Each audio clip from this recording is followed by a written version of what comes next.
graduated from Rowan University in the spring of 2022 with a sports communication and media degree. I got to actually call minor league baseball and G League basketball games while I was in school. And then I graduated, and as soon as I graduated, I went to NFL Films in Mount Laurel, New Jersey. And as much as I loved that experience, I miss putting on the headsets. I decided, you know what, talk is cheap. I have a laptop that's in my house, and so 21 months later, here we are, still on YouTube, calling games and building an incredible, loving community on here with the people that I call my Philly freaks with a capital P and a capital H. We go live for every single Phillies, Sixers, and Eagles game, and we do it like old school radio play-by-play style. I'm Jason Joseph, and this is Play-by-Play with JJ. I showed a swung on barrel out to right field. Bye-bye baseball. That baby is long gone.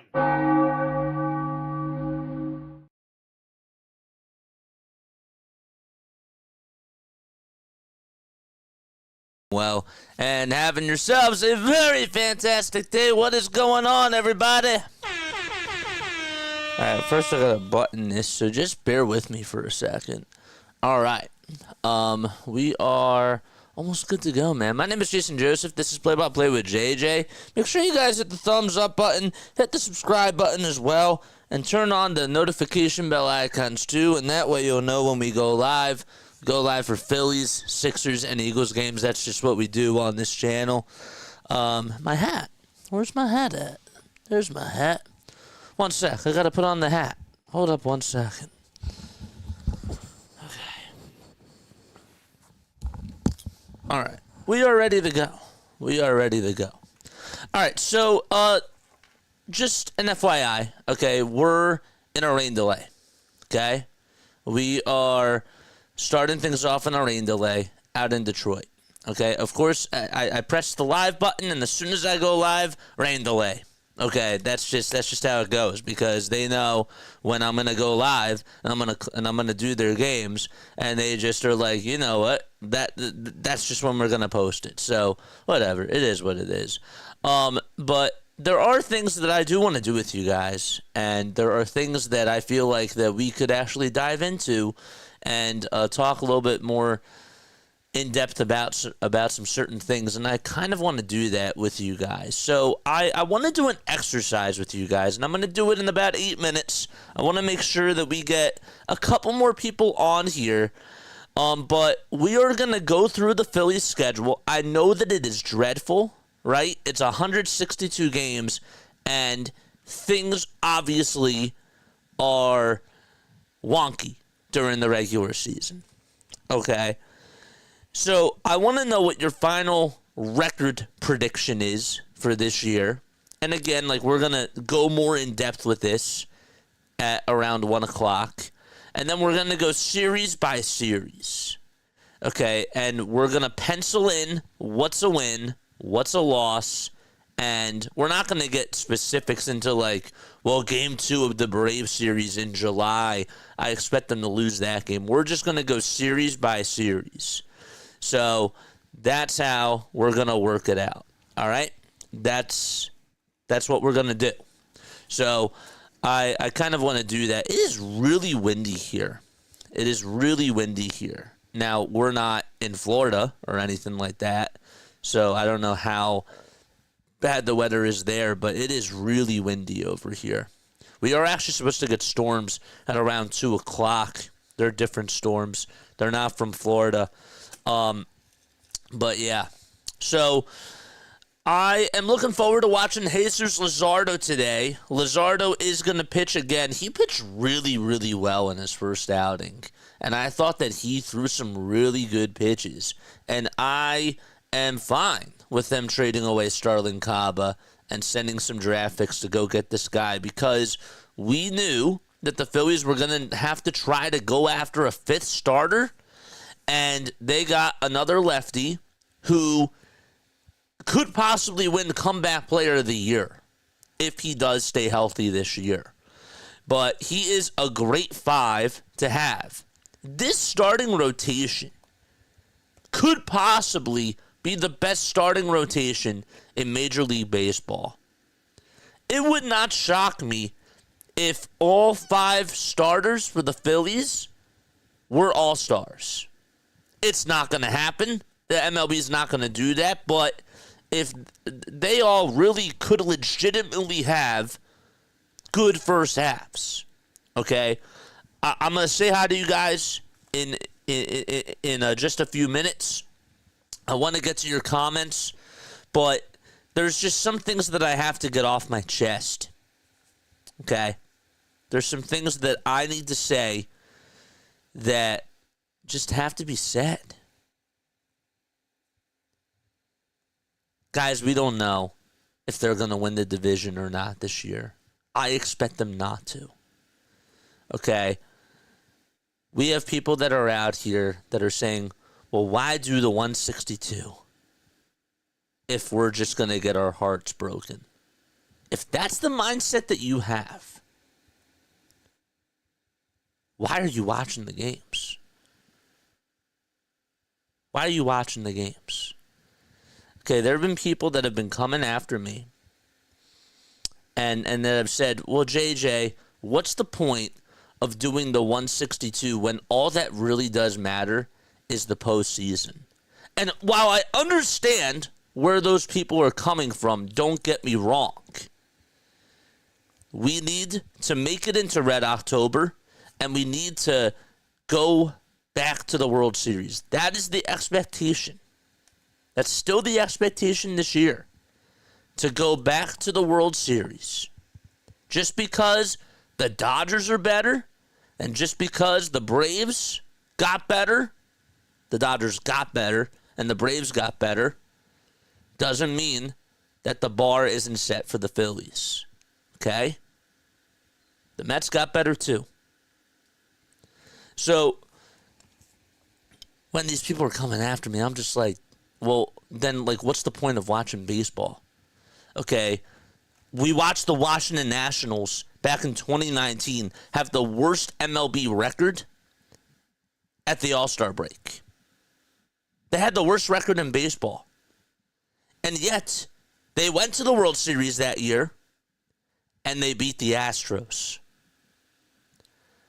We saw the Phillies 2 years ago sneak their way into the playoffs, get red hot in October, and go all the way to the World Series. Last year, talk about the New York Mets. They got hot. They went all the way to the NLCS and lost to the Dodgers and still put up a fight against them.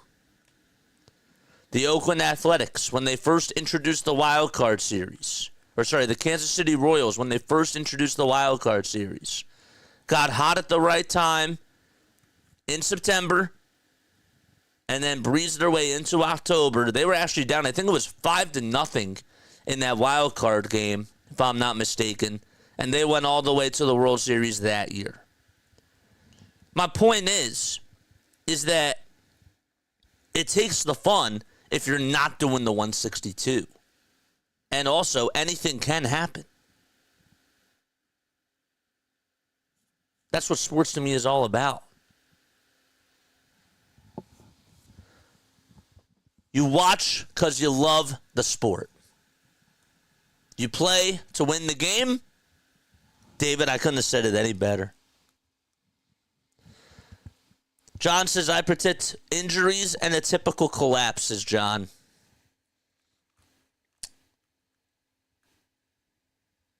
And you know, I'm not gonna argue with you there because history sort of has showed you that Bryce Harper has gotten hurt.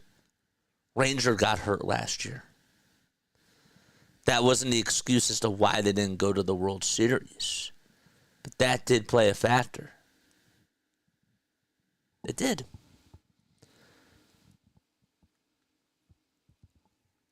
And the Phillies also did collapse. They collapsed last year. They collapsed the year before that.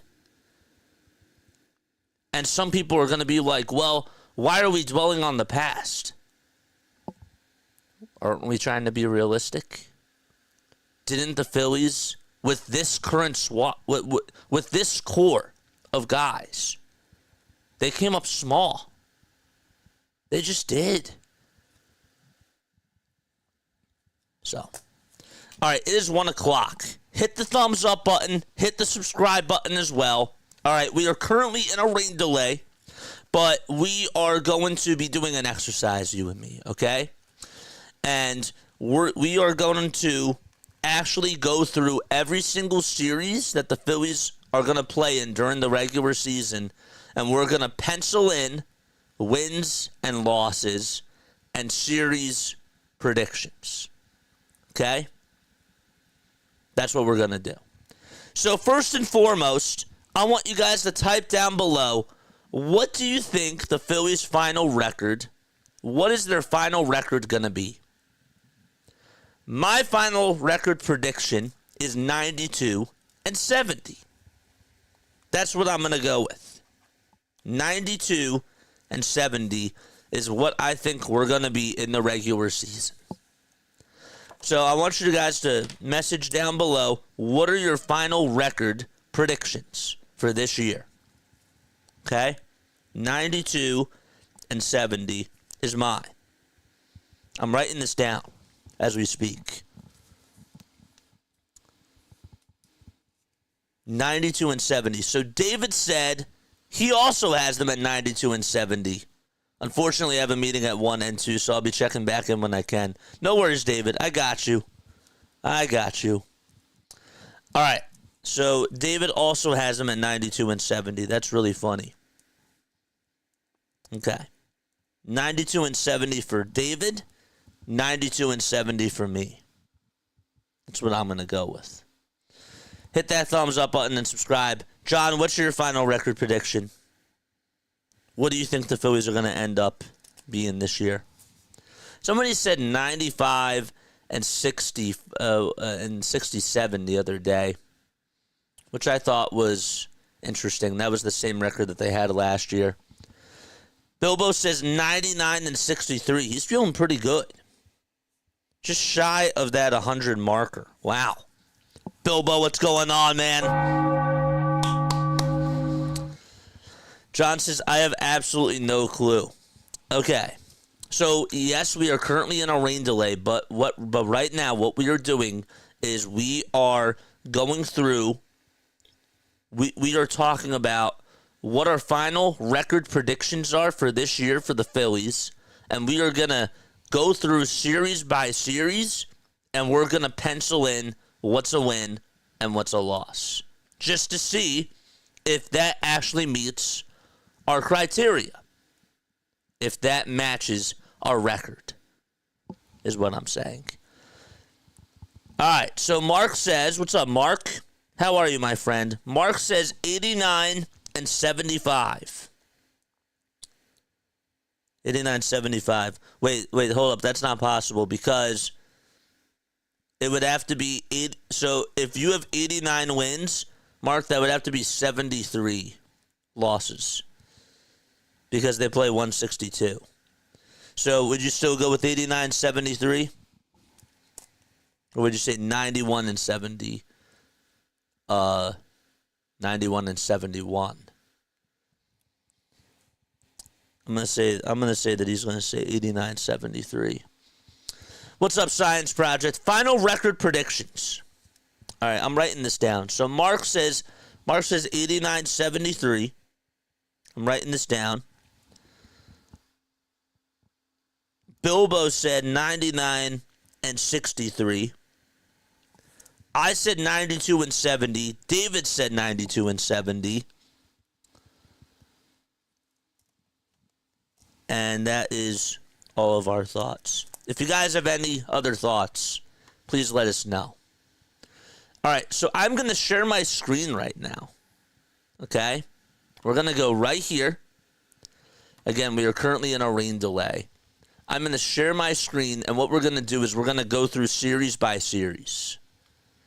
Okay? And we'll start off in March. We will start off in March, and we're just going to say, we're not going to go order by order as to what's a win and what's a loss and that type of a thing. We are going to do series by series. So, for example, the Phillies start off the regular season facing the Washington Nationals for a 3-game series. I think that they're going to win 2 out of 3. So, therefore, they're 2-1. If you guys think that they're going to lose 2 out of 3, then that's 1-2. So, keep score with me. Serena says that they're going to go 99 and 63.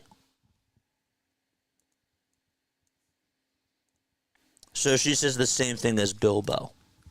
Okay. I wrote that down. All right, where is a piece of paper? We're going to get this out, actually. Falco says 93 and 69. So we're sort of in the same ballpark. Nobody's saying 100 wins. Nobody's going into the triple digits. Nobody's really going below the 85 marker. We're in the same ballpark. Falco's going to go with 93 and 69. Okay. Keep them coming. Keep them coming. And again, guys, hit the thumbs up button and hit the subscribe button as well. All right, so where is the schedule? We're going to pull that up right now. And we are going to go series by series. Science Project says 96 and 66. Okay.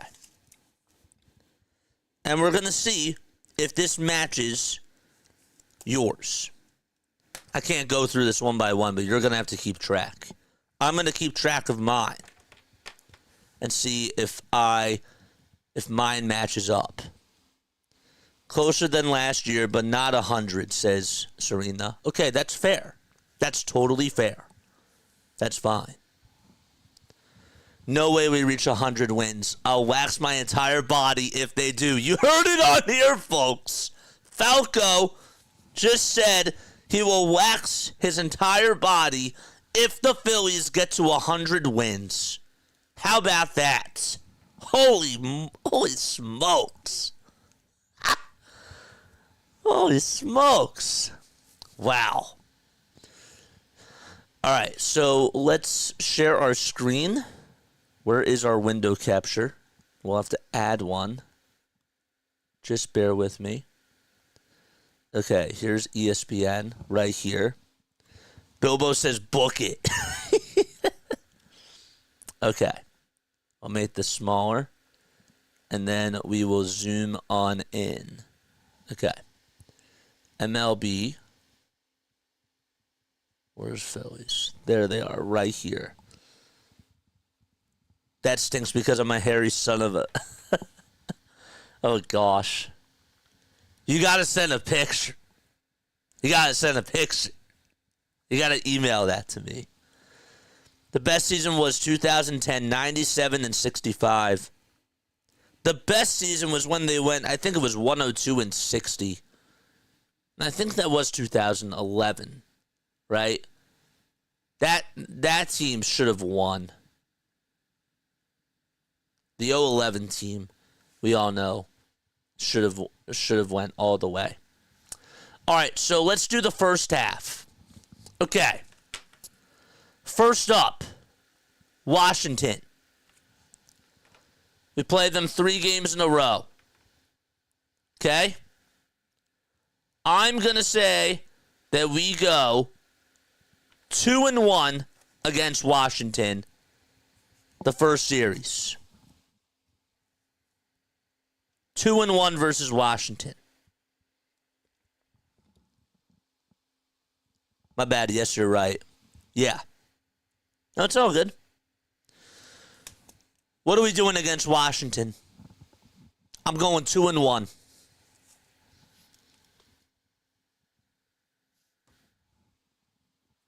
Mark says 2-1. Okay.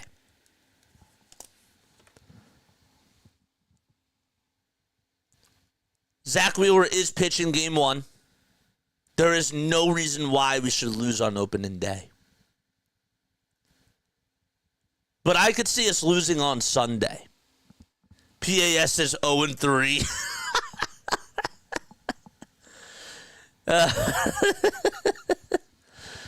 Oy.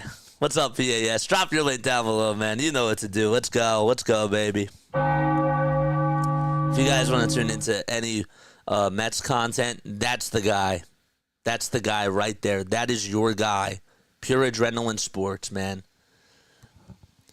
All right, so 2-1. I have them going against Washington. Next, we play Colorado. Now, that is the home series. That is our home opener.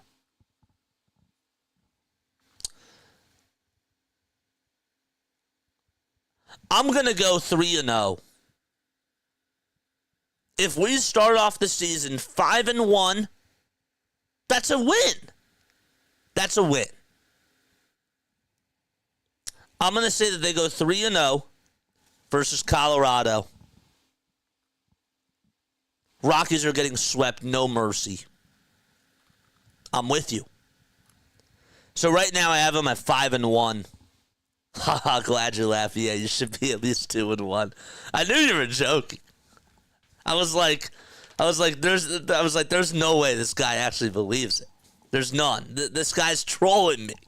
A Mets creator coming onto a Phillies creator stream, just trolling. Absolutely.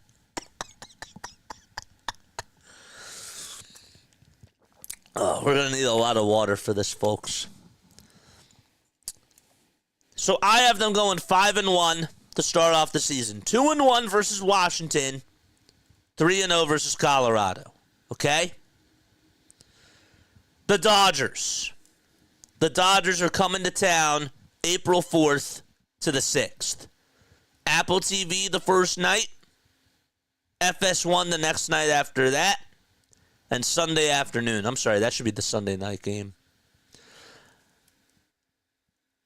I'm going to say 1-2. 1-2 because Aaron Nola, I think, will probably pitch one of those games.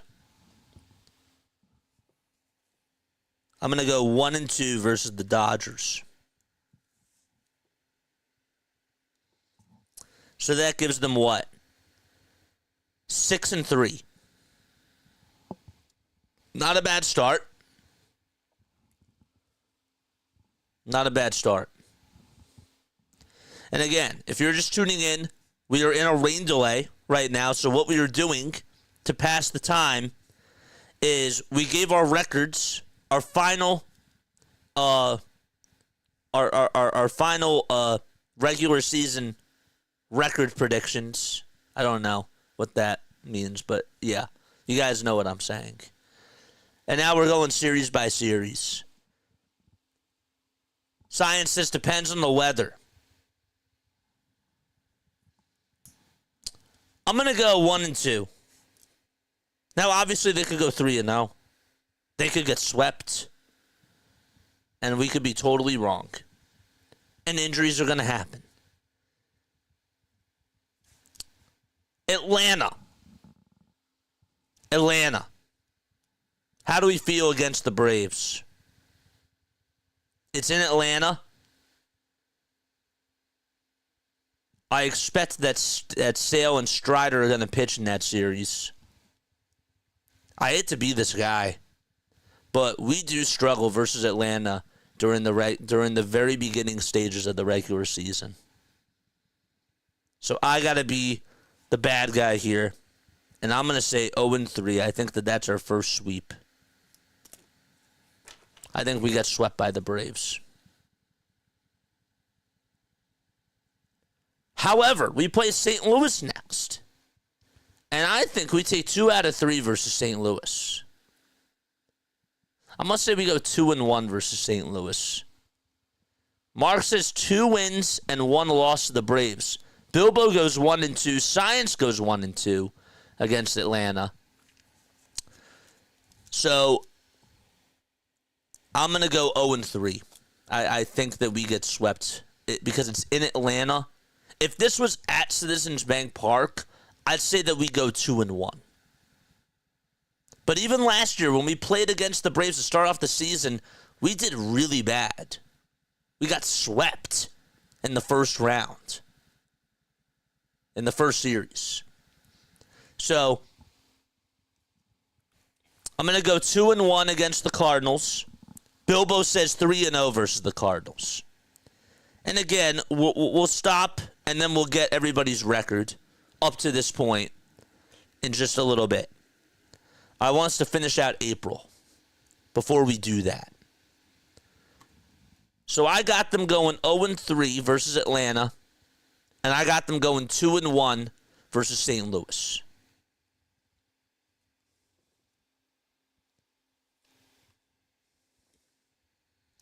Okay. Who's next? The Giants. The Giants, here's our first 4-game series here. 3 night games and an afternoon game.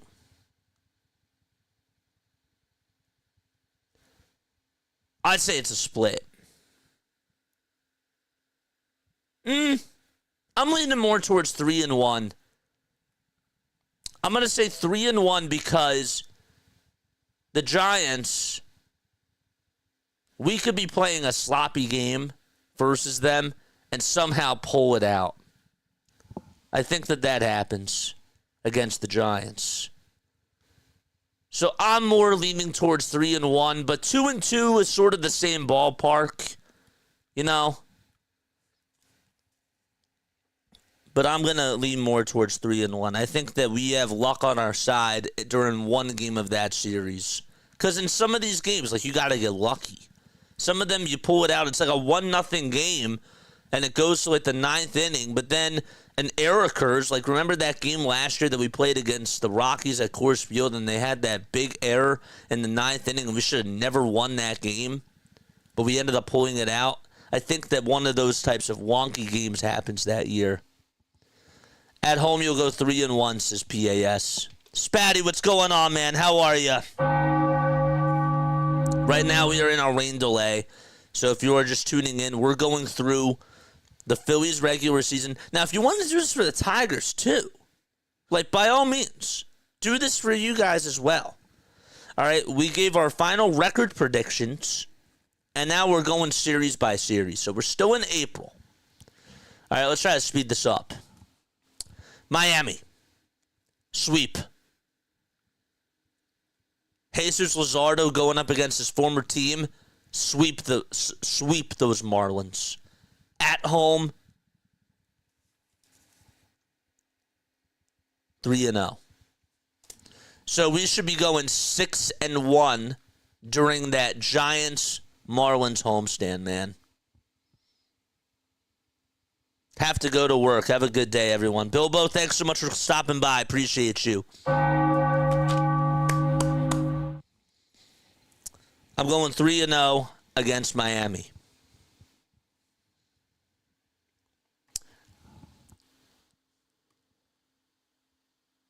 We got a $200 super chat? What? My options are limited over here for super chatting, but here's some support back your way. $200? What? Oh, a THB. Thank you so much, man. Thank you so much. BW. BW. Oh my gosh. You're insane. You're absolutely wild. 200 THB. I appreciate it. I do really appreciate it. Thank you so much. I didn't see the THB. That's insane. That's really insane. Thank you so much, man. That's not necessary. I was looking at that. That's unnecessary though, man. I appreciate it so much. Seriously. I'm still shocked. 3-0. We have them going against the Marlins. Dude, thank you so much. That's so nice. That's so nice, man. Very nice. I noticed that, too, because I see that it's in the yellow, so I see. Yeah, THB. Yeah, I wasn't looking at that. clearly. But thank you so much. I'm going to stop saying thank you because I know that it's going to get annoying. But that means a lot. That's our second super chat of spring training. So that deserves a round of applause. BW, drop that link down below, man.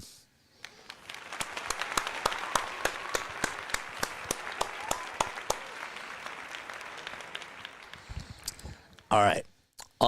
So I have them going 3-0 versus the Marlins. My options are limited here for super chatting, but here's some support back at you. Let's hit that thumbs up button on that super chat. Taiva, yeah, I got you. You'll go 1-2 versus Baltimore. Sir Anthony Dominguez will get you guys a W.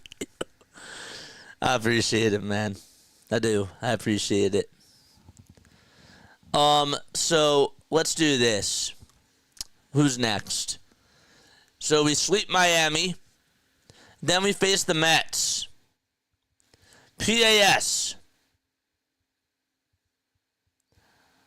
I'm going to say that we actually lose 2 out of 3 to the Mets in that series. 1-2 versus the Mets. Thanks again, BW, seriously. 1-2 versus the Mets. The Cubs, I'm going to go...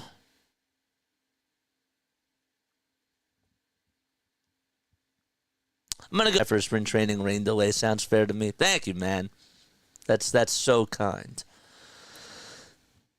Nationals. We play the Nationals again at home. I think the Nationals take one of those games. I can see I could see Aaron Nola having a hiccup or something like that, like one of our best pitchers. I could see them having some sort of a hiccup in that game or maybe a blown save or whatever it is. So I'm going to go 2-1 against the Nats. All right, it's the end of April. Get the calculators out and add up the records. Get the calculators out and let's add up the records. So at this point of the season, 6, 8, 11, 14, 15, 18. I have them at 20 wins. 6, 7, 8, 10, 11, and 11 losses. That's 31 games. We're going through the entire season because we're going to be in this delay for a while, and I figured this was a very good way to do it. Somebody wants to tell me when the game is on. I would appreciate that too. 20-11 is what I'm at right now. 17-14. That's a great start to the year. It is. 20-11 is a very good start. I'll take that. I will take that. All right, so now we go to May. Arizona is on the schedule now. 20-11, what a homer, no chance. 20-11. Well, you got to look at the matchups, man. We play San Francisco, St. Louis. We're going to lose. The toughest part of the schedule is the Braves-Dodgers. We play the Rockies and the Nationals. There is no reason why we should start off 5-1 on the season. We could really be 6-0 because we play the Nationals and we play the Rockies. St. Louis, I say we go. I said 0-3. Did I say 0-3 versus? No, I said 0-3 versus the Braves. I think we get swept by the Braves. Yeah. I'm going 20-11 right now. You got to keep up. That's all of you. Keep up with me, because this is going to take a little bit of time. All right, 20-11 is what I'm going to go with for now. Arizona. Arizona's next on the schedule. We're in May. Corbin Burns is probably going to pitch in that series, so I'll say that we go 1-2.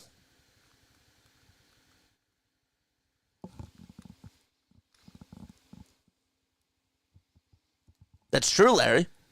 I know. You don't know who's going to get hurt. That's why it's a prediction. That's right. I'm going to go 1-2 versus Arizona. They have a 2:05 start on Sunday, May 4th. That's a little bit odd. 1-2 versus Arizona is what I'm going to go with. We're in May now. Then we go to Tampa.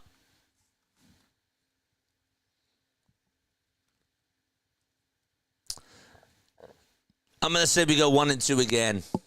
I think that this is the month that we struggle with.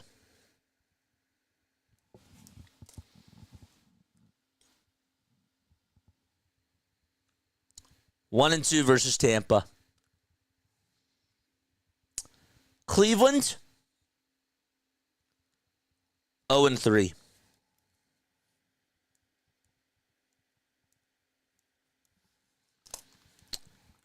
This is where our slump is going to hit. 2-5 to start off May. Then we play St. Louis at home. And I'm going to go with a 1-2 versus St. Louis.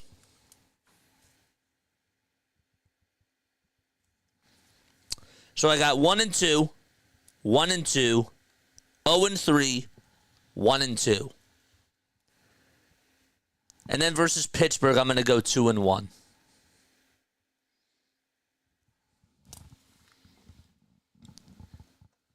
Mark says we're going to get swept by Cleveland. Fair. Very fair. Pittsburgh.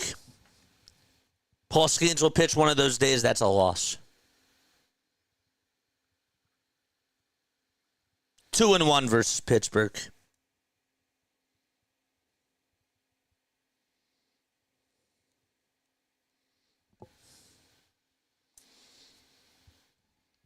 How many series is that for this month? Let's go back. 1, 2, 3, 4, 5. 1, 2, 3, 4, 5. Okay. 2-1 versus Pitt. And then we play the Rockies for 4 games in a row. We should take 3 out of 4 versus the Rockies.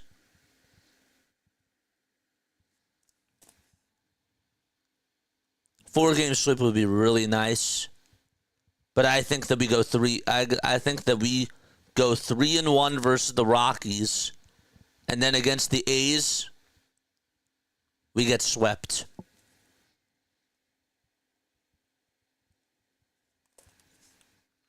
They're inconsistent.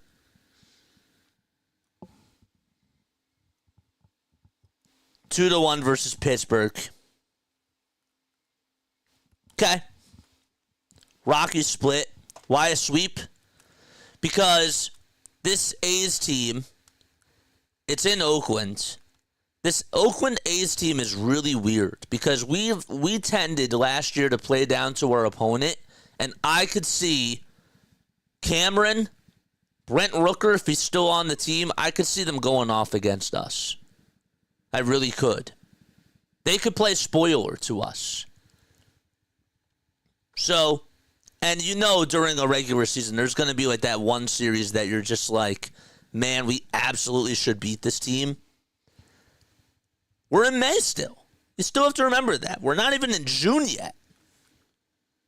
So I'm going to say 0-3 versus Oakland. And then I think we start against Atlanta and we take them seriously and we win 2 out of 3 versus the Braves. 2-1. 2-1 versus the Braves.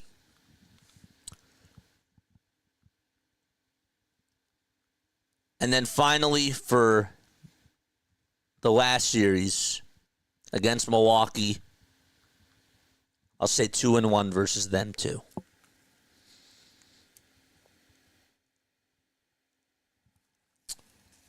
So that means for the month of May,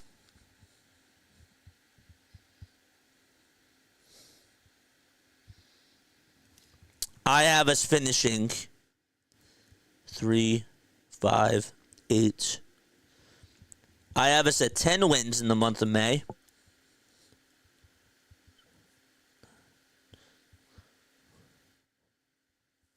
and 16 in the month of May.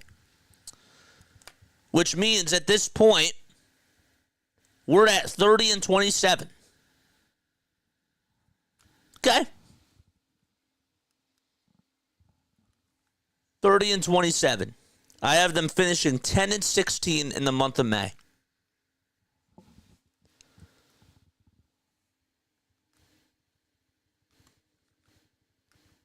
$10 and 16. Let's go to June. So that's 30 and 27 at this point. So through our first 57 games, we're 30 and 27. Not bad. Not a good month of May, but whatever. June comes, and you know Schwarber's going to hit in June. So I say we go 2-1 in Toronto.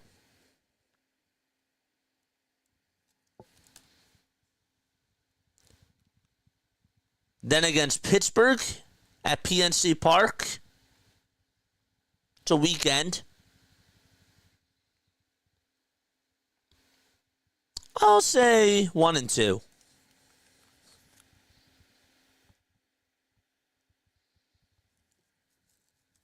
I'll say 1-2. The Cubs.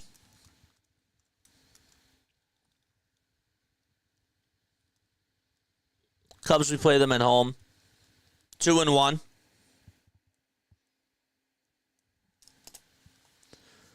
Blue Jays. Again.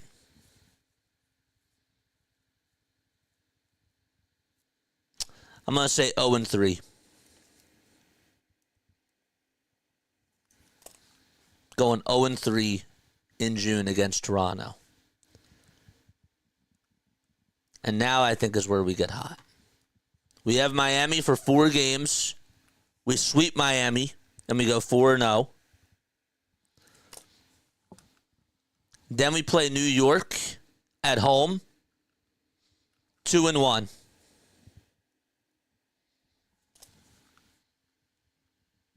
Houston at Minute Maid Park, 1-2. That's a series loss.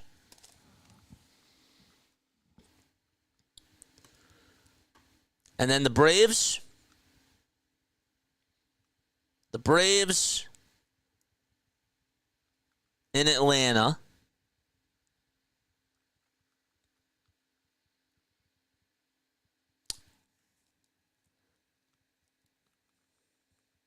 One and two. And finally, we'll just finish this out.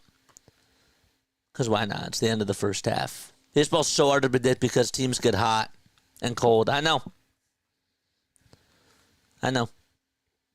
Versus San Diego. 2 out of 3 against the Padres. Sure. Then we come home against Cincinnati, play them for the 4th of July. I'm going to say that we go 3-0 versus them. That's weird. We're home against San Diego and then Cincinnati, and then we have to fly out to San Francisco. That's odd. I see San Francisco taking 2 out of 3 there.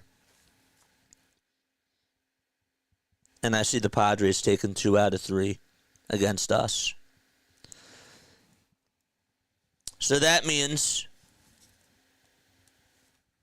we're at, 30 and 27 plus, 1 and 2. 2 and 1. 1 and 2. That means 3 and 3. 5 and 4. 5 and 7. 9 and 7. 11 and 8. 12 and 10, 12, 12, 13, 12, 15, 13, 18, 13, 18, 15, 19, 15. So 20 and 17 is what I have them going from June up until the All-Star break. So that means to finish out the first half of the season, I have them at 50 wins. 50 and 43, is that right? That can't be right. Hope that can't be right. 30, 50, 33, 43. Is that 93 games? That has to be 93, right? Yeah.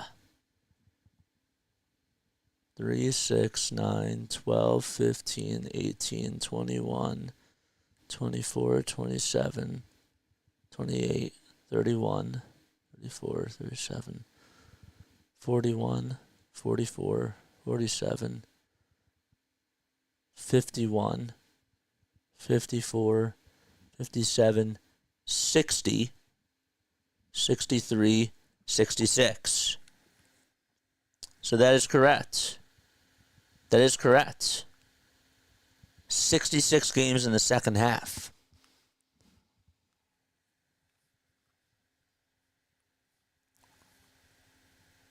So yeah, 50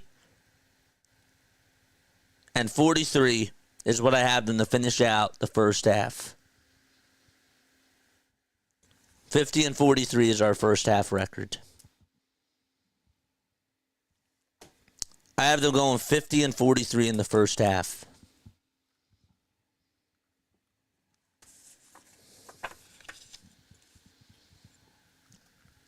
$50 and 43. Is that a good first half? Sure.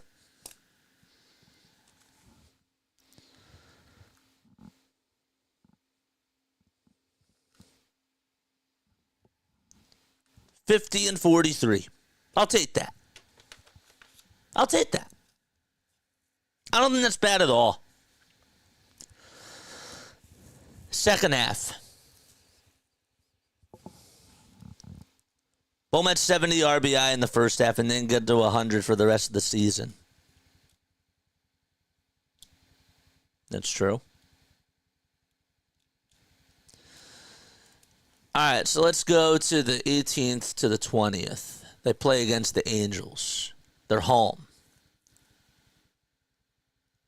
Maybe that's when Mike Trout comes home. Just saying. Maybe that's when we get Mike Trout. So I got them 50 and 43 in the first half. The Angels. I'm going to go 3-0. Boston. They're next on the schedule. Boston, it's all night games.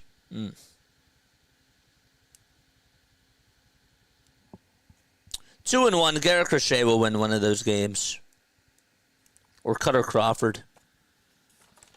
So 5-1 to start out the gates out of the All-Star break.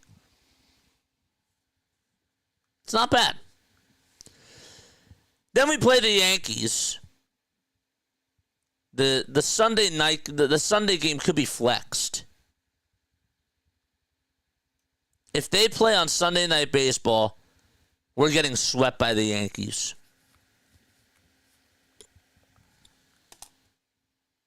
It's weird how they have an off day. Oh wait, no, that's yeah, okay, never mind. 0-3 versus New York. That's in the Bronx. And then versus Chicago against the White Sox. The White Sox are going to find a way to win a game against us, I swear. We're gonna be so frustrated out of one of these losses to Chicago. We should go 3-0. but you know how it goes. So we're going to say 2-1. 2-1 versus the White Sox.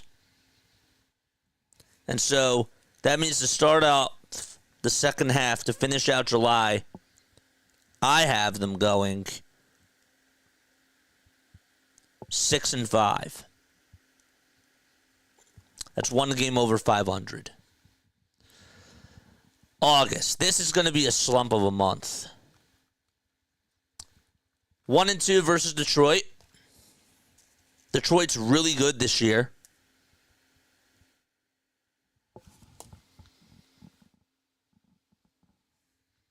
One and 2 versus Detroit. Baltimore.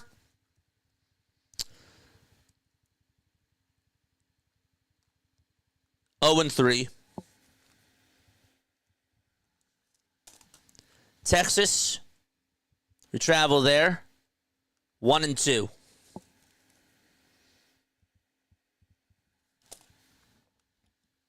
Cincinnati.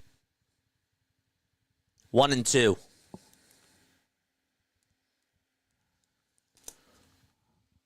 Washington. 2 and 2.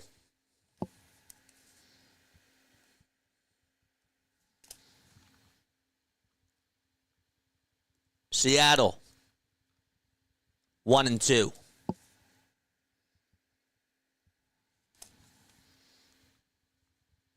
Washington again. 2 and 1.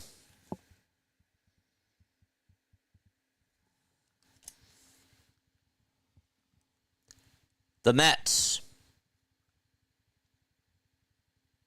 1 and 2.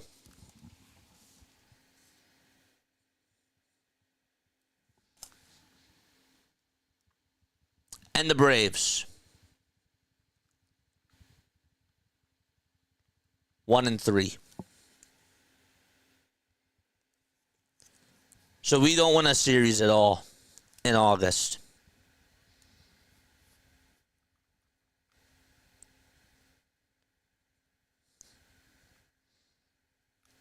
That means that in the month of August we have 10 wins.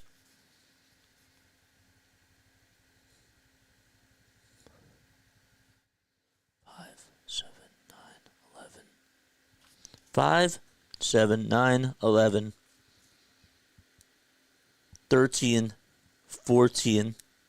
Oh, sorry. We win one series. 16, 19. So that means that we go 10 and 19 in the month of August. 10 and 19 in August. So at this point, we're 50 and 43 in the first half.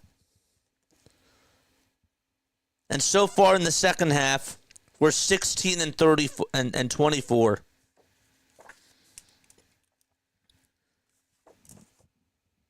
That means at this point, going into September, we are 66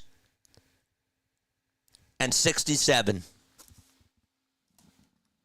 We're one game under 500 now to go into September. It's not good. It's not good.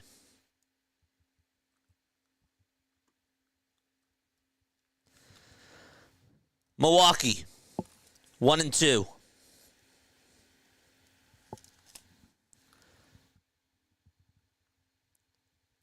Miami, 3 and 0. The Mets, 3 and 1.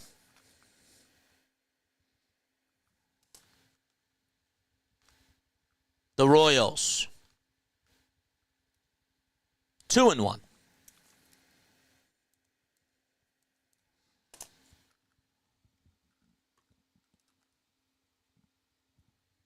The Dodgers, 2 and 1.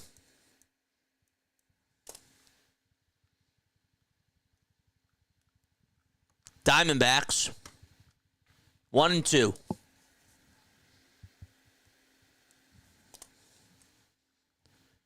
Miami, 3 and 0.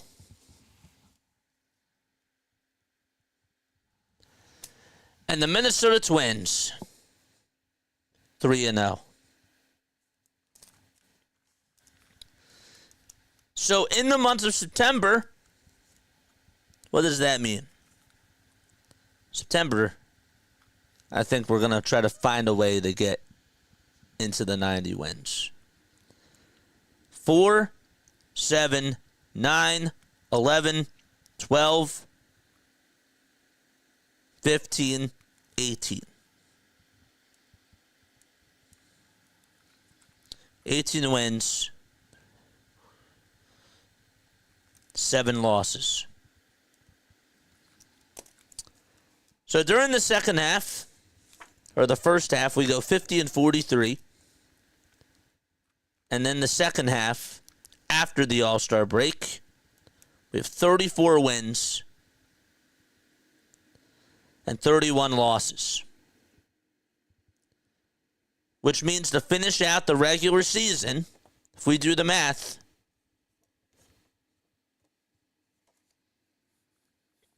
what's that, 84? That can't be right. Hold up a second. 26. Is that really 10 and 19? How would they play 29 games?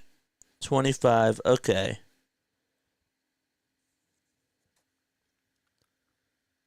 Oh, I did this wrong. I'm sorry. I had them going 10 and 17 in the month of August. Okay, I'm sorry. 50 wins. So that means 86 wins, right? 50 and 43. 43 plus 31 equals what? What's 162 minus 86? What the heck?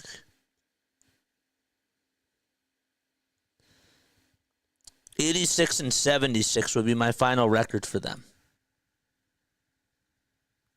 Wow. It'd be 86 and 76.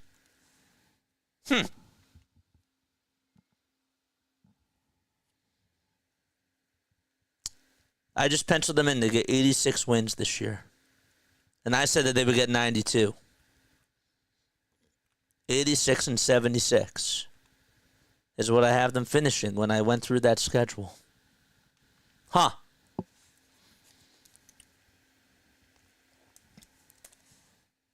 I had them going 90 and 72 and 86 and 76. That's actually really not far off when you really think about it. Like, it sounds bad because it's not in the 90 column. But 86 and 76 really I don't think is bad. Because I tanked their month of August. Yeah. Well, I did it wrong because I had to because I wrote one in twice without noticing it. But 86 and 76 is where I have them. Last year they finished with 95 wins. That means that they would have to finish with 9 less wins. Okay? Fair enough. So what do you have them at when you did that whole thing? 90 and 72 is what I expected them to do this year, but I have them, when I did series by series, I have them at 86 and 76. Who was the third wild card last year? Was that the Mets? Were the Mets the third wild card last year? 9 fewer wins. Yes. Who was the third wild card last year? The Mets had 89. They had 89 wins last year. Okay. So we would actually miss the playoffs if we had 86 wins. Hopefully they do get to 90. That's going to be tough. Braves and the Mets were tied. But the Mets, I think, squeaked their way in. And then the year before that, who was the wild card that year? The Marlins. Now, the Marlins, they got in. They had 84 wins. It could still happen. Diamondbacks had 84 wins, too. They were both tied. So it's really not like such a bad take.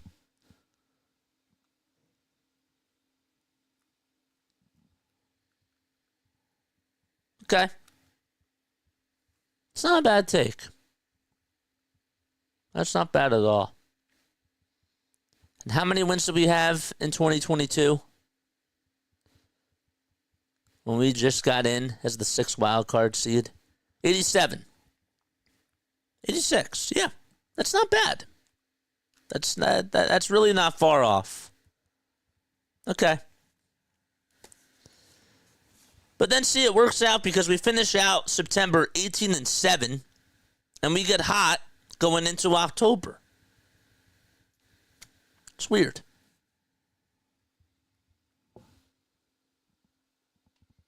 Phillies will finish 3rd place and no wild card berth, says Mark.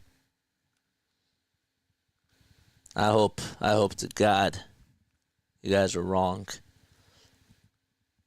But I could see that possibly happening. I could see it happening. 86-76. But I want them to go 90-72.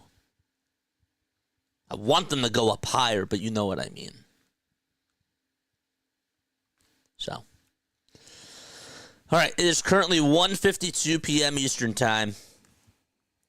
I'm happy that we did that little exercise, though, because it's kind of fun.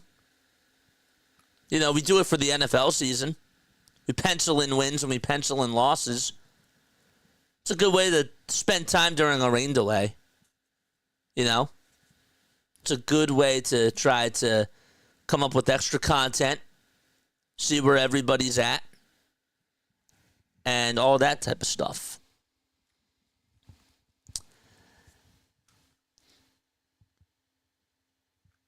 So now here's the next question that I'm going to ask. All right? Let me go back to the monologue screen. Okay. So I think most of us have us in 6th place. Or just missing the wild card spot. Let's rank every team. Let's do American League and National League. All right. 1, we're going to start off with the National League first. 1, I have the Dodgers. Okay, let's add text. Text. Okay. I'll call this Dodgers. 1, Dodgers. Call it LAD. Okay.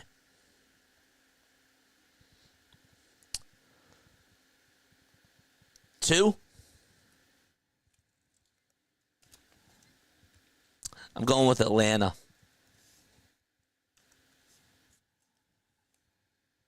And 3, because it has to be a division winner, going with Milwaukee.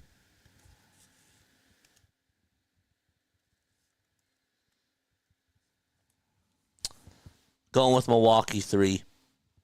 Dodgers 1, yes. Number 2, you would go with the Mets over the Braves. Huh. I'm going with the Braves because I think Acuna will be healthy this year, and I think Strider will be healthy this year. So that's why I'm going with that. Our brackets are going to look different. 4. Again, do this exercise with me. Mark says he has the Mets. Larry says the Dodgers come in last place. Yeah, for drafting. For drafting, they come in last place. 4, going with the Mets.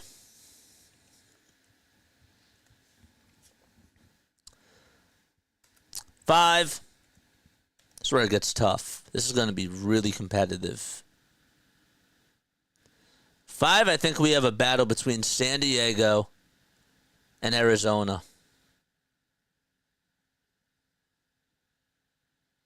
I do. I think that we have a battle with the both of them. I'm going to go San Diego. Because they got Corbin Burns. I'll still go with San Diego. I think they're going to be a tough out. And finally, number 6. Because I have us at a total of 86 wins,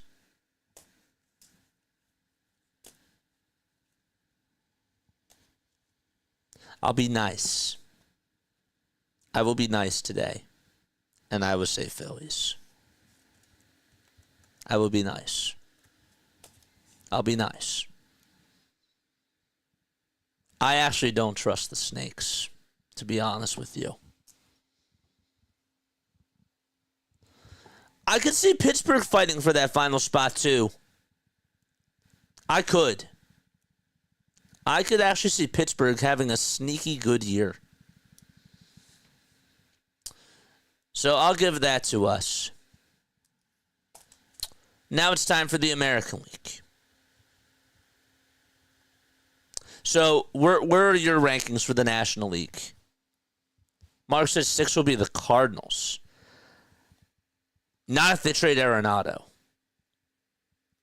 If they trade Arenado, I think that they're going. I think that they're going down. I do. Phillies at 4. 5 is New York. Phillies at 4. Do you think they're going to finish better than the Mets? I don't think so. But that's interesting. So this is what my bracket looks like. Dodgers versus the Phillies. Or actually, sorry. No, that's not how it would be. It would be Milwaukee versus Philadelphia and the Mets against San Diego again. That's wild. All right. And now let's do the American League before we even dive into this. 1 is the Yankees. AL standings predictions. Okay. 1 is the Yankees. Think that we can agree on that. 1 is the Yankees.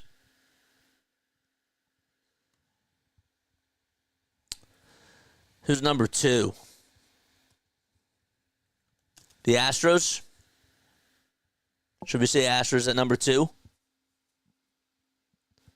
Number 1 is Toronto. Number 2 is the Yankees. That can't happen because they're in the same division. They're in the same division, so that can't happen. So the Yankees would automatically be the 4 seed. And I still think Baltimore's better than Toronto. Aren't those all the same playoff teams from last year? They are, just in a different order. Just in a different order. It is. But Arizona could get back in there. Not counting them out. All right, number 1 is the Yankees. Number 2 for me, I got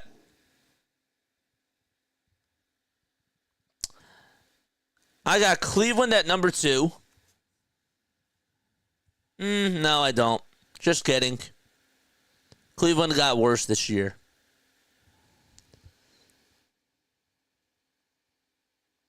I'm going to go with Houston as number 2. Mets should come before Milwaukee. They can't because they give it to the divisional winners first. That's why. So the NL West division winner is the Dodgers. The East division winner is the Braves. And then the Brewers division winner is Milwaukee. So that's why it comes out that way. You understand? Just like the Yankees and the Orioles had the same record last year. But the Yankees, I think, were actually 2 games better than them. So the Orioles were already the 4th team. Because they weren't a division winner. They crowned the division winners. So 2, I'm going to go with Houston. And then 3, that means the AL Central winner. I say it's Detroit. I think Detroit wins the division this year. 4th, I got Baltimore.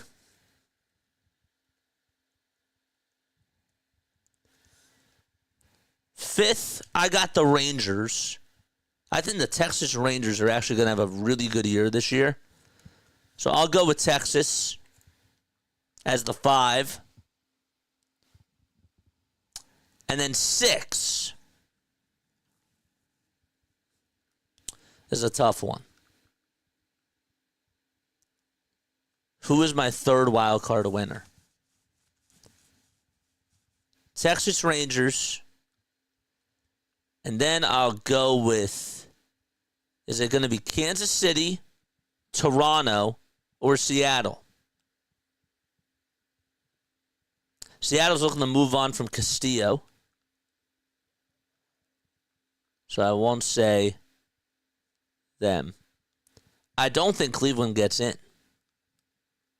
I don't think Cleveland gets in this year. I actually have a hot take that Jose Ramirez is going to be on the move at the deadline. Science Project says Blue Jays for the 6. I don't trust the Jays. The Jays, I think, are going to get rid of Vladdy, dude. I don't see how they're going to keep. I don't see them. I mean, yeah, they got Santander. They got some nice pieces. Max Scherzer is a good piece. Okay. Maybe I'm underestimating the Blue Jays. Maybe you're right. Boston got better, though. This is tough. I'll go with Toronto. Fine. I'll please the people. I'll go with Toronto. So 11 of the same teams. No, 10. Texas didn't make it last year, and Toronto didn't make it last year. Texas and Toronto didn't make it last year. So 10 of the 12. Everybody in the National League is the same. And there's 2 different teams in the American League. Because Texas was really bad last year. So I'm going to say Texas and Toronto. Where's the Red Sox? The Red Sox aren't there. They aren't there. All right, my brackets now.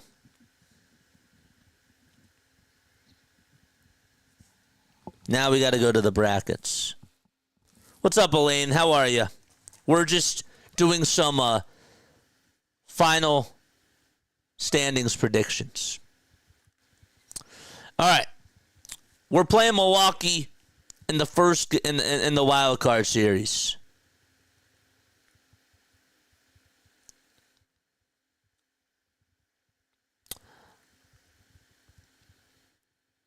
Milwaukee versus the Phillies in the wild card series with the way that I have it. Again, you guys can do your own. Milwaukee versus the Phillies in the wild card series. I'll give Milwaukee the edge. I think we lose in the wild card series.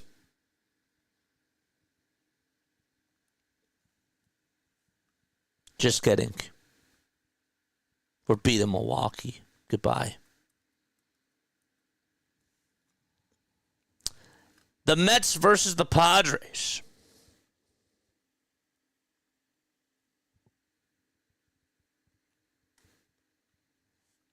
Welcome aboard, New York.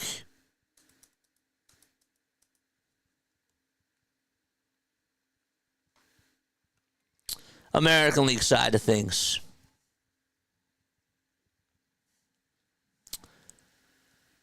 Yankees have a bye. Houston has a bye. Detroit plays Toronto. First round, Detroit versus Toronto. Interesting.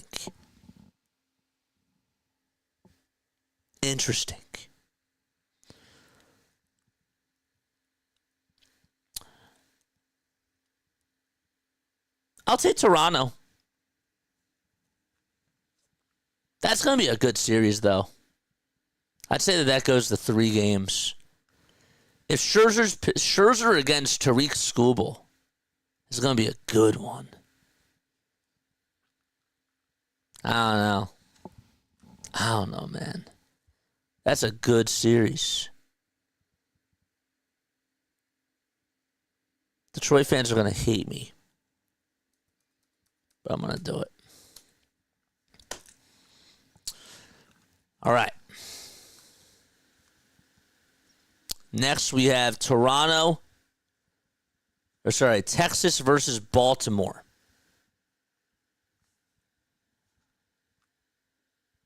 Texas versus Baltimore. The Rangers, former World Series champions, with Jacob deGrom possibly winning a Cy Young if he stays healthy this year. I think he's still on Texas, right? Welcome aboard, Baltimore. Welcome aboard. O's are chokers. Not this year. Not this year. All right. So there is your AL and your NL brackets. And now it's time to go back. Actually, we'll stay with the American League first. Make it more wild. The Yankees are then hosting, in my bracket, the Toronto Blue Jays. Yankees versus Toronto.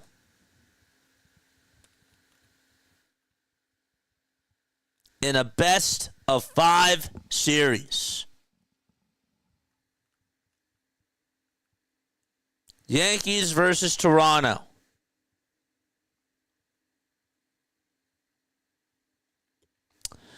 I'm going to go, and Max, forgive me.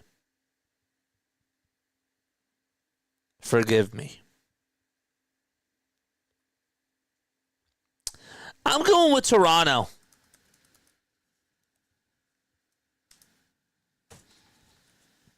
The Yankees are going to find a way to wet this thing. I think it's going to be a close series, but I just see that Toronto could just be that team and get hot at the right time. And then Houston versus Baltimore.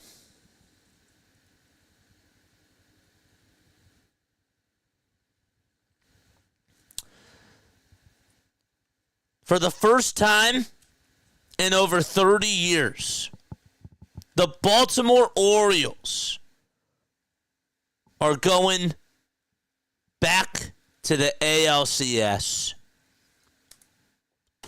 And that's where I got it.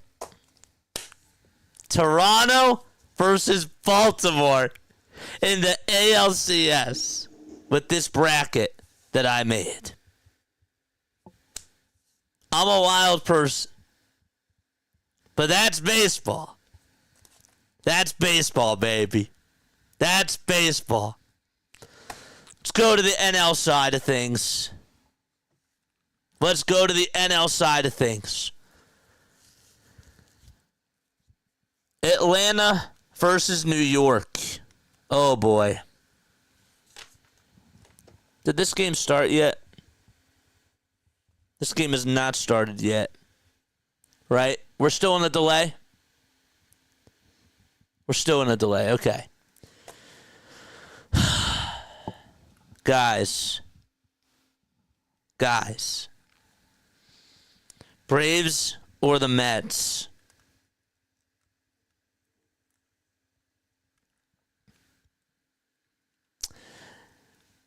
Atlanta Braves. Goodbye, New York. Bye-bye. Somebody has to be upset. Strider, Sale, and Lopez are going to destroy the Mets just because of their pitching. just because of their pitching. I'm sorry. Sorry, PAS. I'm sorry. I'm sorry. Don't unfriend me. Max, don't unfriend me. I love you guys. I do. I love you guys. But this is baseball, man. Anything is so possible in this sport. That's the one thing that I've learned from this game. And it's not always how you expect things to go. Meanwhile, the Phillies taking on the Dodgers, that's a little bit unfair. And I'm going to have to go with the Dodgers. Or am I? Am I really going to go with the Dodgers here? Am I going with the Dodgers? I should go with the Phillies. I root for them. I'm biased. Going with the Dodgers. I got to go with the Dodgers.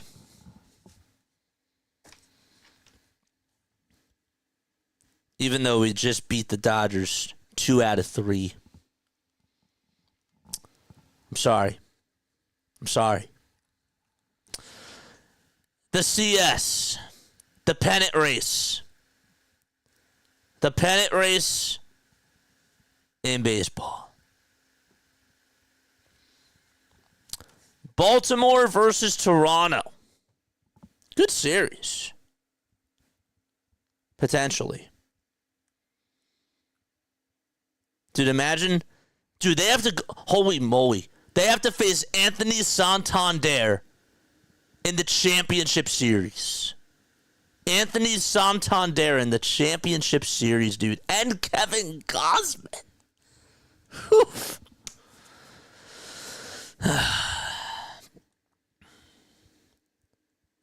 Baltimore, it's been a fun ride.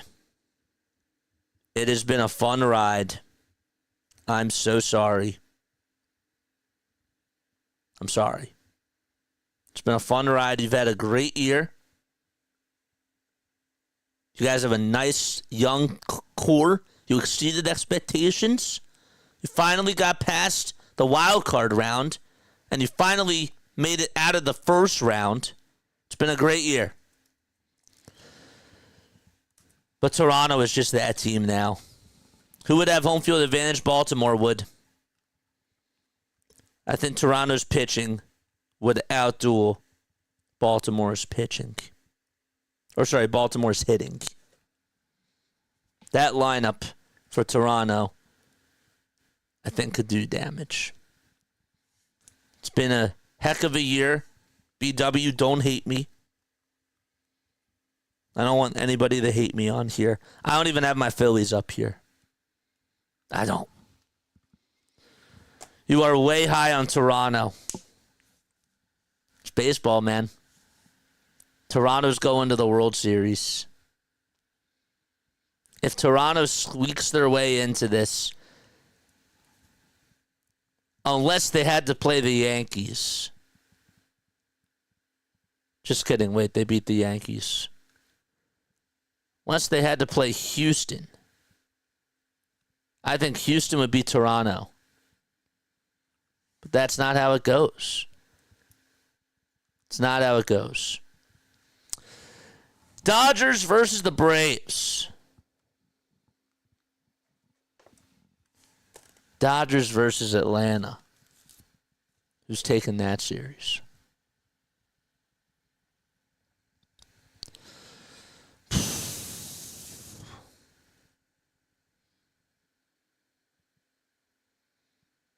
Shohei Ohtani versus Spencer Strider, Game 1. Tyler Glasnow versus Chris Sale, Game 2. Yoshinobu Yamamoto versus Ronaldo Lopez, Game 3. That's a heck of a series. That is a heck of a series.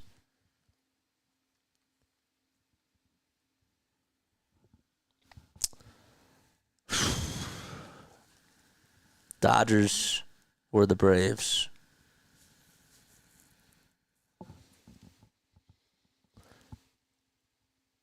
Dodgers will take it because Atlanta will be sidelined by injuries.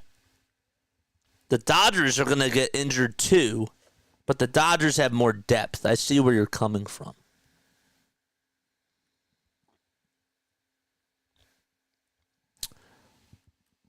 Dodgers are loaded. But there's one thing that I learned. The Phillies were loaded back in 2011. Should have won that whole year. They were the team to beat. They lost. The Atlanta Braves were loaded back in 2023. Or 2022 it was. They were stacked. They were loaded. And they lost to us. So I got to go with the Atlanta Braves here. It pains me. It pains me very much. But nothing pains me more, laughing-wise, than watching the Dodgers lose to the Braves. And can you imagine how pissed off the Mets would feel? The Mets would feel so pissed that they couldn't do it last year, but the Braves did it this year. And I'm going to go with Atlanta. So we're going to get a Blue Jays and Braves World Series. Braves cannot score against the Big Blue. I think Acuna is going to win NLCS MVP. Yes, stay healthy. But they'll get somebody like Austin Riley to step up. They're going to crack it. They're going to crack it this year. I hope to God I'm wrong. I do.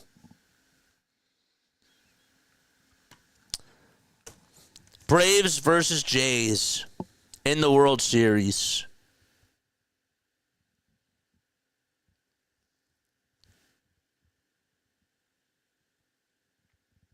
Gosman versus versus Strider. Scherzer versus Sale.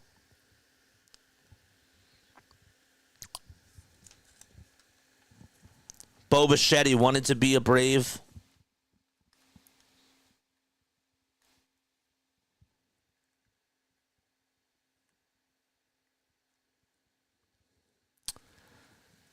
Game 1, Atlanta.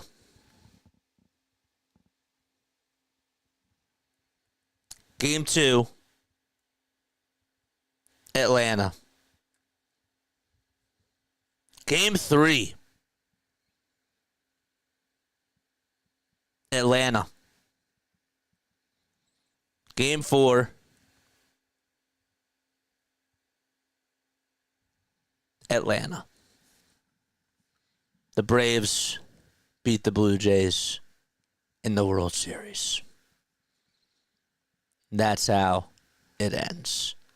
That's going to be a terrible World Series. That is going to be a terrible World Series. And that's how my simulator is right now.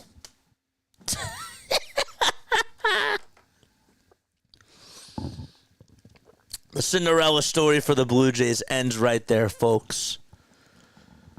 I am smoking. This is what happens when we're in a rain delay, folks. This is what happens. This is the type of thing that we get to do. We still haven't gotten a word of whether or not this game... Oh, wait, we got a sign. First pitch is at 2:30. JJ, congratulations. You spent an hour and a half making awesome content. Let's go. Let's go. First pitch is at 2:30, baby. That was beautiful.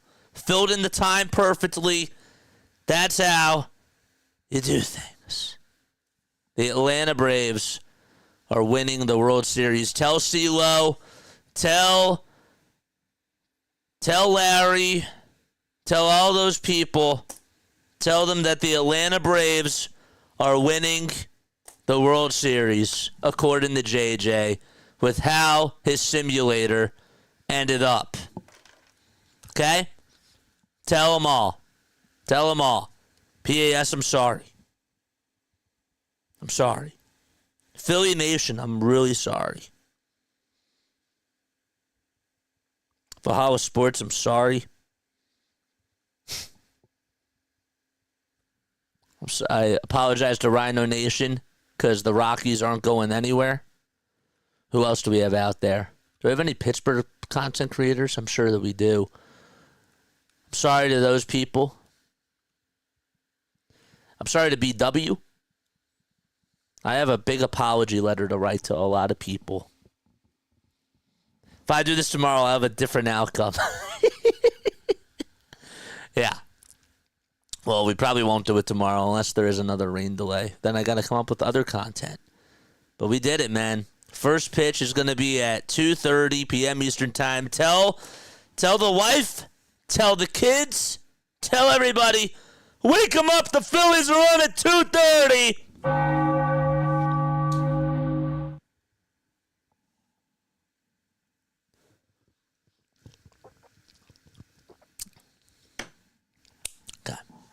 All right, let's talk about today's game in all seriousness. All right, let's talk about this game. All right, Jesus Luzardo is going to be on the mound today. Okay? This guy threw really well in his last outing. He pitched very, very well. I was very surprised at how good he pitched. Not saying that I didn't expect him to have good stuff, because I did. But I thought, first outing of spring training, pitches are going to be a little bit flat. He's coming off of a season-ending surgery. You gotta take the time to get back into the swing of things. You know what I mean? So I was thinking it was going to be a rough start for him. But Zach Wheeler, I will tell you this: Zach Wheeler had a great first start, and then just got rocked because he faced the Yankees, and he just struggles against the Yankees. He gave up 5 hits with 2 outs and nobody on. That was not good. But this isn't about Zach Wheeler. But I bring him up because I thought maybe it was going to be something like that in the first outing of Jesus Luzardo. That's what I thought. But it was not the case. Today, if he goes 2 innings and he allows just 1 hit and gets 3 strikeouts against the Tigers are actually playing their starters today, most of their starters. So if he allows a couple of hits, whatever. But I would really, really like him to go 2 innings, get 4 strikeouts or something along those lines, and just allow 1 hit. If he can just go 2 innings and allow a hit, or 2 in a third and allow maybe 2 hits or something, I'd say that's a pretty good day for him. I would say that. So, yes.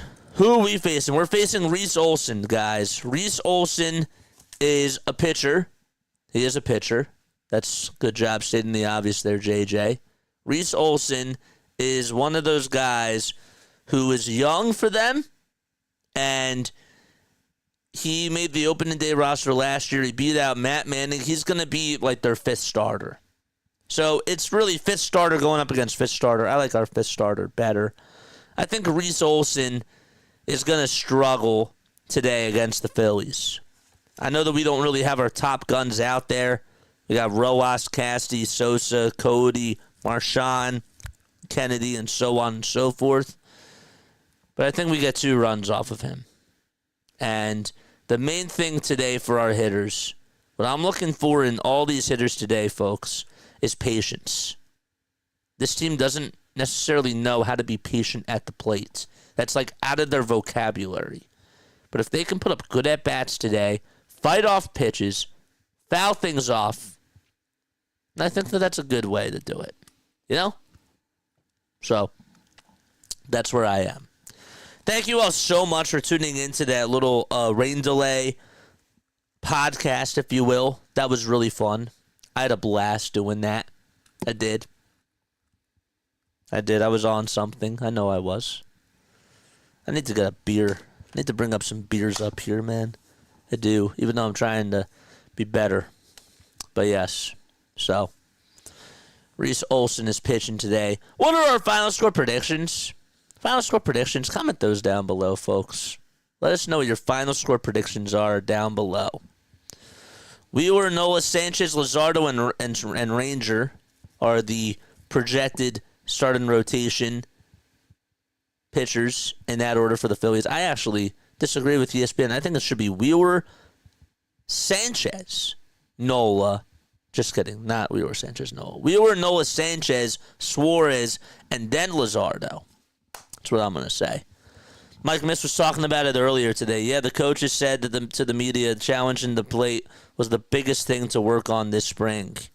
Yeah, a change in the plate approach is the most important thing. Yes, and I agree with that. I think Bill Colarulo and I think Mike Missinelli bring a lot of facts to the table in some ways. Now, Mike, I don't always agree with him. I don't. But I think he's right about that. If we are swinging at the first pitch all the time, if we're only seeing an average of 4 pitches per at-bat like we were 2 games ago, the last game, I think we were seeing 5 pitches per at-bat. It's a little bit better, but we should be in the ballpark of 6 to 7. 6 to 7 pitches per at-bat, I'm fine with. If we have a couple of at-bats where we just see like 1 pitch, like that's fine if it happens 2 or 3 times. But ideally, that's what needs to happen. Wheeler, Sanchez, Nola, Suarez, and then Luzardo. Yeah. I think it's Wheeler, Nola, Sanchez. I think it's Wheeler, Nola. I would do Wheeler and Nola as the first 2. That's probably like what they are going to do, to be fair. Maybe come playoff time, though, Wheeler, Sanchez, Nola, and Ranger sounds really good because I'd rather have Nola pitch at home rather than on the road. And Wheeler and Sanchez could just be enough. So there we go. All right, I got to fix my light. So bear with me for 1 second. I'm going to fix this light real quick.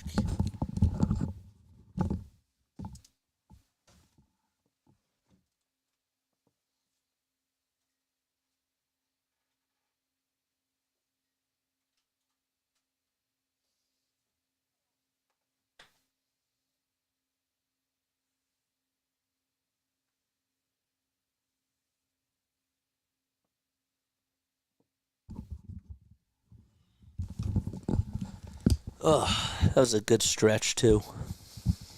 It was. It was a nice stretch. All right, let's get into the starting lineups for this afternoon. Wake up the neighbors. Tell them that the Philadelphia Phillies are on. They're on TV. They're on play-by-play with JJ. All right, let's go to our lineups. We got Yohan Rojas DHing, batting in the leadoff spot. Then it'll be Nick Castellanos playing out in right field, batting second, and Mundo Sosa is hitting third, and he's playing out in left field. Oh, I can get rid of this now. Sorry about that. There we go.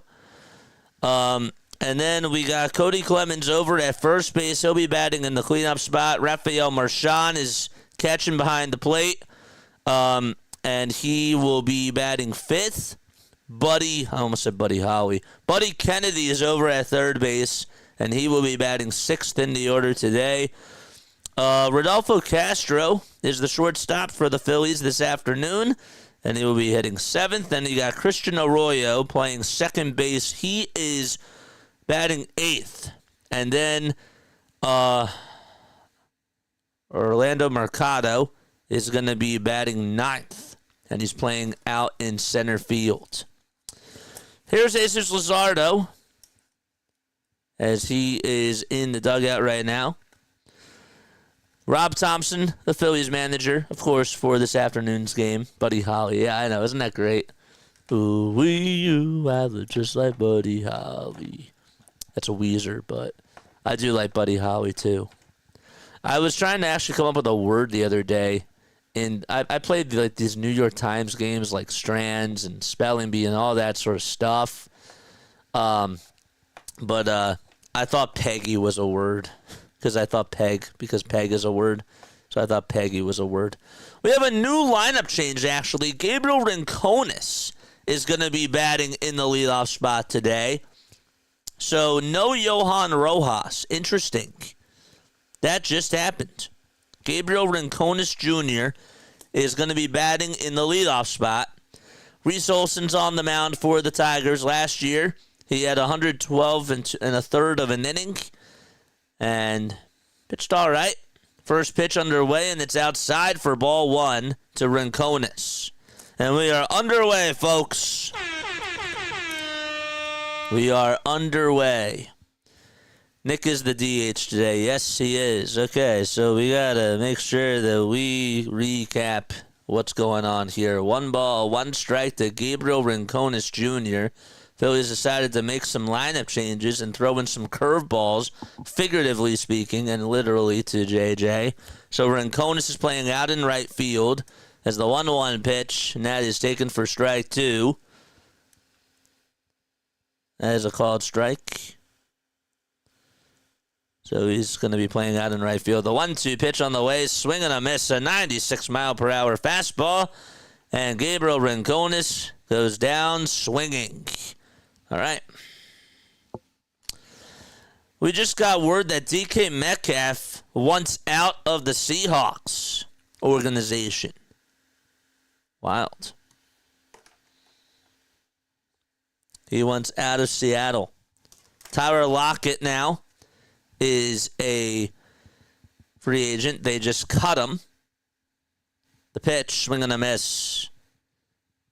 Spent 10 seasons with the Seattle Seahawks. It's wild. 0-1, and that's down for a ball. That will make it 1 strike.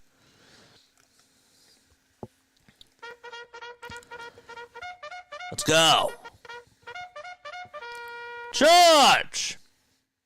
1-1 pitch, swing and a miss. Castellanos chased after a pitch that was in the dirt. The count is now 1-2.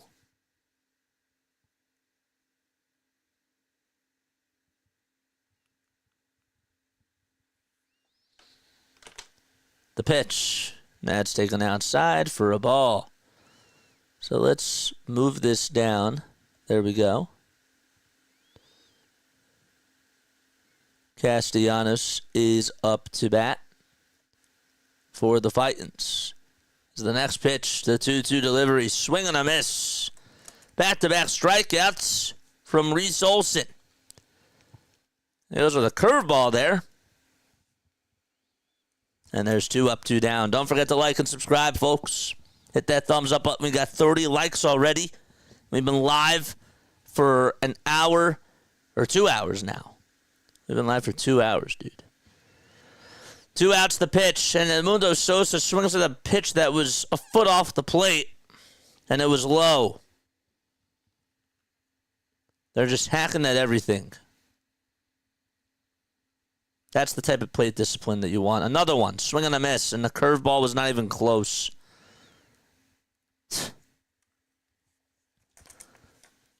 Not good at bats. They're like a foot off the plate. I don't know what they're seeing. No balls, 2 strikes to Edmundo Sosa. And the 0-2, that's high for a ball. I mean, just why not throw another slider or a curveball just like that?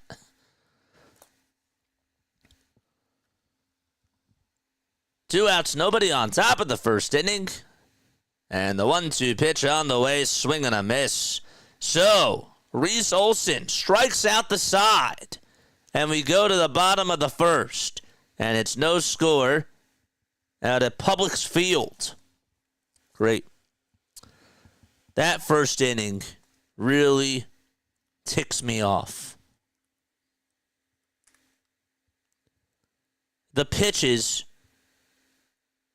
Sosa's at-bat specifically, man. Curveball, way off the plate. Slider, way off the plate.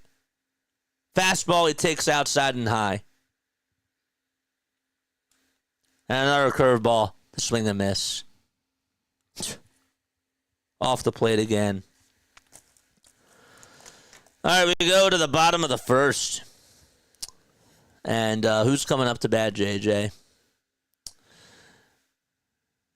It'll be Jahmai Jones, who will be batting in the leadoff spot. Not Jacoby Jones. Jahmai Jones. Jahmai. Where is he? So it'll be Jahmai Jones. Then we got Andy Ibanez, Gleyber Torres, Riley Green, Javier Baez, Kerry Carpenter, Justin Henry Malloy, Colt Keith, and Jake Rogers. And that is the starting 9 for the Detroit Tigers today. Going to the bottom of the first, no score between the Phillies and Detroit. So against Jones out in center, Ibanez at third, Torres at second, Green in left. Then you got Baez over at shortstop. Kerry Carpenter is out in right field. And then Justin Henry Malloy is DHing. Colt Keith is over at first. Jake Rogers is catching. And that is the 9 players for the Tigers. Tigers are in their dark blue uniforms. They got their long sleeve shirts on. White text on the outside. Or on the back of the jersey, that is, and on the front side of the jersey as well. They have their bright white bottoms, too. Comes Luzardo, throws a 97-mile-per-hour sinker that is way down low. Luzardo last year in 12 starts went 3-6. Missed time with elbow and back injuries. And the pitch on the way, line drive, that is smoked out over to left field, and that's going to go all the way over towards the wall. And easily getting 2 will be Jahmai Jones. Edmundo Sosa will get over towards the ball. And there's a leadoff double on a pitch that was right down Broadway. And Jones flicked it out to left. Well, he goes, first pitch he goes with is a four-seamer. It was not a sinker. And then goes with a four-seamer again. Just right at the knees. You know Jahmai Jones can get a lot of doubles. Now it's Andy Ibanez, who's now 31 years old. He's been with the Tigers since 2023. And the first pitch he sees looks like it's a slider. And it's 1 ball, no strikes. Noah says, I'll root for the Phillies in this game. Let's go, baby. Let's go. 1-0 pitch, swing and a miss. Don't forget to like and subscribe, folks. We go on for every single Phillies, Sixers, and Eagles game. We don't miss a beat. As I just dropped my little toy. 1 ball, 1 strike to Andy Ibanez. And the pitch on the way. That thing is flied out over towards right field. And Rincones will get under it. He'll make the grab. He'll draw the throw over to third base. And it's cut off by Castro. And Jahmai Jones is safe without a throw. So it is a fly out to right. And the runner does advance over to third. And Gleyber Torres, the former Yankee, is coming up. Jaguars just released Christian Kirk. Should the Eagles go after Christian Kirk? Comment down below. Howie? Here's Gleyber Torres in the box. Tigers are 4-6 at home during spring training. They're 4-6 overall, and they're 2-3 at home. First pitch, he gets a piece of it and fouls it back over towards the screen. Eagles are re-signing Zach Bond to a 3-year, $51 million contract. Let's go! Let's go! 0-1 pitch, and that's fouled away. Zach Bond is coming back to Philly. Let's go!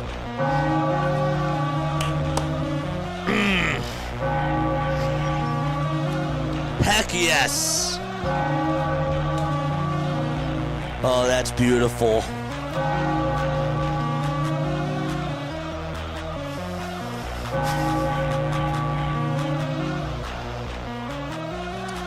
One ball, two strikes as the next pitch is fouled away. Zach Bond is coming back. Let's go. Yes. Max Crosby just agreed to a 3-year, $106.5 million extension. Jeez. Howie has done it again. One ball, two strikes. The pitch on the way. Popped up over towards the first base side. Clemens gets called off by the second baseman Kennedy. The catch is made.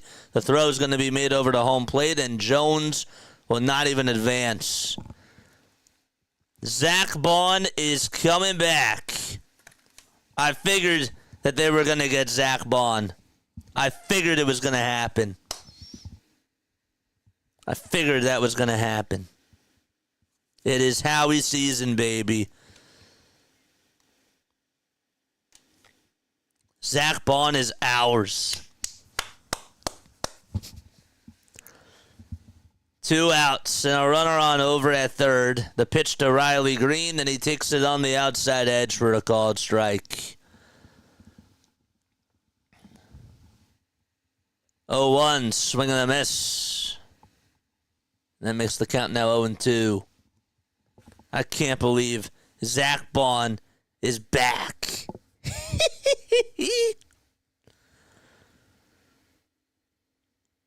The contract instantly makes Bond one of the highest paid linebackers in all of football. 0-2, and there's a foul ball. $34 million are guaranteed at signing, an additional $1.5 million in incentives and escalators. Green is in the box and will call for time. So back to the spring training game. No score, bottom of the first. A runner on over at third with 2 outs. Luzardo kicks and deals the pitch, and that is just a hair outside for ball 1.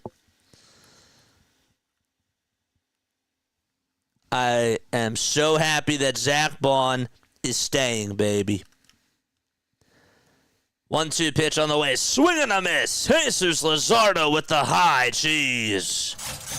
Just a leadoff double. That's all that he gives up. And that'll wrap up the first as we go to the top of the second with no score at a Publix Field.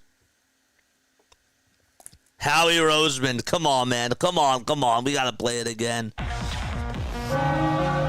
Zach Bond.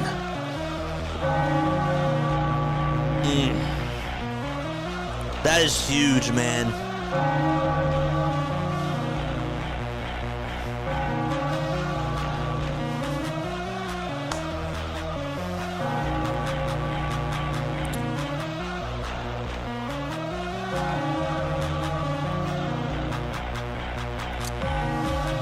Let's go, Zach Bond.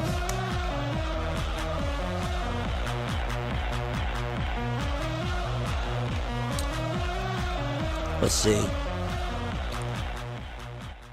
What's going on with Myles Garrett now? Zach Bond is now the second Eagles free agent from last offseason to land a deal. Barkley received a 2-year, $41.2 million extension on Tuesday. And Bond now gets a 3-year, $51 million contract on Wednesday.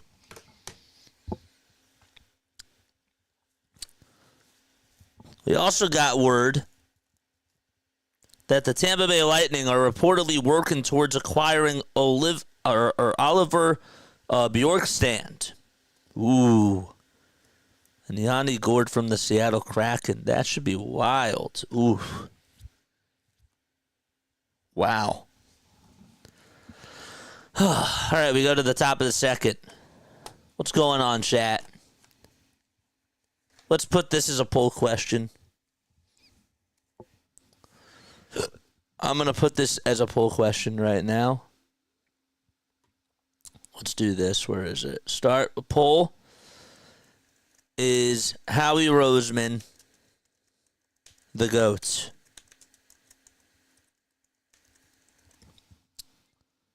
Where is it? Comes Cody Clemens up to bat. First pitch he sees is taken for a ball. Second pitch, that's also a ball too. Is Howie Roseman the GOAT? 2-0 pitch. Swing and a miss. Is Howie Roseman the GOAT? That's the poll question right now. Boy, I gotta post a video after this. So it's 2 balls, 1 strike to Cody Clemens, the former Tiger. And the next pitch he sees is swung on and missed. What's up, Brandon? How are you? How are you doing? I'm doing pretty good, man. I'm really happy that Zach Bond is back for Philadelphia.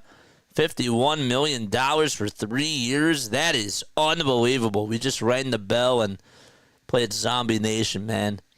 2-2 pitch to Cody Clemens. Ground ball hit over towards the right side. Scooped up by the second baseman, Gleyber Torres. And the toss over to first is in time. And Clemens is retired. So Reese Olson having a very good day.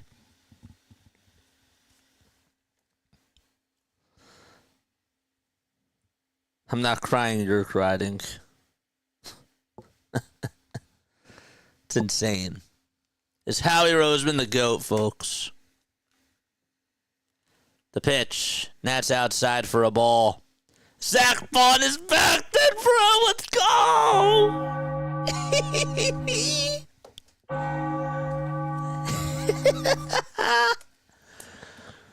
1 ball, 1 strike. 1 out, top of the second. Rafael Marchand is in the batter's box.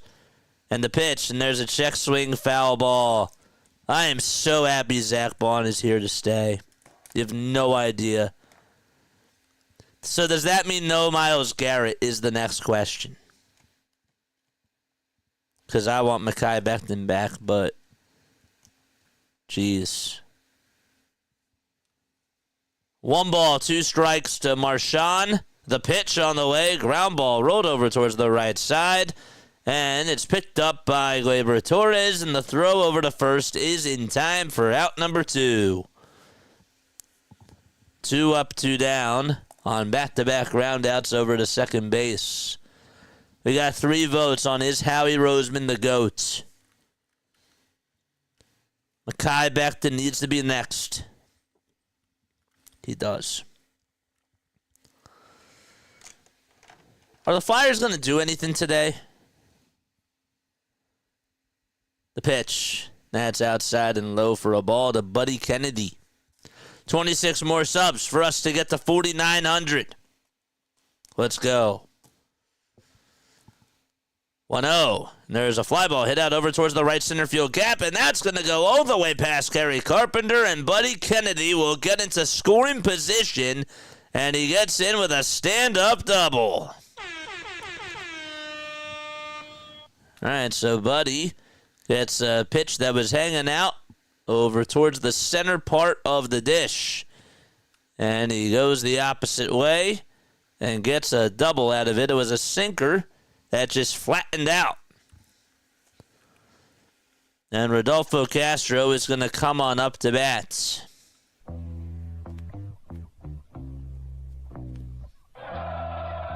Let's go. First pitch to Castro. It's taken for a ball.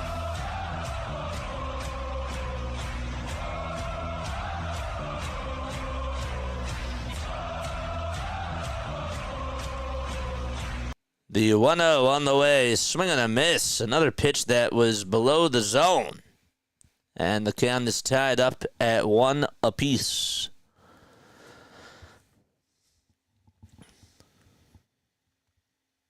Will the Flyers trade Scott Lawton, folks?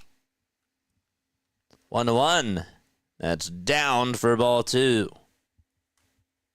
Will the Flyers trade Scott Lawton?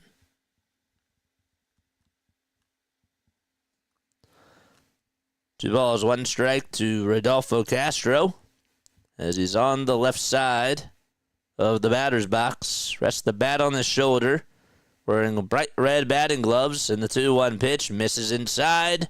That should have been a 4-pitch walk, but nonetheless, it is a 3-1 count to Rodolfo Castro. Elliot Shore Park says that the Eagles were never going to lose Zach Bond.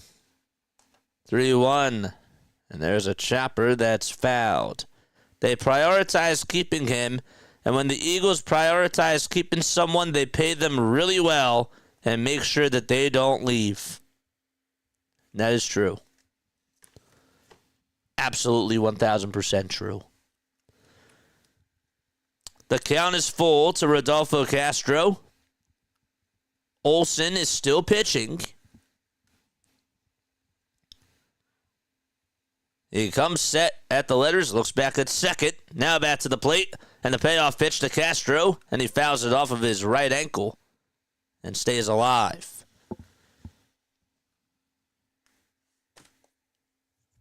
Is Scott Lawton going to stay?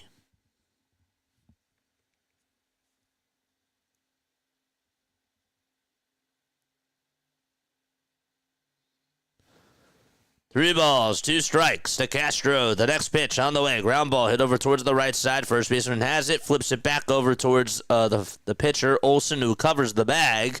And the inning is over. No runs, 1 hit, 1 man left. And we played 1.5 innings and go to the bottom of the second. Points go crazy. What's going on? How are you, my friend? Thanks so much for stopping by. If you are just tuning in for the very first time, hit that thumbs up button. Hit that subscribe button and turn on those notification bell icons. We go live for every single Phillies, Sixers, and Eagles game, and we're going to be doing a lot more MLB games this year as well. The winds are so high here that the basketball net on my neighbor's lawn just went down and almost hit their mailbox. Oh, boy, that's beautiful. Yeah, we got another subscriber. Pointo crazy. I bet that was you. Bet that was you. Thank you so much. Do you think us Phillies have this win? Because I don't watch spring training. They have not really been playing well over their last couple of games. So I don't know how this is going to go. But our offense has looked so flat so far. I know that it is spring training and we get that all the time. But first, I'll tell you this. I'll put it to you this way. During the first inning, I'm watching Edmundo Sosa at the plate, folks, and he swings and misses at two pitches that were at least a foot off the plate.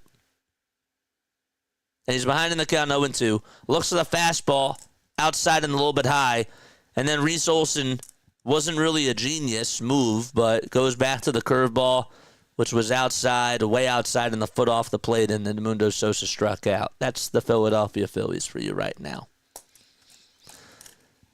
So there you go. I'm an Eagles fan. Just skip the 76ers games. Joel Embiid has been pissing me off. I feel you, man. I feel you, dude. It's hard. How do you feel about Zach Bond coming back? How do you feel about that? I'm happy. Javier Baez up to bat. In the first pitch, swing and a miss. That's why we asked if Howie Roseman is the GOAT in the poll. 125 more subs for us to get to 5K before opening day. 0-1 to Baez, swing and a miss. He looked like a fool. Just as foolish as Edmundo Sosa in that first at-bat. Luzardo is still pitching. He's looked pretty good so far. Just allowed the leadoff double in the bottom of the first. And that's that's the only hiccup he's had. The ball's 2 strikes. The pitch to Baez. Strike 3 called right down Broadway. K is in the chat. If you guys want to become channel members, you're more than welcome to do that. You really are. Appreciate it. So Baez strikes out looking. And there's one away. It is $2.99 a month to become a member. Comes Kerry Carpenter. And he stares at the pitch that just catches the outer third of the zone. Got 408 people tuning on in. That's beautiful. Another year of great linebacking play. Let's hope that Dean comes back strong. I feel you, man. I feel you. 0-1 pitch. Line drive, base hit out over to left field. And there is a 1-out single by Kerry Carpenter. Sorry, I got to do a better job of looking at both chats. That's the one thing. That is the one thing I haven't done a good job with today. Sorry about that.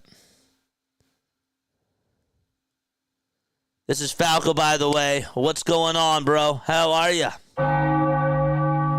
If you guys want to go follow me on Twitch, you're more than welcome to do so. The pitch. And there's a fly ball. Hit out over towards right field. It's looking foul, and it goes out of play.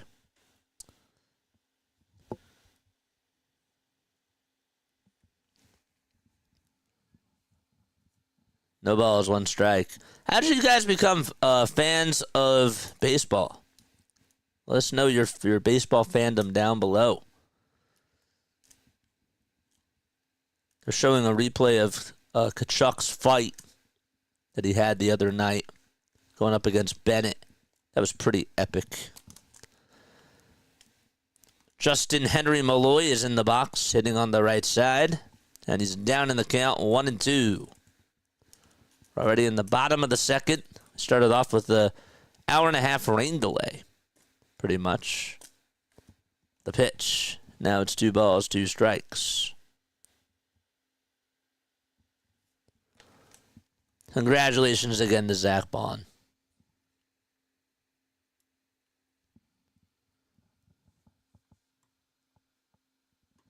What's going on, Nick?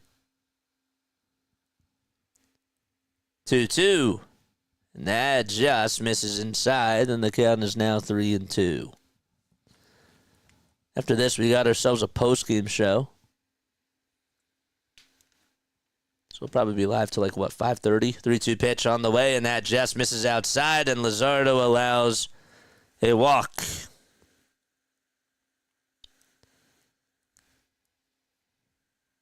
And Kerry Carpenter goes over to second. And Justin Henry Malloy is over at first. Rob Thompson is being interviewed on the ESPN cast. I'd like to hear what he has to say. And now, Luzardo is in a jam. Colt Keith is in the box and looks at a pitch that's down. It was a slider at 85. Please don't repeat Zach Wheeler's outing yesterday. Come on, man. 1-0 pitch. Strike 1 at 96 miles per hour at the kneecaps. Tigers have 2 hits. Phillies just have 1. Cole Keith, 23 years old from Zanesville, Ohio. 1-1. That misses inside, and the count is now 2-1. Made his MLB debut last year.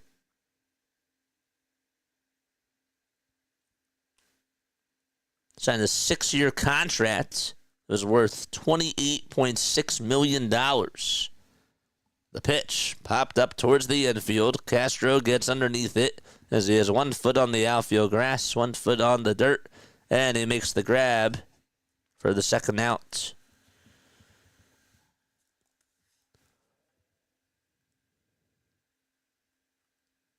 They have announced that Keith is going to be utilized as a first baseman this season. That's what A.J. Hinch wants to do. 2 outs, 2 runners on. The pitch to Rogers. Swing and a miss. Also saw that Joe Tooney, the left guard, got traded. Did we see the Zach Bond trade? Oh, we celebrated, Kavai. As soon as the news broke, we rang the bell and played the ohs. So, yeah, we saw it. We saw it, man. Absolutely stoked. 1 ball, 1 strike. Absolutely thrilled. Howie Roseman is the man. 1-1 pitch on the way. Ground ball into left field for a base hit. The runner is going to stop on over at third base. The throw is going to be made over to home. And that was a wise decision. Bases are loaded with 2 outs in the bottom of the second. As Jake Rogers comes through and Jahmai Jones is going to come back up to bat for the second time today. The Eagles have spent $72 million over the last 24 hours. $36 million each in guaranteed money to two of their star players. Jones comes up, swings, and misses at the first pitch. Jemai had a double to lead off the top of the first. That was over towards that left center field gap. 0-1, and that misses high for a ball. We got two people tuning in on Twitch. Welcome aboard. The name is Jason Joseph. We are on the road to 5,000 subscribers on YouTube before opening day. Opening day is 22 days away. Less than that now. 1-1. That's down and in for ball two.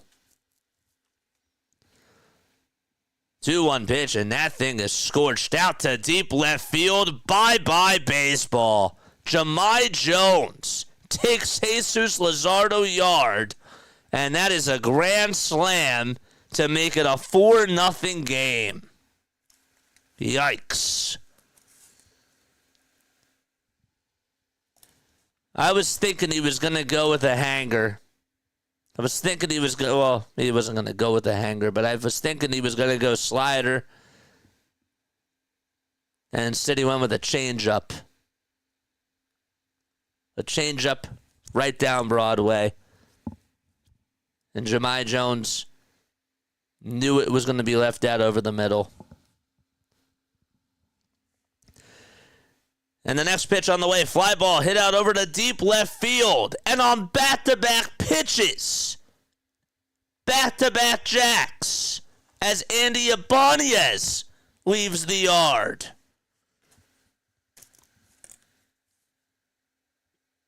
And that makes it 5-0 Detroit.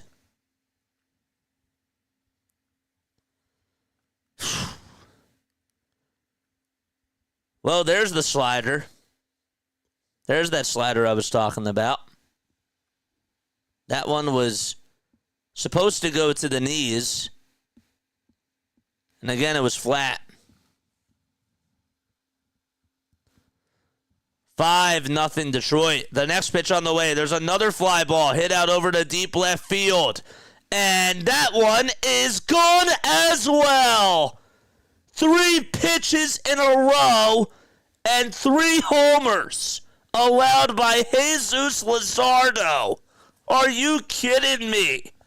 Gleyber Torres wants to join in on the party. I think it's safe to say that his night is done.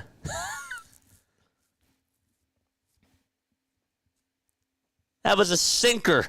Same spot, same location. And Riley Green comes up.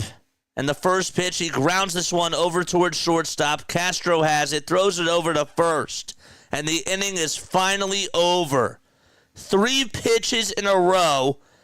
And Jesus Luzardo allows a grand slam to Jemai Jones, a solo homer to Andy Baez, and another solo homer to Gleyber Torres. And 6-0 Detroit as they send 9 men up to the plate.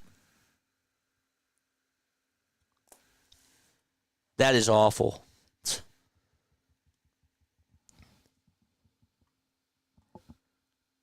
Oh, that is terrible. Back-to-back-to-back pitches.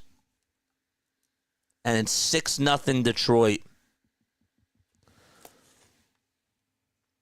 Well, Zach Wheeler gets shelled yesterday. Luzardo's getting shelled today.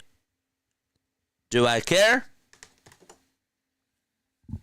Says somebody on Twitter. He says absolutely not.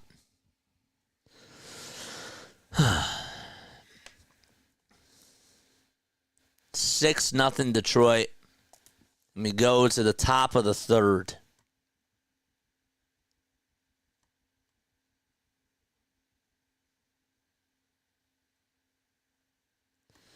Christian Arroyo, Oscar Mercado, and Gabriel Rincones are coming up.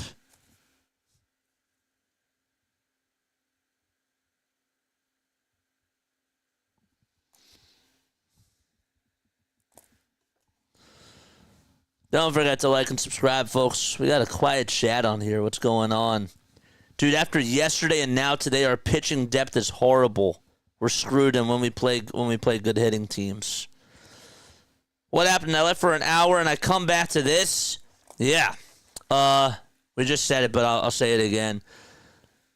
Jahmai Jones just hit a grand slam, and on the next pitch, Andy Ibanez hit a solo homer, and on the pitch after that, 3 straight pitches, and Gleyber Torres goes yard, and it's 6-0 Detroit.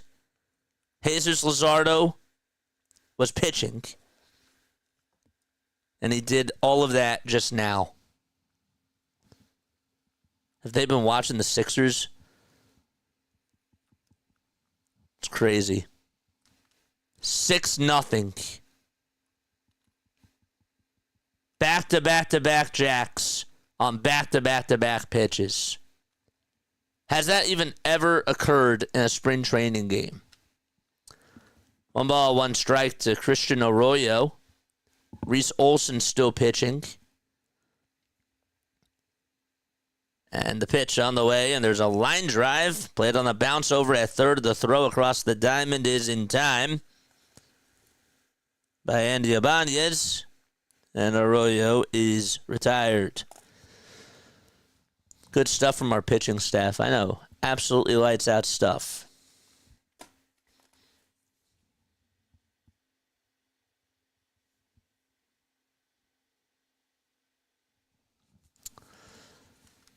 There's Riley Green with 24 homers last year and 827 on-base plus slugging percentage. The ball is 1 strike.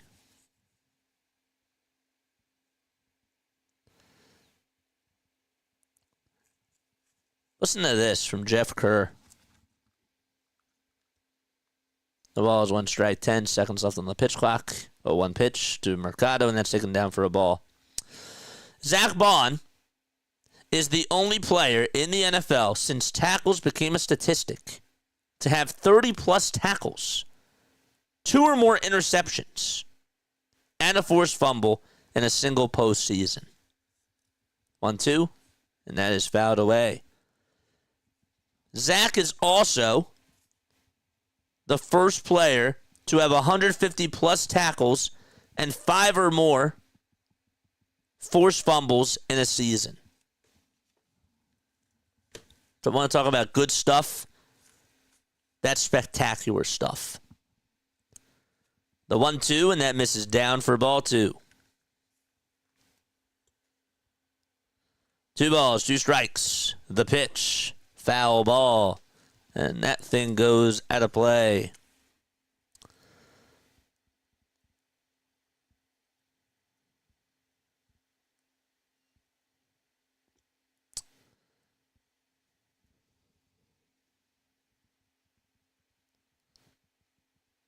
Two-two pitch. That thing is smoked and it's a foul ball.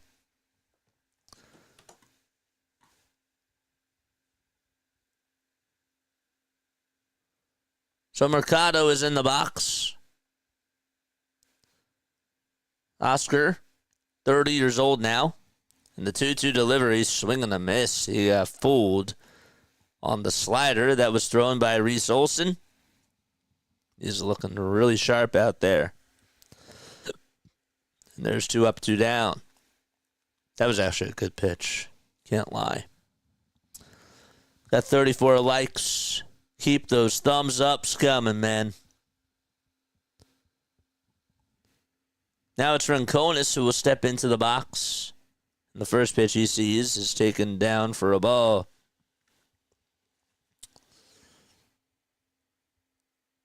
So the Lightning did make a trade. 1-0 pitch. Swing and a miss.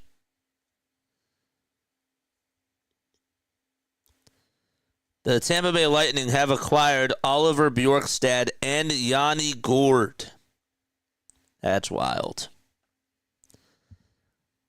And the pitch on the way, and there's a foul ball.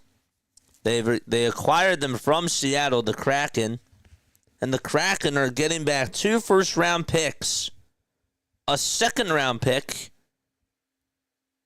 and Michael Eyssimont. How do we feel about that? 1 ball, 2 strikes to Rincones. The pitch, another foul ball. That one goes back over towards the screen.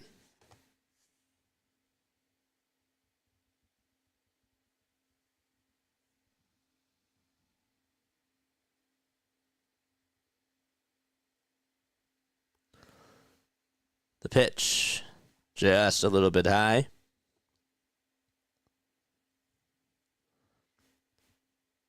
Eyssimont is 28 years old.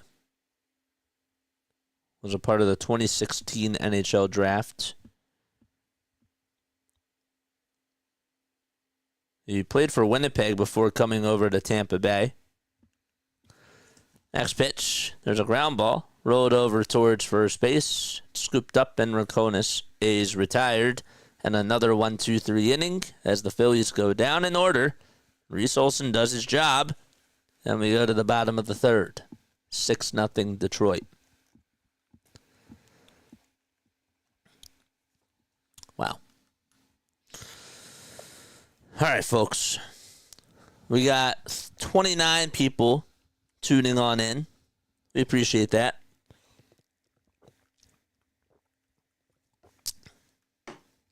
We do. Guys, I want to get your thoughts on something here. Okay? I want to get your thoughts on something. How many runs should the Phillies be averaging this year per game? I'll pull up the stats. But how many runs do you think the Phillies should be averaging per game this year?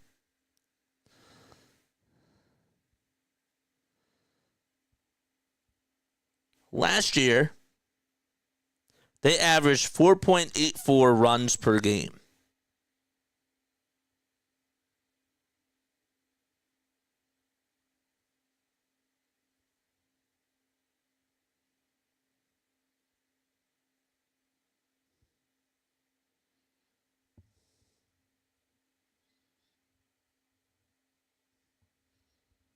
.84 is what they averaged last year. How many should they average this year? How many runs per game should the Phillies be averaging this year? Is the question. I think we should be averaging at least 5. We should really be averaging like 6. But I'll be nice and say 5. David says 5. And like, don't get it twisted with the 4.84 because that it looks a little bit wonky. Because there were some games where they did so bad, and other games where they just poured it on. So it was really just a mixture of outliers, if that makes sense. But they should be getting 5 runs on a consistent basis. If it evens out to 5, I think I'm good with that. The pitch to Baez, and that's taken for a ball. Matt Strom is going to pitch. Throws a 92-mile-per-hour slider that ends up catching the knees for strike 1. The count is 1-1. 25 more subs for us to get to 5,000, to get to 4,900. In case you're just tuning in, the 1-1 is swung on and missed. Jahmai Jones, Andy Ibanez, and Gleyber Torres went back-to-back-to-back on 3 consecutive pitches in the bottom of the second. Jahmai Jones' homer was a grand slam. And then on the next pitch, Andy Ibanez hit a solo homer. And on the pitch after that, Gleyber Torres hit a solo homer. That was off of Jesus Luzardo. Javier Baez is in the box. Signed a huge contract with the Detroit Tigers a couple of years ago. Won a World Series, of course, with the Chicago Cubs, along with other standouts like Kyle Schwarber and Chris Bryant and Anthony Rizzo. Strom is in the pitch, and the 1-2 to Baez. High for ball 2.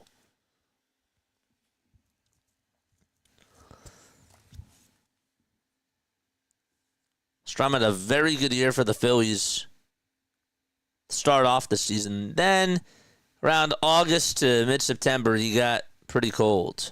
2-2 pitch on the way. Strike 3 called at the knees. Another K. They're going to challenge this. They're going to use the ABS system.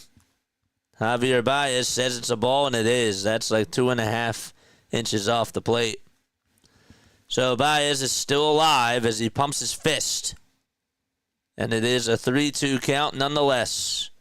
Payoff pitch to Baez, and that's taken inside and low for ball 4. And Baez forgot. Baez was still in the box, and then the third base coach said, that is ball 4. And it was. So he led off the second with a strikeout looking. Yeah, so in spring training, they have this new ABS system, automatic ball system. And you can challenge pitches. But I'll explain the rules in case you're curious about how it works. It's not for the regular season. It's just for spring training. Now, some ballparks have this system, some don't. And the Tigers ballpark does, and so do the Phillies.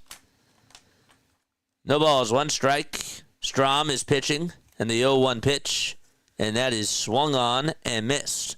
Again, for those of you that are just tuning in, welcome aboard. My name is Jason Joseph. This is Play-by-Play with JJ. Hit the thumbs up button, and hit the subscribe button as well. We go live for Phillies, Sixers, and Eagles games, but we're going to do a lot more Major League Baseball games this year for other teams, too. We are doing Sunday Night Baseball.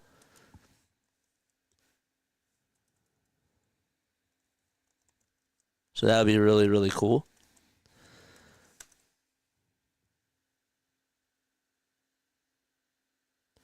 So they call it the automated ball strike system.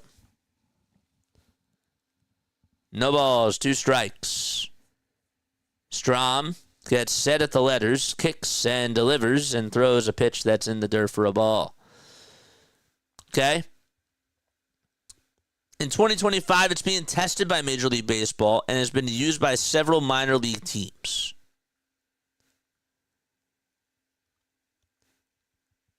In MLB spring training, okay, only the batter, the pitcher, and the catcher may challenge a ball or a strike call. That's how it works. They tap their cap or the helmet immediately after an umpire's call. Next pitch, it's a 1-2 count. Each team gets 2 challenges per game and only loses a challenge if the original call is upheld after review. 1-2 pitch. There's a chopper hit over towards the right side, and the throw over to first is in time, but the runner from first does go on over to second. So each team gets 2 challenges per game, and they only lose a challenge if the original call is upheld after the review. Players must make a decision on their own without assistance from other players or team personnel. Can't use the managers, can't use the coaches. Unlike instant replay challenges, managers may not challenge a ball strike call. And it's cool. It's really, really cool. 1 out, top of the second. No balls, 1 strike to Justin Henry Malloy, who walked in the first. Strom still pitching. 13 pitches for him. The windup and the pitch. That's in the dirt for a ball. So point go crazy, do you understand? Did I explain that well?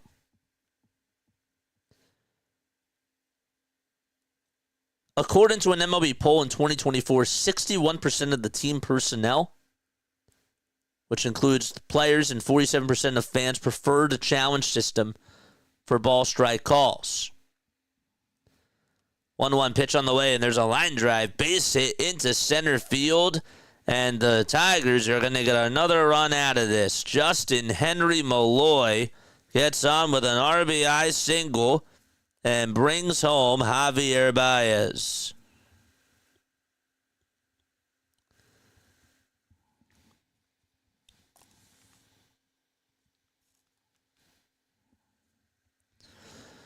Now it's Colt Keith coming up.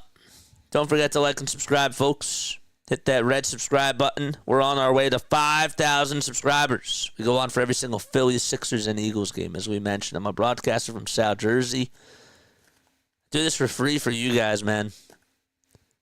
There's Roger Clemens. His son Cody is over at first base, covering first for the Phils. And the pitch to Colt Keith from Strom, a line drive hit out over to right field. That'll drop in for a base hit. Rincones will play it on the bounce, so he'll throw it over to the cutoff man. And there's back-to-back base hits for Detroit as they lead it 7-0. Do I have an Eagles jersey? Oh, yes. Got a couple. Just bought me some. I had to. How many runs per game do you think that the Phillies should average this year? I'm going to ask again for those of you that did not hear it before. They averaged about 4.7 last year, but again, it was on and off, right? They had games where they got shut out, and then they had games where they put up 15 runs. So the numbers are skewed. 1 ball, no strikes to Jake Rogers.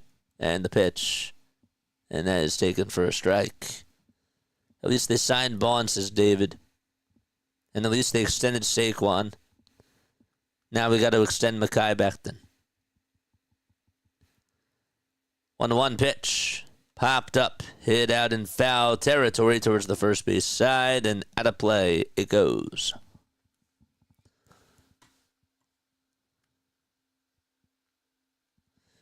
Rob's here. Eagles looking very scary.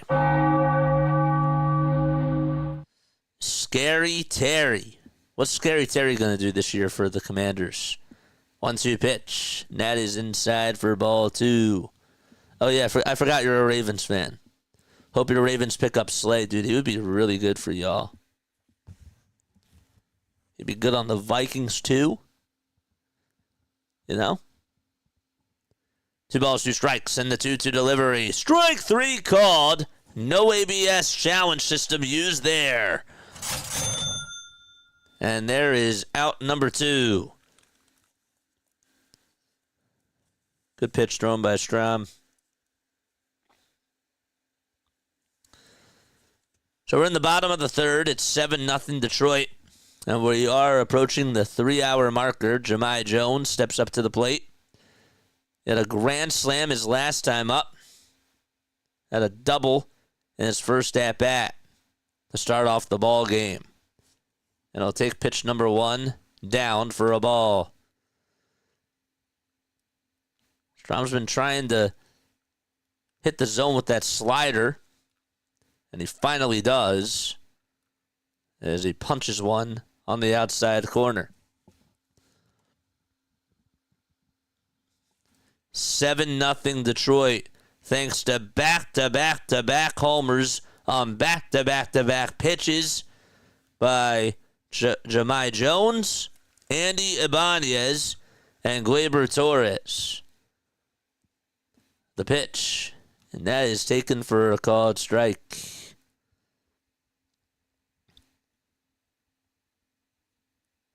The 1-2 delivery, and that misses inside.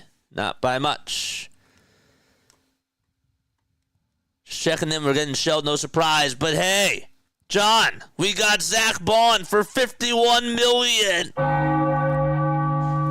3 years. We were celebrating as soon as the news broke. The 2-2 delivery, and that just misses outside for ball 3. Just checking in. We getting shelled. No surprise. Maybe they'll get 12 like the Yankees. So Saquon Barkley and Zach Bond are locked up as Eagles. The payoff pitch to Jahmai Jones, and that misses inside for ball 4, and Matt Strahm in a pickle. That's the third time today that Jones has reached base. Pretty insane.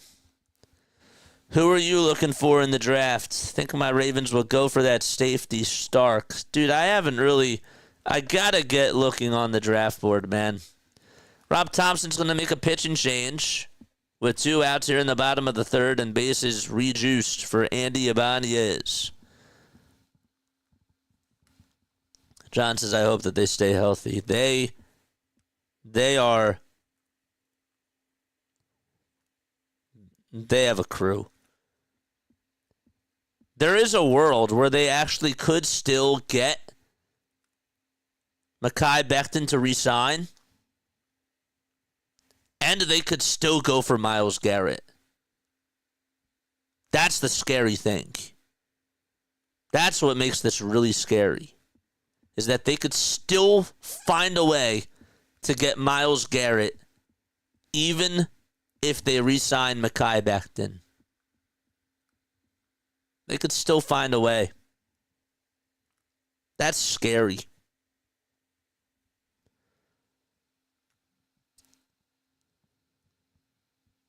Like you win black and tan in the draft. Don't forget to like and subscribe, folks. Hit that bell icon, too.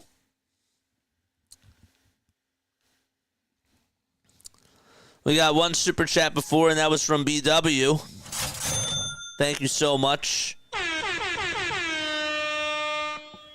It's crazy. DK Metcalf is on the trade-in block, as we mentioned before. And Tyler Lockett just got released by Seattle. The Cowboys are considering reworking Dak to add salary cap. Add $56.6 million in 2 days by reworking Dak's and CeeDee's contract. Ay, ay, ay. Extend Goddard and Cam to free up more cap space. We can find a tight end. I'm not really worried about Dallas Goedert if he walks. I think we can find another tight end. I do. Bechtold is pitching. Not Becton. It's Bechtold. First pitch, swing and a miss. Next pitch on the way, and there's a line drive base hit out to left center field. This will at least bring 2 runners home and make it now a 9-0 game as Andy Ibanez opens the floodgates. And it's 9-0 Detroit.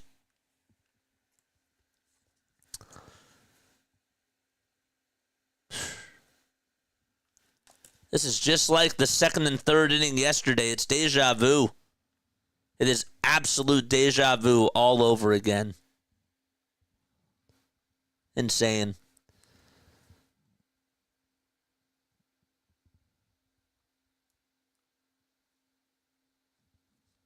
Just took the over for 14.5. I don't blame you. Here comes Gleyber Torres, and the first pitch he sees is in the dirt for a ball. Andy Ibanez. Raul is actually... He still works in Major League Baseball, but he does, what does he do? He's like a senior advisor to somebody. And I think Andy is one of his kids, isn't it? Is Andy one of his kids? I could be wrong about that. Pitch to Gleyber Torres, former Yankee. 1 ball, 1 strike. Not worried we were a slow starting team. Yeah, I'm not really worried either. Was this not charging? It said that it was charging. What's going on? Raul Ibanez. 2 balls, 1 strike. 2 outs. Bottom of the 3rd. 2 runners on. The pitch to Gleyber Torres, and that's outside and low for a ball. He is a current senior vice president of on-field operations for Major League Baseball. He was a special advisor from 2016 to 2021. 3 balls, 1 strike. The pitch, and that is popped up. It's a foul ball, and it goes out of play. I will always be grateful for Raul Ibanez. I'm sure that Yankees fans will be grateful for him too. Just kidding. He only played with them for 1 year. But Raul, 3-2 pitch, and that's downstairs, and the bases for the 3rd time today are loaded for Detroit. This is an ass whooping. And for the 2nd inning in a row, there will be at least 9 men coming up to the plate. Riley Green is up to bat. We're approaching the 3-hour mark here. Got off to a late start because of a rain delay. I still have my Jim Thome jersey. It was actually my dad's. The pitch, and that's taken down for a ball to Riley Green. Hitless in 2 at-bats, grounded out to first, grounded out to short as well. And the 1-0 pitch, and that's taken on the outside edge for strike 1. Eagles 1977, wow. Wow meaning that we got Zach Bond for another 3 years? Or wow this? Or both? 1-1, and that misses outside for ball 2. So Bechtold really just has not had a good spring training, and I wouldn't be shocked if this was his last outing.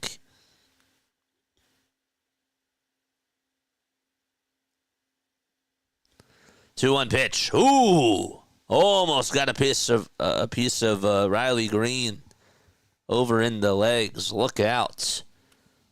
Whew. Hit that thumbs up button and subscribe to the channel.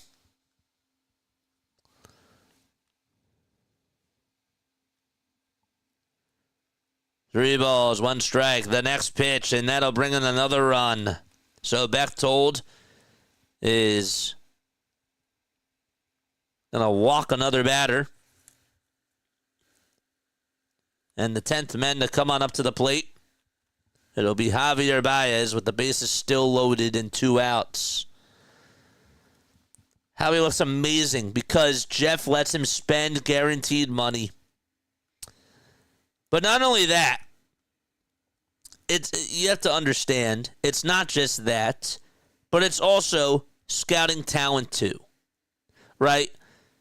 Yes, Jeff is letting him spend the money, but guess what? Drafted the right pieces, and they didn't really have to pay too much to get their first one. Now they're going to overspend and pay more, and guess what? They want to be a dynasty. And I can't blame them. But this all starts not because he went after high arcing free agents and all that stuff. No. The pitch, line drive, base hit out over to left field, and that's going to bring home another 2 runs. And that'll put runners at 2nd and 3rd, and it's now a 12-0 game. Detroit is spanking the Phillies. Javier Baez getting on for the 2nd time in just this inning alone. No GM in the NFL should ever pick up a 215 number phone call, ever. Well, there's the runs. And now it's Kerry Carpenter coming up to bat again. I mean, maybe try to get somebody warmed up in the bullpen. Maybe that's what they're allergic to. First pitch, and that's taken down and in for ball 1. Not again. 1-0 pitch, and there's a fly ball hit out over towards left field. It is a foul ball. It's okay, guys. We're just down by a touchdown. We're down by 2 possessions, guys. It's okay.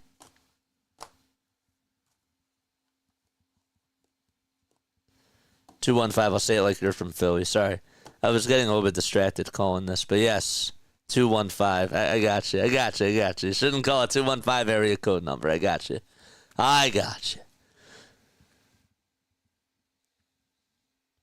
1 ball, 2 strikes as the next pitch is fouled away. Baumholtz has been very bad ever since coming in for Strum. He hasn't even been able to get the final out. And the 1-2 pitch on the way. He swings and misses at it. And the inning is finally over. So Kerry Carpenter strikes out. But the damage is done. And, well, the Tigers put up another 6 runs on the Phillies and lead at 12-0 as we go to the 4th. Congrats on Zach Bond coming back.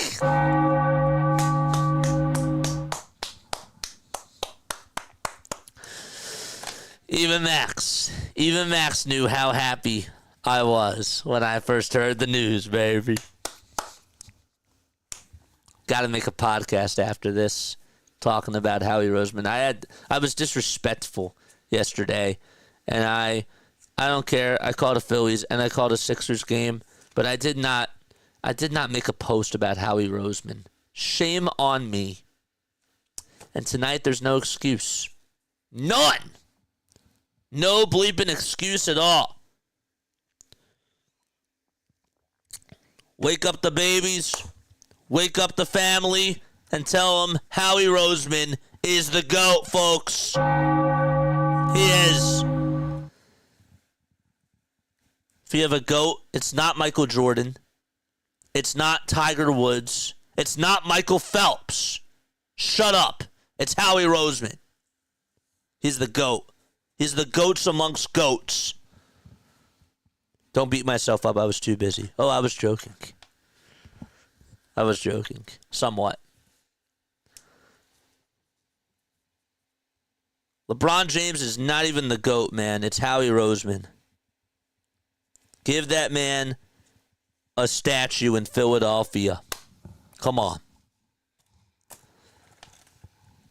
Phillies are playing like statues today. We have more clouds in the sky. Oh, that's beautiful. Great. Umpires are gathering together over at first, second, and third. Okay. And they will go back to their bases. Howie over Belichick any day.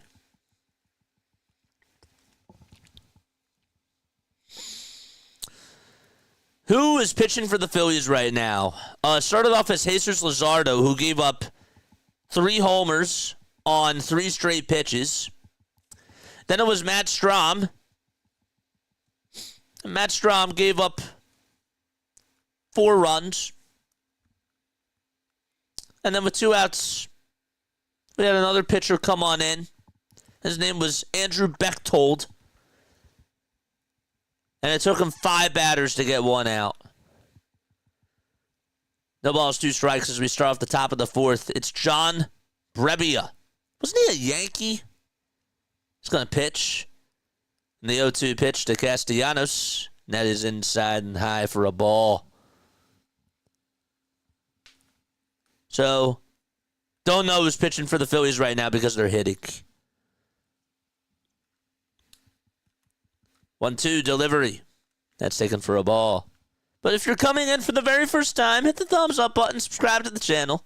We encourage you all to do so. 2-2 pitch to Casty, and he pops this one up over in foul ground, and it is a foul ball and goes out of play. You know what I hate? I hate stating the obvious. I said that he fouls it off, and I said that there's a pop-up, and it's going out of play, and it's a foul ball. I just said it was a foul ball.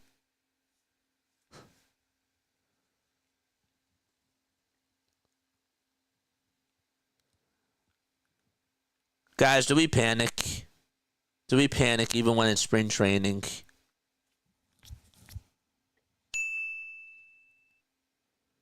We're Philly fans. We take everything seriously. Just kidding. Just kidding. Some of us aren't worried. Some of us are. 2 balls, 2 strikes. And the pitch, and what was an 0-2 count is now a 3-2 count. This game matters as much as how you care about how my day was, says Darbo. Y'all are funny. The pitch to Casty. Fly ball hit out over towards center field. Jahmai Jones gets under it and they'll make the catch. And there's out number 1. But no, seriously. Do we care? Yeah, we kind of do care. I mean, like, Zach Wheeler had a terrible outing. You know what I care about? I care about the plate discipline. That's what I care about.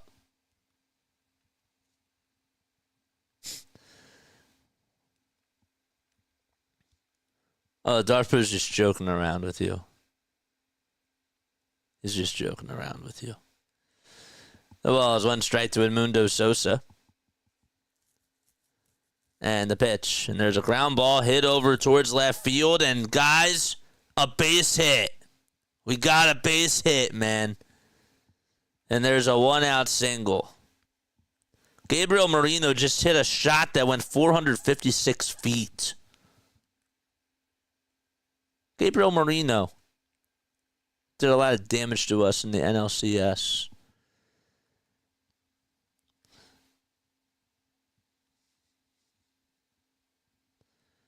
Guys, go subscribe to Mass Coverage TV for all the Yankees content out there. He does a great job. Pitch to Cody Clemens, and there's a little foul ball towards the third base side. A month from now, I'll be watching, and then I'll panic somewhat. That's what our guy David says.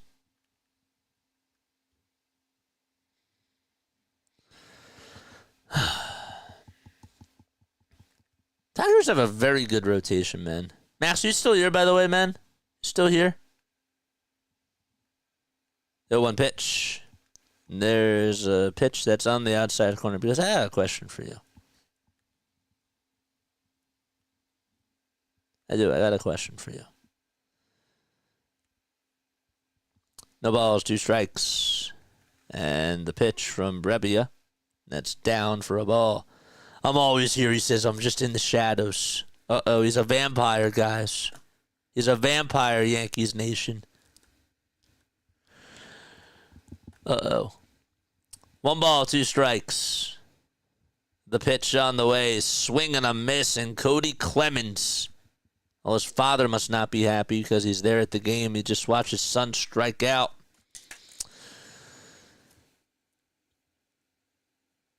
And there is 2 away. Okay, so I have a question for you. Man. All right.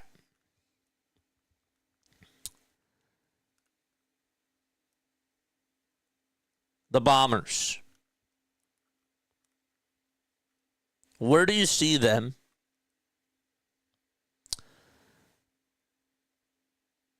Where do you see them finishing in home runs this year? I think that they have a chance to be the number 1 team in home runs. 1-0 pitch, and there's a foul ball. I think the Yankees really can lead the league in homers. I do. But there's a reason why I'm asking you this question. Rafael Marchand is up to bat. And the pitch, and that's taken outside for ball 2.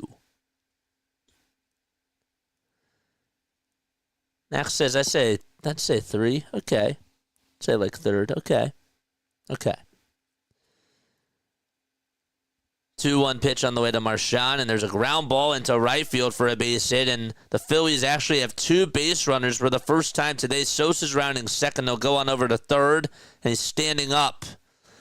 Okay, so why I'm asking you this question is because you guys absolutely destroy us every time that you play us, it seems like.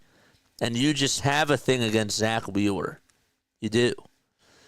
So I was going series by series during this rain delay, and I was going through records and whatever, and figuring out where we would have landed this season. I had them going 92-70, but then by the time I did this record thing, we got to 86 wins and 76 losses, which is probably not going to make them get into the playoffs. Buddy Kennedy is going to come on up, and it's a 1-0 count to him. The pitch from Brebbia, and that misses just outside for ball 2. But I bring this up because I think that you guys are going to outscore us when we play you. And you're going to put up like 28 runs on us. 2-0 pitch. There's a strike called. Stanton is going to miss time, so that will take homers away. If Bellinger and Goldie drop 60 combined, then we'll finish in the top 3. But what if you get Arenado at the deadline? 2-1, and that's outside for ball 3. Also, what if the Martian actually hits? I'm not like rolling that out. Is he gonna start? I guess is the bigger question. 3-1, and that misses down low for a ball. You never know, man. Baseball's a crazy sport. It is a crazy sport. So the Phillies have bases loaded. And A.J. Hinch is going to make a move. We do have a pitching change. Come on, let's make this a 10-hour stream. Come on, I'm ready. I'm ready for a 10-hour stream, folks. Let's get like 10 runs here, please. JJ, you sound good today. You sound re-energized. You sound fresh. I sounded fresh last night too. Was I a little bit tired at the end? Yeah, it was boring.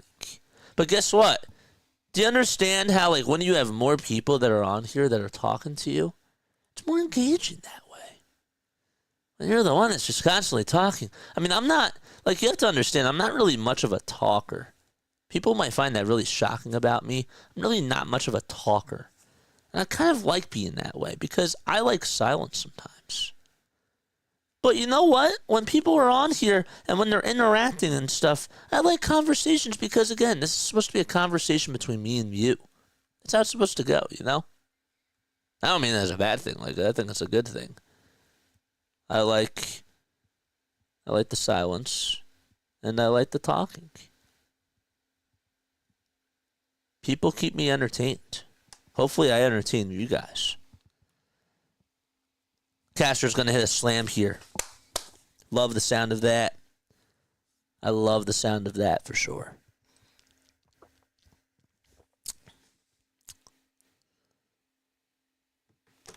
How much do you guys want to bet that Mekhi Becton gets extended during the stream?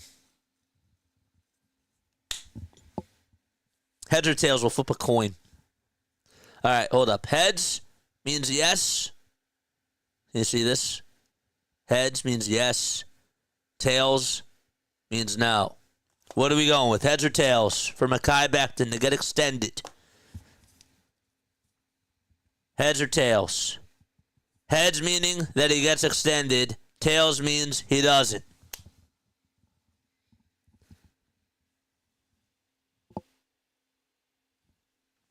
Two outs.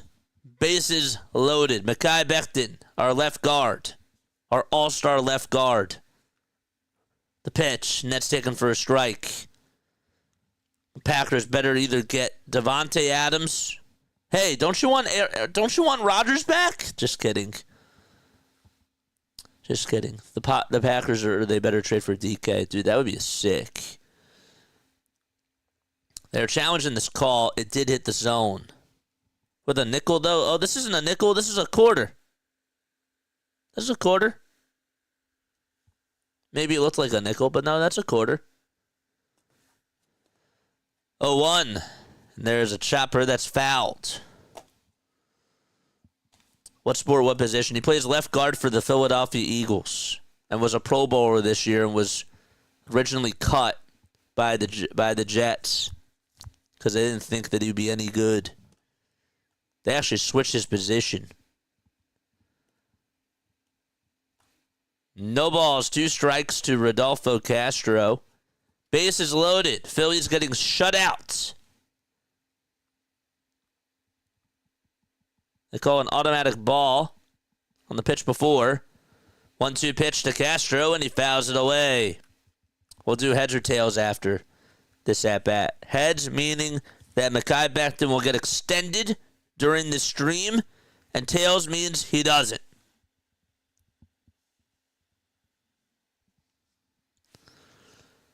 One-two pitch on the way. Rodolfo Castro strikes out, and that's the end of the inning. Phillies leave the bases loaded. Of course they do. And we go to the bottom of the fourth, losing track of things. Okay, so Castro strikes out, and that's the end of that. All right, folks. Heads or tails? Mekhi Becton, our left guard. Will he get extended? Yes means he will. There it is right there. No means tails. Heads or tails? I'm going to say heads. Okay.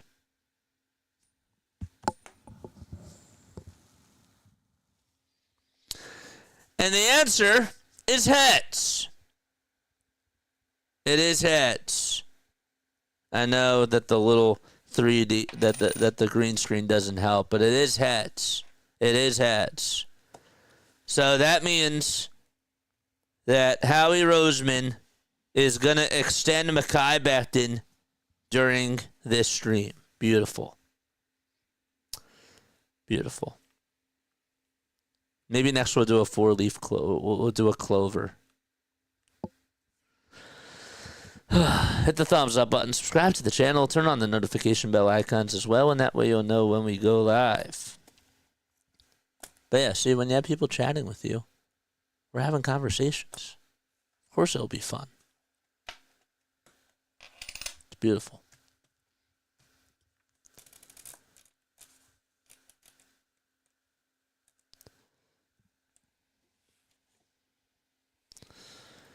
We got news from Adam Schefter. We elect to receive. Set to become an unrestricted free agent next week. That is Bills safety Damar Hamlin.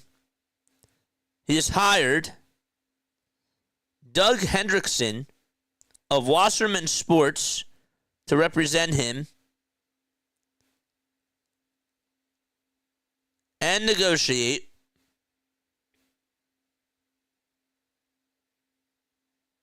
his next NFL contract. Sorry. I had to wait for that whole thing to change.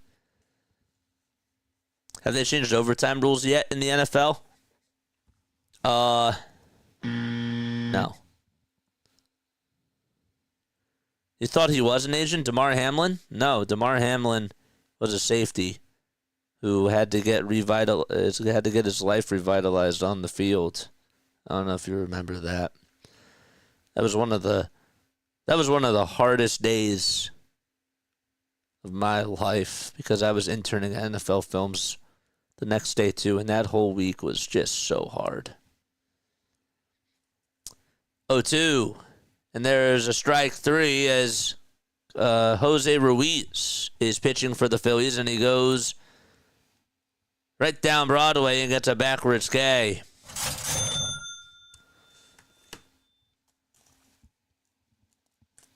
And there's one out in the bottom of the fourth.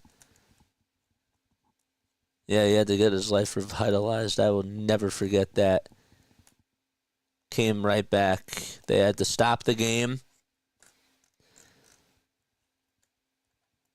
I actually remember I was getting off of a stream, and my mom broke it to me. They stopped the game. It was on Monday Night Football, and he was getting checked out in the hospital and everything. And I didn't know if he would make it. But he did. 1 ball, 1 strike. Keith is up to bat. And the pitch is up high for ball 2.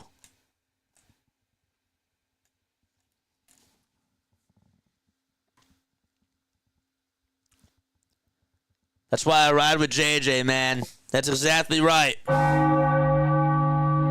The Phillies cut ties with Stubbsy this year, dude. I was so sorry, man. I forgot to look at that other chat. It's 2 balls, 2 strikes. I feel so bad for him, man. What caused that? You got knocked out. Got knocked out on the field. And, yeah. 2 balls, 2 strikes, and the next pitch is taken down for ball 3. He was, it wasn't even like a collision, like nothing like that. It was just a regular play. And, just went unconscious like that. And, had a scary moment. 3-2 pitch, and there's a ground ball hit over towards first base. Clemens has it, picks it up, fields it properly, and there is out number 2.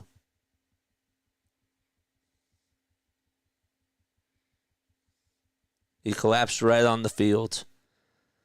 He took a hit versus the Bengals.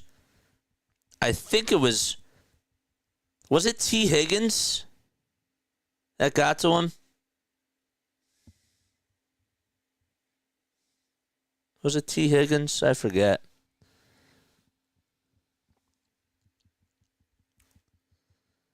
He was. Yep. He collapsed and he went into cardiac arrest. 1 ball, no strikes. And the pitch, and that's down for ball 2. The next day at NFL Films, I mean, that whole entire week, we were covering that whole thing. It was like nothing else mattered except getting that guy back and seeing if he was going to make it. That was not a fun time. But it brought us all close, man. It really did. Like, something that's just beyond sports. 2 balls, 1 strike. And the pitch. And there's strike 2 from Jose Ruiz. I just can't believe he's still playing the game, man. Like, that's wild. 2-2 pitch. Line drive, hit out over to left field. Sosa tracks it down, and I'll make the catch. Thought he was going to misjudge it for a second. He did not, though. And we go to the top of the 5th. It's 12-0 Detroit. Just in the background today, not well. Have a great stream, everyone. Dude, Scott, we hope that you feel better, man. I really do.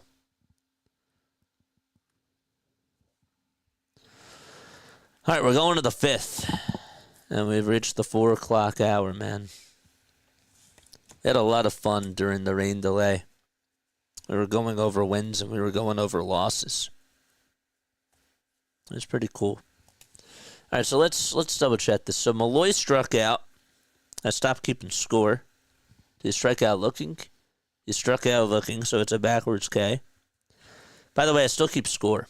I do. I still keep score. For those of you that don't know, I still keep score for baseball. Keith actually grounded out to first. And then Rogers lined out to left. And we're going to the 5th. We are going to the 5th.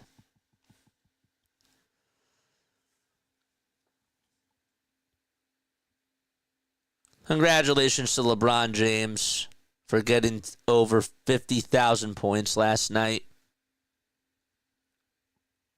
Say what you want about LeBron, but my guy is just breaking records. And he's doing it at how many years old? 40? He still is playing at a high level. That's just ridiculous. That's so ridiculous. Is he the GOAT? I mean, we have that conversation all the time. I just think that sometimes we just need to, like, put those types of conversations aside and just admire somebody's greatness. You know? Like, don't just compare people to others because, I mean, like, that's like what I do in my profession. But sometimes, like, when when I have a milestone or like whatever it is, I like to just take a step back and just celebrate the journey. You know what I mean? The ball is one strike as Christian Arroyo's up to bat. And the pitch, and that is swung on and missed for strike 2. No, he wasn't, John. He was not.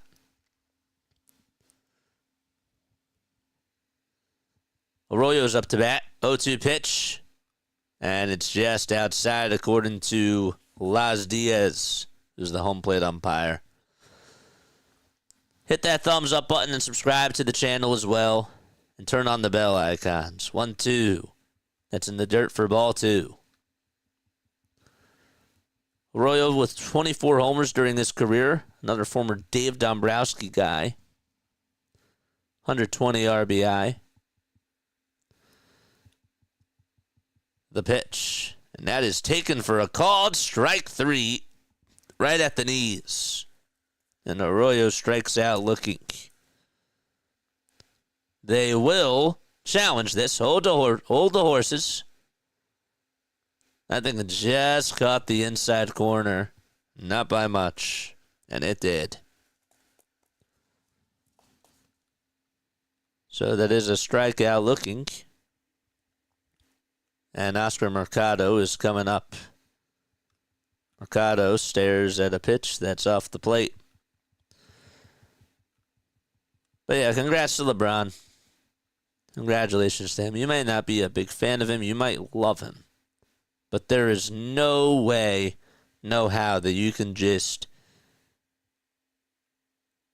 not even acknowledge just the greatness that he is put on display on a year in and on a year out basis. 2-0, and there's a fly ball hit out over towards center field. On the run to make the grab is Jahmai Jones, and he's there to make out number 2.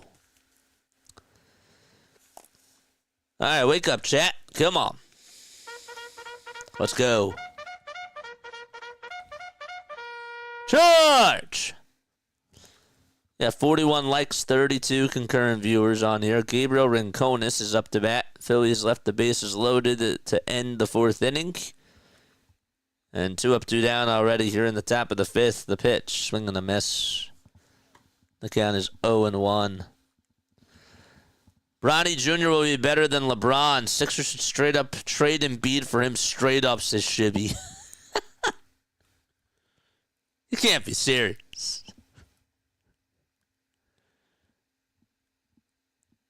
Vest is on the hill. 1 ball, 1 strike. And the wind up and the pitch. And Rincones does get a piece of it, and he does stay alive.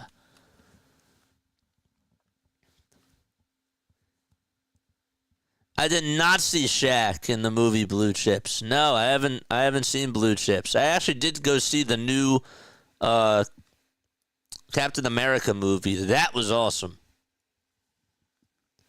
I did go see that. That was sick. I would see it again, actually. I liked it. 2 balls, 2 strikes, 2 outs. Nobody on, top of the 5th. Pitch to Rincones, and he pops it up. It's going out of play, though, towards the third base side. Charge Scott's batteries. Yeah, get well, my guy. Seriously. Feel better, dude.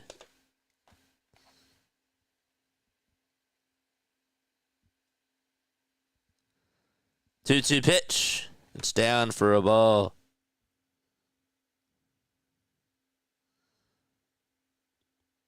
Aaron Brassey says it'll be nice and dry inside in the SJU bookstore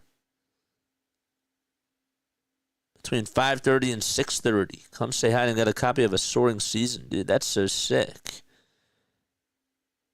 He's a freelancer for the SJU Hawks. Huh, that's really cool. Next pitch on the way. It's now 3 balls, 2 strikes.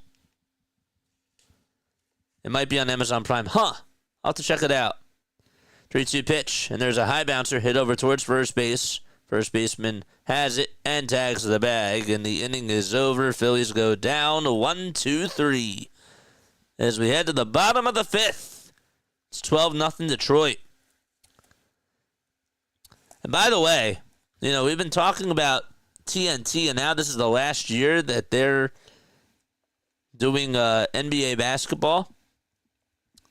Not a lot of people really are talking about this, but this is the final year of ESPN's deal with Major League Baseball. The whole landscape of media is changing, folks. It really is. They could not agree on a deal.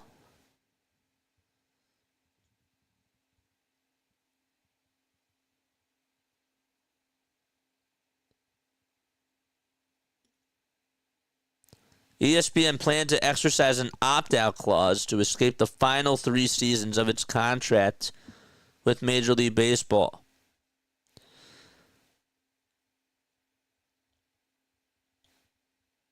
There was a March 1st deadline for MLB and ESPN to opt out of the final 3 years of their contracts. The sides originally agreed to a 7-year deal. That was back in 2021 that averaged about $550 million per season. They've carried Major League Baseball games since 1990.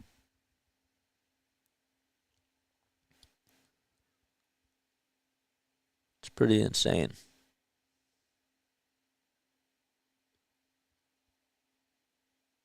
So where are they going to go is the question that I'm curious to see. We're in the bottom of the fifth.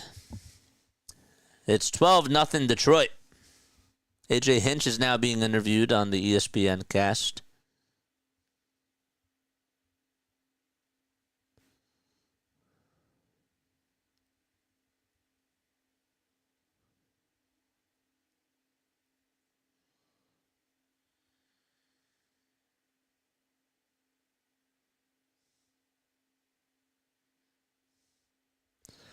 Pitch, and there's a high fly ball hit out over towards center field. It's carrying, it's going back over towards the track, and Mercado just has enough room to make the catch. That's too bad. And there's one away in the bottom of the fifth.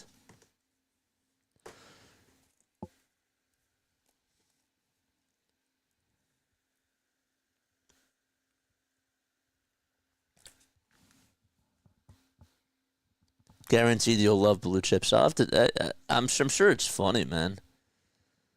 Multi-team deal. Sixers get Bronny and Angel Reese. Hey, man, if we're going to get a WNBA team, so I'll take Angel on my team. That ain't far away. So, you know what? That team might be closer to a championship than the NBA team. So we're starting off on the right foot by getting Angel, so I'll take that. I would take that for sure. 1-1, and there's a foul ball. Andy Ibanez is up to bat. Tanner Banks is on the hill for the Phils. Comes on in relief for Jose Ruiz.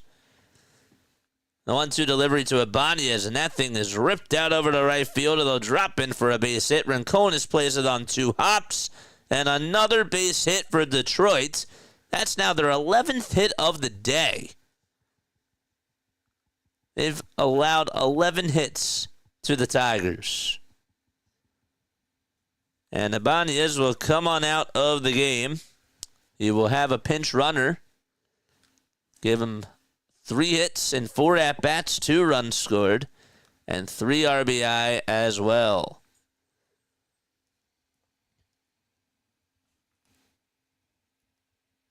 Guy had 33 tackles last year, man.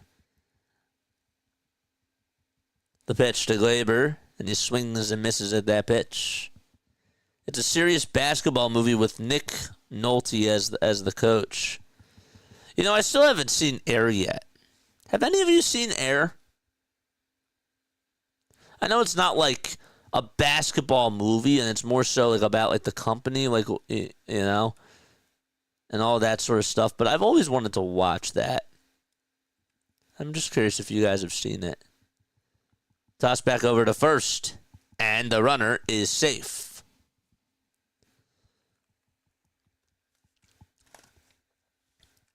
Have any of you seen Air?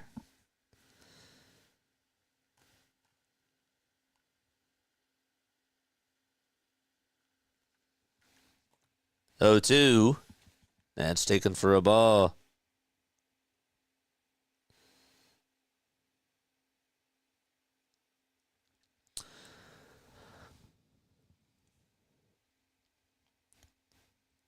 One ball, 2 strikes, and the pitch. That is outside for ball 2. J-Roll is in camp this week as a guest instructor, according to Todd Zalecki. He's always insightful, so it was fun to hear his thoughts on the 2025 Phillies' chances on winning a World Series. And Trey Turner hitting leadoff in Rollins' own Hall of Fame chances. That's pretty cool. We'll check out this article on MLB.com. We'll do that in just a little bit. Continue to like and subscribe. John says I have not seen Air. I've heard so many good things about that movie.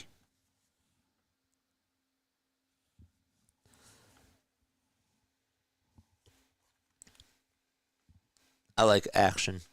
I love Squid Games. I love that show. I know it's not a movie.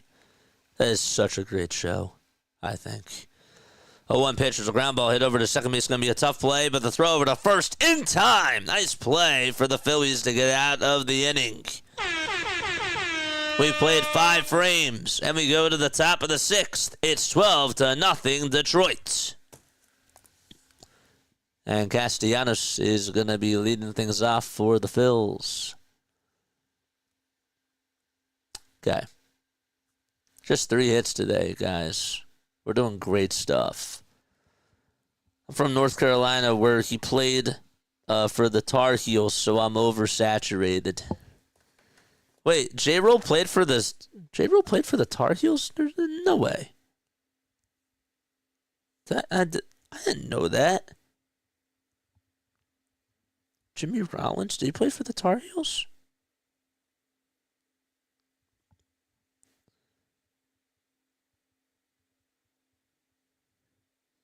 He did.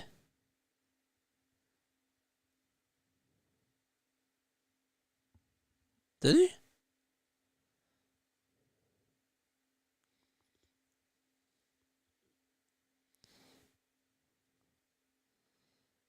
Oh, he grew up in Alameda, California. Did he go straight to the majors? I said he did because I was looking at something else. Was drafted by the Phillies.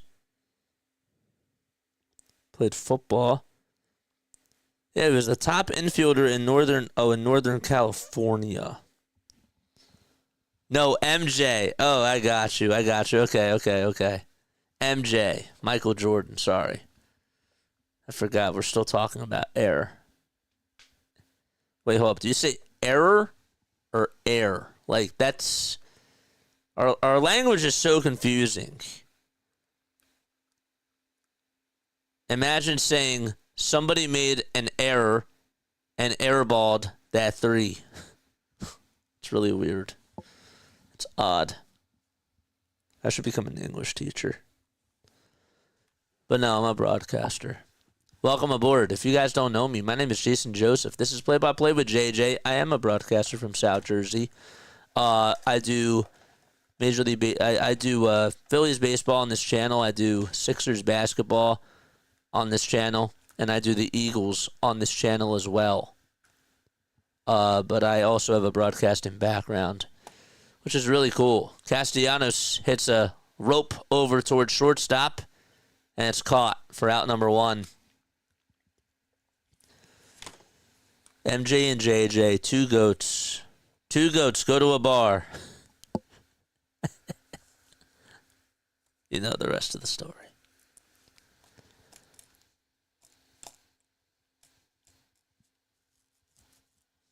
And Howie Roseman, too, needs to be a part of that convo. Edmundo Sosa steps up to the bag.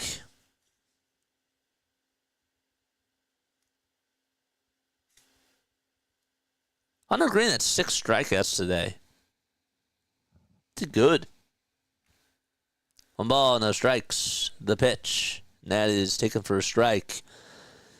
We got a Manning pitching. We got a Manning in sight. His name is Matt Manning. Uh-oh. Folks, we got a Manning in sight. And 1-1. That's taken inside for ball 2.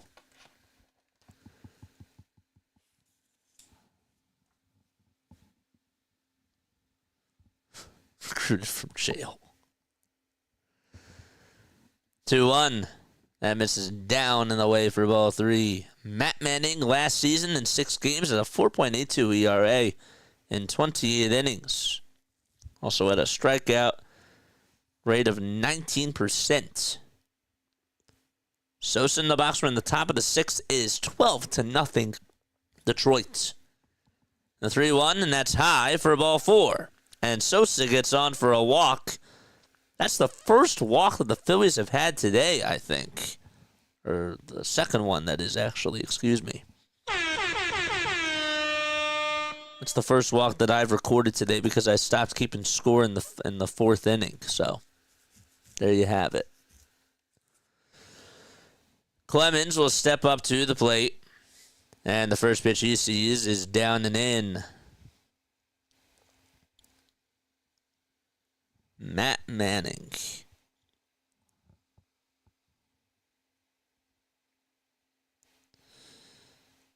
He has a brother named Jake Manning and another brother named Ryan Manning. He's a wide receiver for the Maryland Terrapins.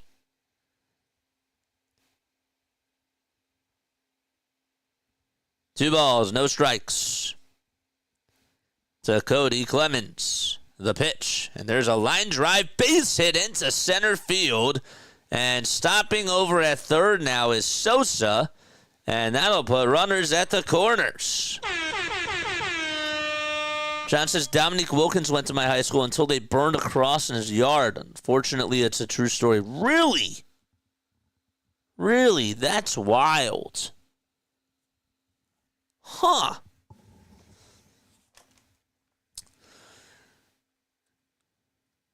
I'll tell you this is a true story. Tyrese Maxey didn't live too far away from me and found out because he had a Christmas party a couple of years ago and he had a house fire.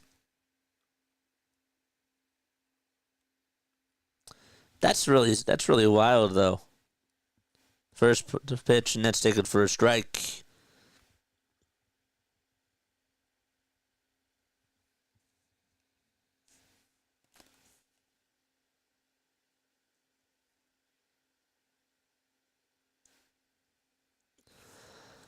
No balls, 2 strikes to Rafael Marchand. There's a big at-bat here. Hoping that he makes the roster. 0-2 pitch, and there's a ground ball hit over towards shortstop. The throw on the run over the first is in time, but the Phillies, they have a run on the board. Edmundo Sosa scores, and that makes it now 12-1.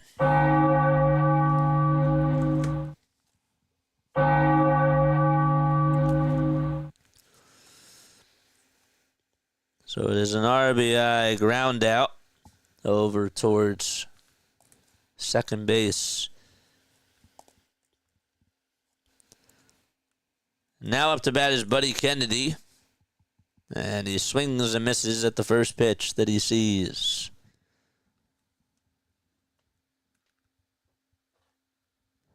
She couldn't hit a 3 with a 2 or a 2 and 1 on a T. I don't know. Things can change. Maybe. Maybe not.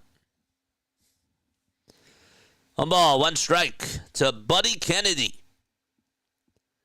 Come on, buddy. Manning comes set and delivers. And the pitch is right down Broadway for strike 2. Dominique Wilkins committed to an NC team, but signed to Atlanta, and the local basketball clan lost their minds. It's wild. The pitch to Kennedy. Fly ball hit out over towards left field. It's going back towards the track. See you later. Goodbye, baseball.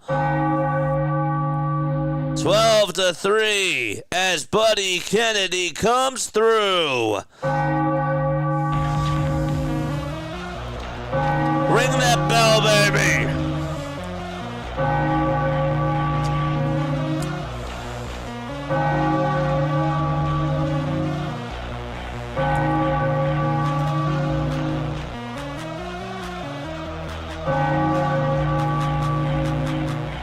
Chug, chug, chug.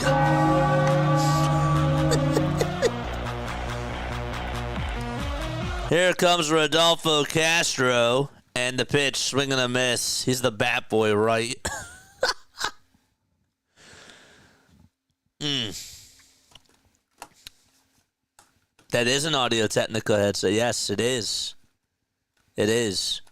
I should get them to sponsor the channel. 0-1. That's taken inside for a ball. They're really good.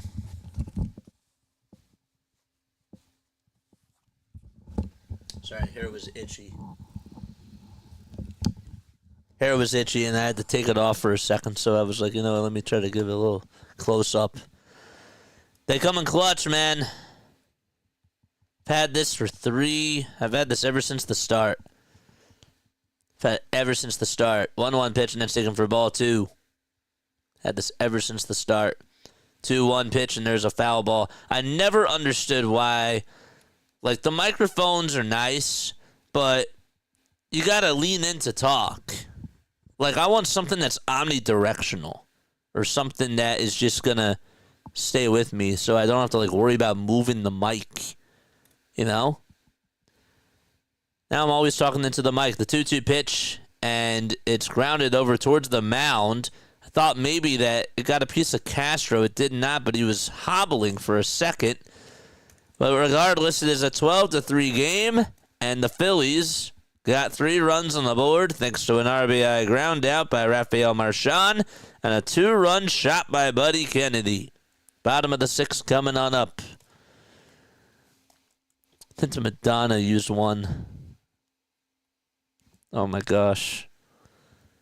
I like Madonna.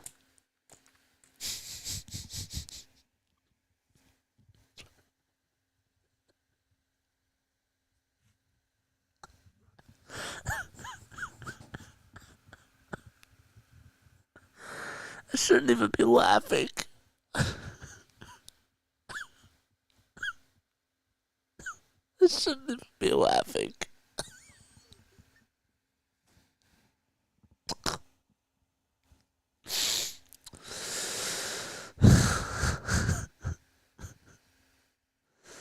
John, you're really something, man. You're really something, man. Oh my gosh.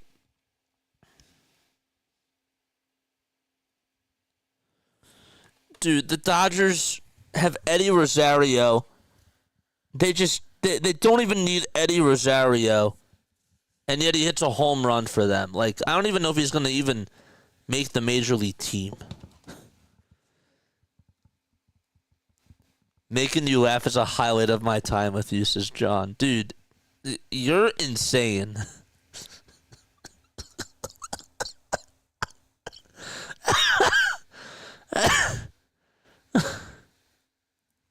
My man is going to kill me with jokes on this stream. I swear, you and Larry, I think that I think that Larry had the most times last year making me laugh during baseball season. I think this year you're taking the crown. I do. I don't know if Larry can repeat. He might. I have confidence in the both of you. But, man, you guys are going to be pretty neck and neck I'd say this year, unless we have somebody else that comes on. And I encourage anybody else to come on here for sure and, crack jokes and whatnot. But, yeah, every tour. No balls, one strike in the pitch, and there's a foul ball. Darpu does make me laugh, too. It's not really hard to make me laugh. Maybe IRL, it's not hard to make me laugh. On here, when I'm calling the game, I guess it is kind of hard because I try not to break character. 0-2, and that's a pie for a ball.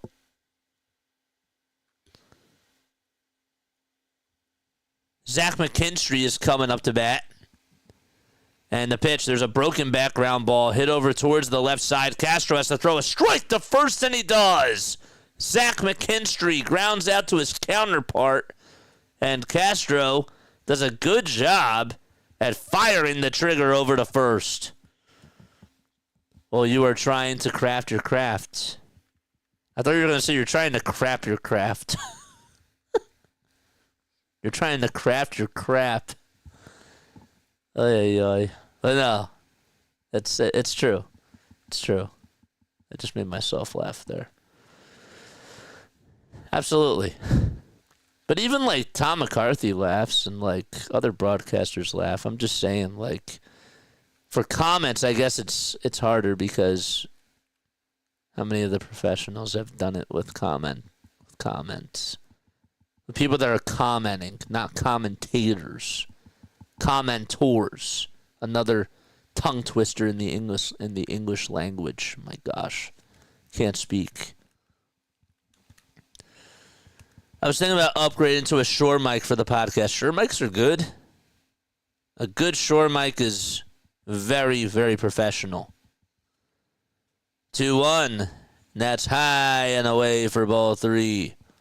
So it's going to be our job to make you laugh during the broadcast. Challenge accepted. Let's go. Let's go. Maybe I should do a challenge when we're doing the 24-hour live stream right before opening day for us to get to 5K. Maybe we should do a laughing challenge. I don't know. 3-1 pitch, and that's inside for ball 4. And so the Phillies give up a leadoff walk, or a one-out walk, that is. See, now I'm losing track of my stuff because you guys are distracting me. Oh, wait. I shouldn't say you guys. I'm really getting distracted. I'm distracting myself. It's not your fault. It's mine. Max Lazar's pitching.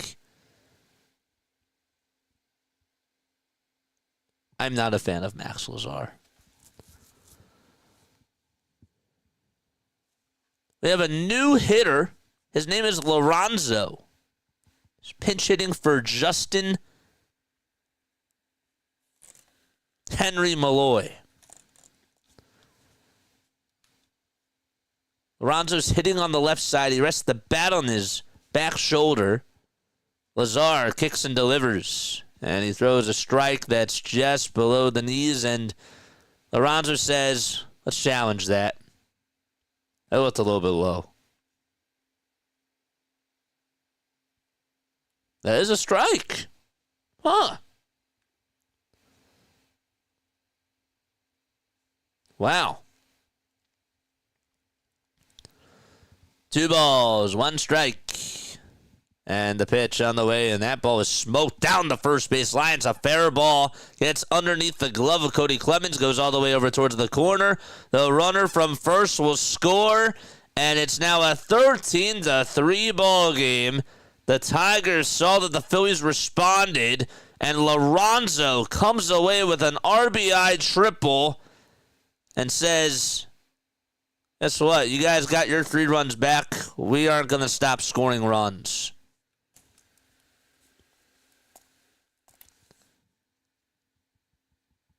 That was like Billy Hamilton or something. That's an inside the park homer.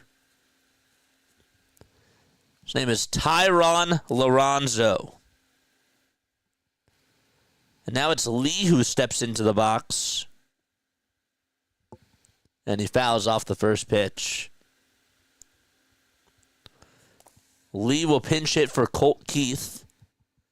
Sort of reminds me a little bit of Miguel Cabrera with his stance. Just a little bit. The pitch. That is taken just outside for a ball. It's okay to laugh. Just don't go full dominance. Look, JJ, John Crux scared the crap out of a kid during a broadcast. You're fine. Dude, I will never forget that. I will never forget that. That was beautiful. He just smacked on the door.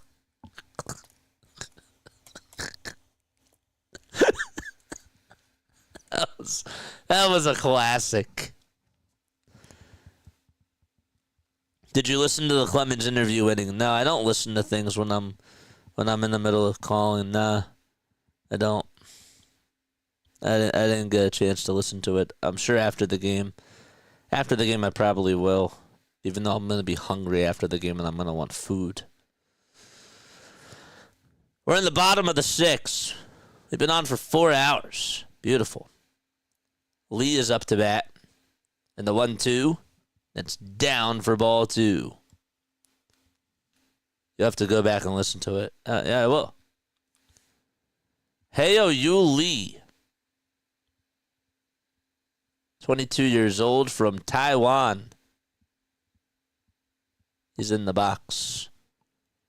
2-2 on the way. Swing and a miss. Lazar with the strikeout. Excuse.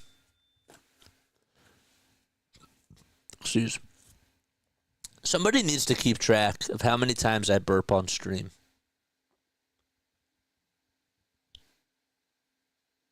I should have a counter of how many times I burp. The pitch. That's down for a ball. Check swing. Did he go? They say no. Got a fun fact for you, JJ. Mitch Williams saved Kruk's life with a wild pitch. Did he really? I'll have to check that out. 1-0. There's a fly ball hit out over to deep center field, and looking up, it's gone. Just one of those days. That's Tomas Nido, a former New York Met. What do you know? He says, Phillies are on the schedule? No problem. Gone.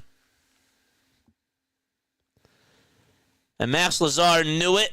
He threw it right down the middle. It was a gimme. That thing was crushed. And that makes it 15-3 Detroit. And it's back to a 12-run deficit. Can this guy just get off the team now, please? I'm done with him. 0-1 pitch, swing and a miss. We got another sub. Thank you. Thank you so much. We are on the road to 5,000, man. We need 24 more for us to get to 4,900. On the road to 5K before opening day, folks. 1 ball, 2 strikes to Navigado.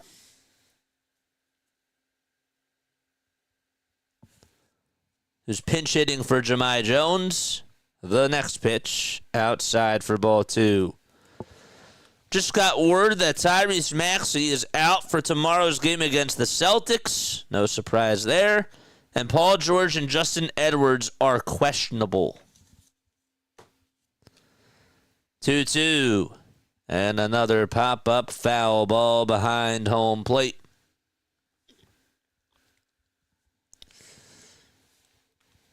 Are we at the 4-hour marker? It's good. 2 balls, 2 strikes, 2 outs. Bottom of the 6th. And the pitch on the way. Ground ball hit over towards third base. It is a foul ball. That's Buddy Kennedy over at third base. I tell you, this Washington-Miami game has been going on forever, it seems like. Seems like that game's been a long game. Hit him in the Twins. Kruk got evaluated, and testicular cancer was discovered. He lost a twin. Wait, really? I did not know that. It's now a full count to Navigado. If you're tuning in on Twitch, welcome. We appreciate each and every one of you for being on here.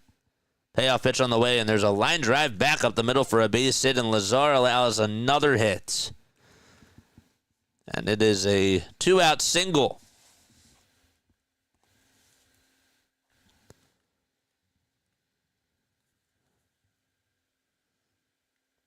So the leadoff hitter today, the guys batting in the leadoff spot have gotten on base 4 times today.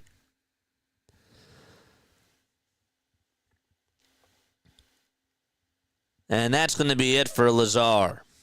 And he is done. Another pitch and change for the Phillies, with 2 outs here in the bottom of the 6th. Prayers go out to Jack Hughes, man. Jack Hughes for the New Jersey Devils underwent shoulder surgery earlier today and is going to be placed on long-term IR. Man. I know that he plays for the Devils, but that guy is a heck of a hockey player. Hughes is only 23 years old. He was the first overall pick by the Devils back in 2019. And what a start to a career that he's had.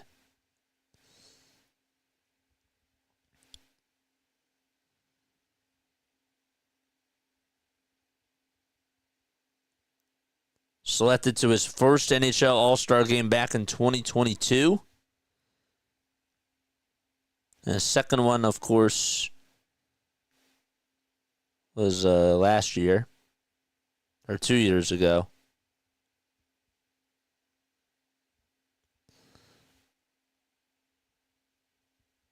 And then this past year was his third.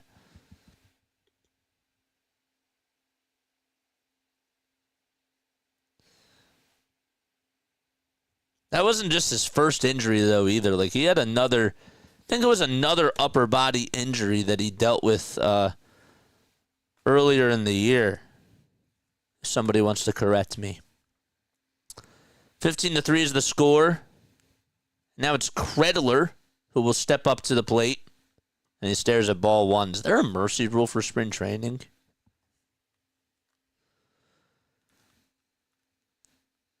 At this rate, we're going to be here till it's like 30-5.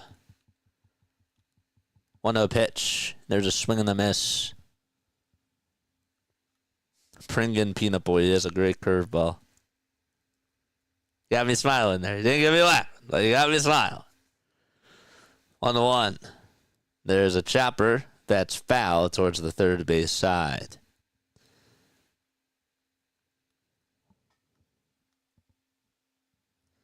I did not watch Bob Uecker's Hall of Fame induction speech. I have yet to do. Wait. Yes, I did. I did. I'm sorry. That came out, a couple of years ago, right? When was he inducted? 1-2, and that's inside for ball 2. I didn't watch his funeral. That's what I meant to say. I did not watch that.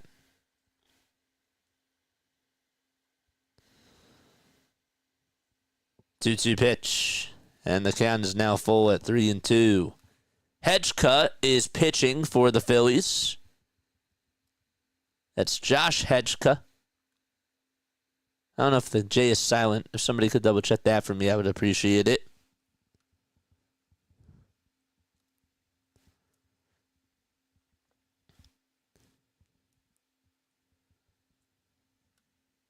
We're in the bottom of the 6th. There's 2 outs. I just bit my tongue. Ugh. Ouch. 3-2 pitch. Ground ball hit over towards shortstop. This does not help. And the throw over to first is in time. And the inning is over. 1 second. I will be right back.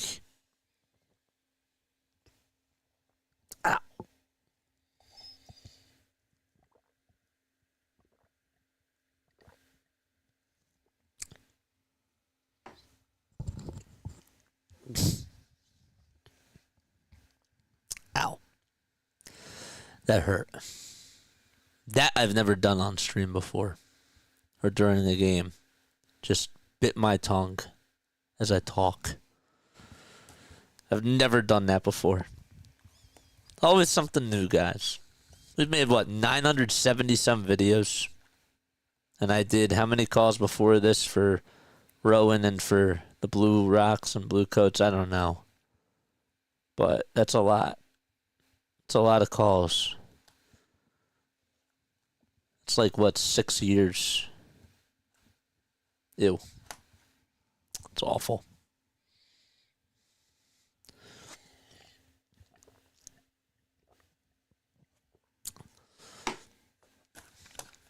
Okay. We're going to the top of the 7th. Phillies are down 15-3, folks. To the Detroit Tigers. The Tigers. Tiger Lily. Did you guys hear that Jordan Walker injured his knee by stepping on a sprinkler? Like, how does that happen? He stepped on a sprinkler head in a spring training game on Tuesday. Like, how does that happen? Like, how's the sprinkler head still out there? And that's how you injure yourself. Like, that's so weird. That's, like, so bizarre. That's like when Yoenis Cespedes, injured himself on his ranch. It's not like that. Yeah, just like an odd injury or something like that. But, I just think that's so bizarre. I remember, when Kendrys Morales injured himself during a walk-off celebration. And, those things, those are serious. That's really weird. Top of the 7th, 15-3. Detroit, they lead it by 12. And the pitch to Christian Arroyo. Fly ball hit out over to deep center field. And that baby is long gone. A moon shot out to dead center by Arroyo.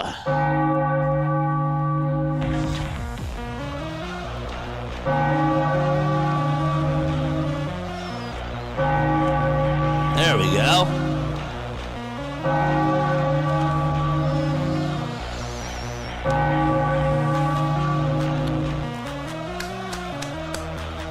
Get some more runs. Here comes Mercado to the plate. There's a ground ball hit over to third base. And it's played on a bounce, and the throw across the diamond is in time. And there's out number 1. So good job by Arroyo. I think that's his 3rd homer of spring training, man. Hardcore says with a cleat on that could happen easily, says Hardcore. Yeah, but I don't understand, how they couldn't, how they didn't realize that there was a sprinkler head out there. You know what I mean? That's what I don't understand. JJ, you can't kill yourself a sports broadcaster if you haven't watched The Secretariat at Belmont in 1973, one of the greatest calls in history. The stats are unbelievable. I think I've heard about it.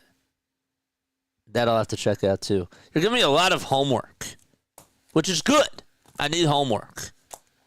I do. The pitch, 1 ball, 1 strike to Rafael Antigua. And he takes pitch number 2 in there for strike 2. Let's go.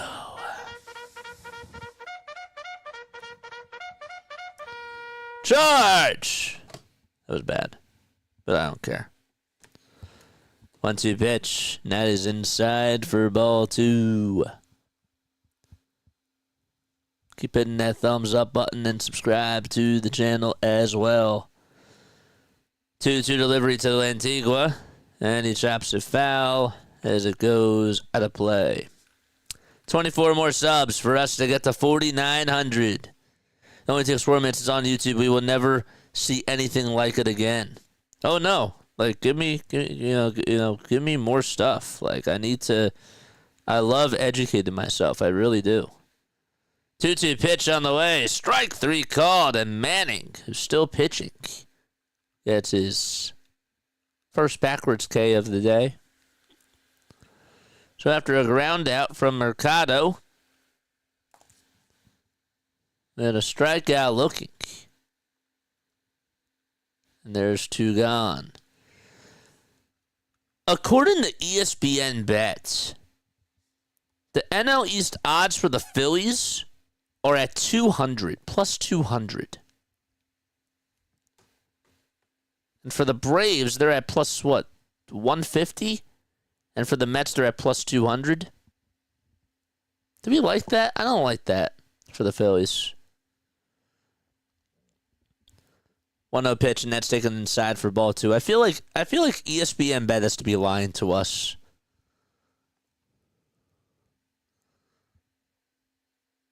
Two balls, no strikes, 2 outs, top of the 7th. The 2-0 to Rojas. Takes it inside for ball 3. So Rojas was supposed to start today, and then Rob was like, during the rain delay, nope, we're not going to have you. Been watching a lot of billiards lately on YouTube. I'll have to check that out. I've never seen billiards before on YouTube. 3-0 pitch, and that is way up high and inside. Nearly hit Rojas. Don't hit our guy. Come on, man. Can't do that. Protect Rojas at all costs. David Archer says, nobody likes us, and we don't care, baby. He's moving like a tremendous machine. It's unworldly. Unworldly or otherworldly?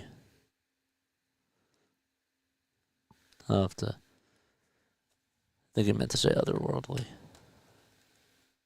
Or it's unworldly. That's probably the quote. I'll check it out. Otto Kemp is up to bat. Stares at the ball. And then stares at a strike.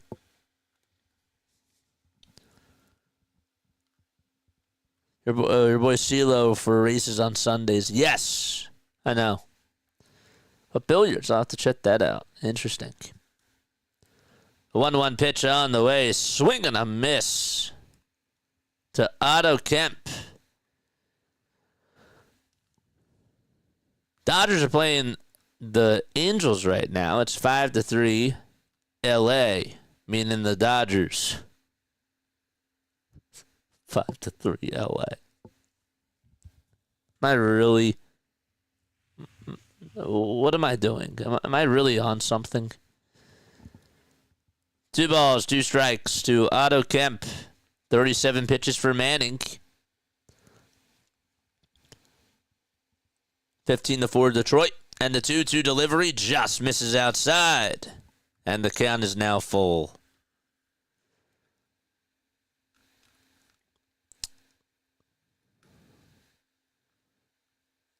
Been a lot of homers in this game.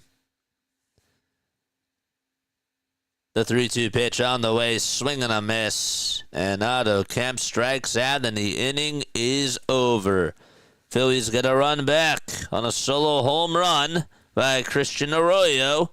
And it is stretch time out at Joker Merchant Stadium. That's what they call it.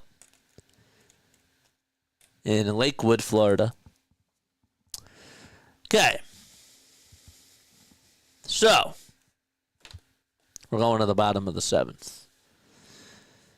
There have been a combined 20 hits in this game. Do you realize that the Phillies, and I know that it's spring training, JJ, we have given up a total of 27 runs and 29 hits over the last 16 innings. Over the last 15 innings, actually. That's how great this team has been. That is very impressive.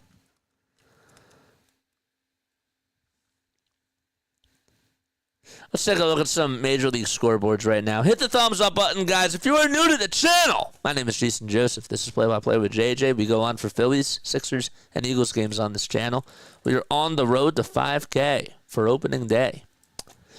So, we hope that you will stay we will be doing more baseball games this year rather than just the Phillies. I'm not a Phillies fan, JJ. I'm a Reds fan. I'm not a Phillies fan, JJ. I'm a Pittsburgh fan. Well, guess what? Shut up. Just kidding.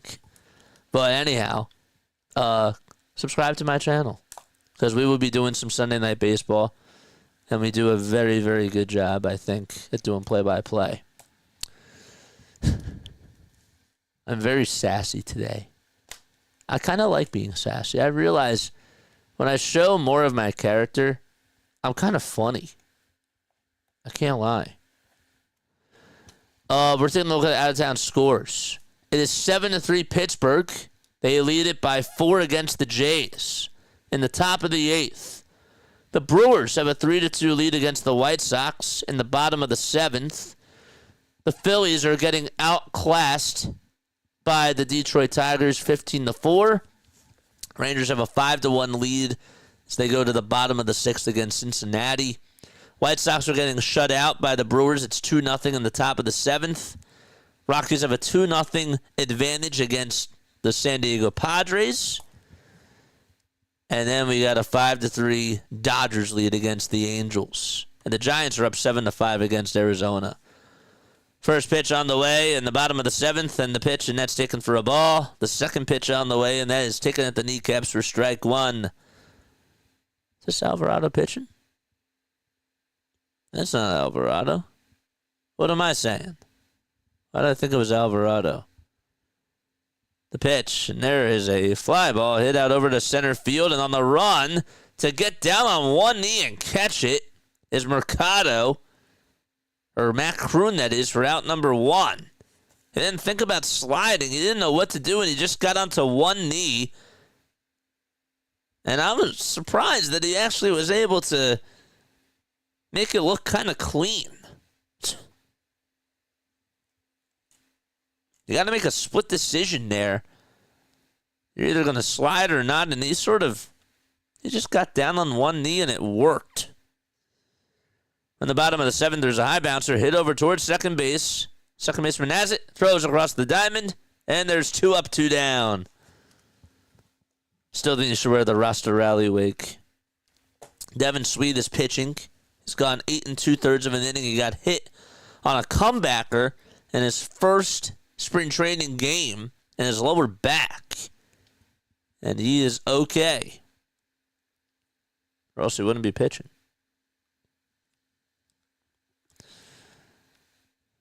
I'm not wearing a wig.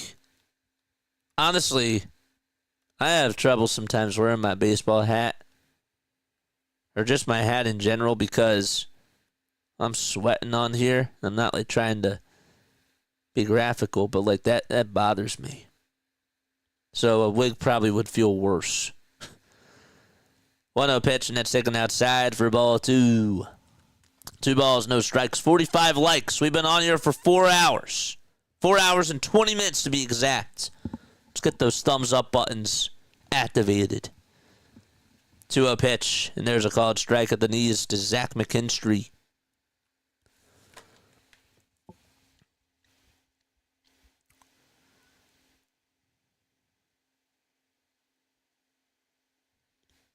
Two-one delivery, swing and a miss.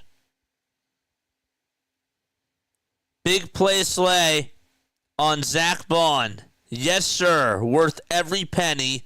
Well deserved. We love you, Darius. I hope you come back with us, man. But if you can't, business is business. And I get it. 2 balls, 2 strikes, 2 outs, bottom of the 7th. That ice cream that guy is holding looks so good.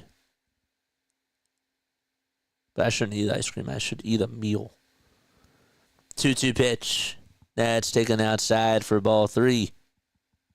He's enjoying himself with that ice cream.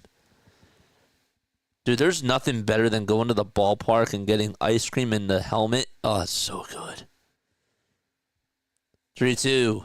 Foul ball towards the left field side, and it goes out of play. Now, what's unlucky is when you have to go to the bathroom and you leave your ice cream and all of a sudden you come back and there's a souvenir in your helmet and it splats the ice cream all over the chairs next to you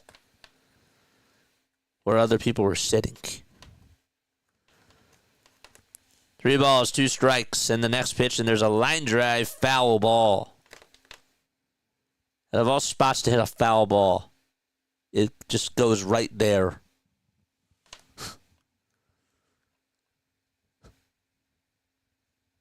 3-2, and there's another foul ball.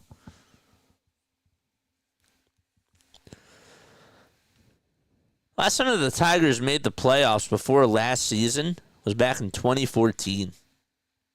They're on a 10-year drought.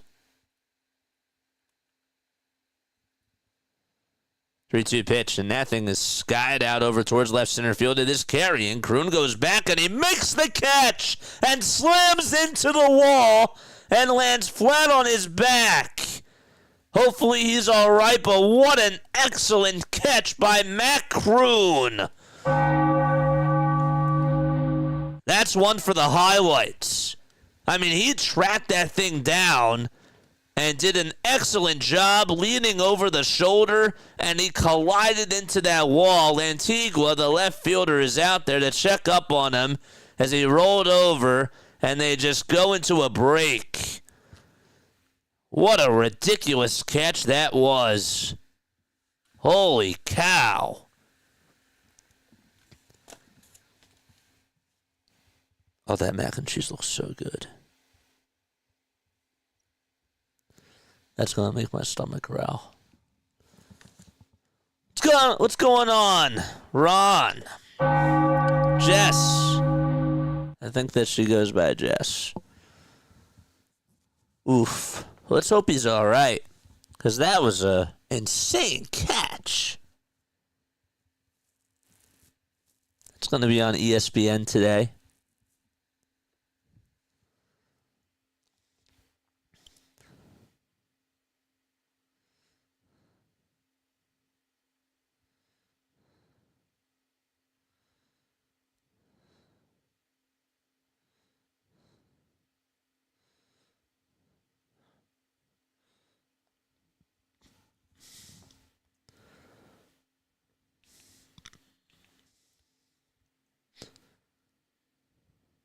So, any updates on Matt Kroon? Anybody on Twitter? Nobody? He just made an awesome catch right at that wall. John says, I had mac and cheese with bacon bits and green beans the other night. Don't make me jealous. Don't make me jealous. I could go for some mac and cheese. Don't get me started. But no, that does sound good. That does sound very good. Come on. Any updates on Matt Kroon? Come on. Writers, where are you at? Where are you at? Did he get up? There's a camera operator giving some ice cream to people. Dude, why are these people making me hungry at the worst time? Science Project, Science Division's here. What's going on? We love you, Science Projects. You got another channel. Nice. Very sick. So Matt Kroon is going to hit. He did collide into that wall out in center field and made an excellent catch. And on the first pitch, he pops it up over towards shortstop. And there's one away. Phillies down to their final 5 outs of the evening. Science Division was like, you know what? I got to come on here. I got to get my all on here to help JJ get to this 5,000 marker.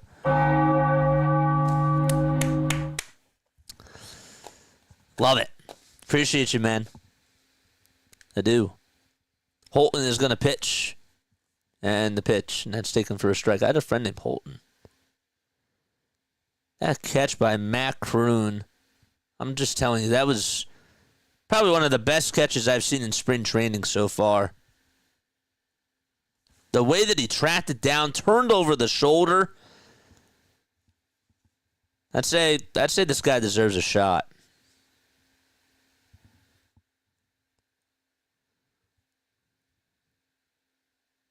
He's had a very good spring training. The pitch. And that's taken for strike 2.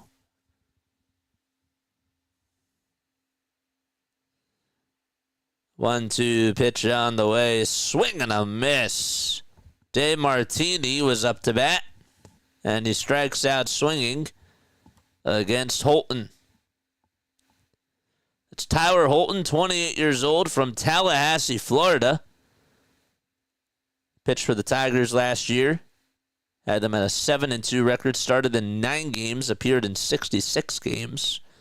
Went 94 1/3 of an inning. Struck out 77 batters. But he had a 2.19 ERA, which is pretty good.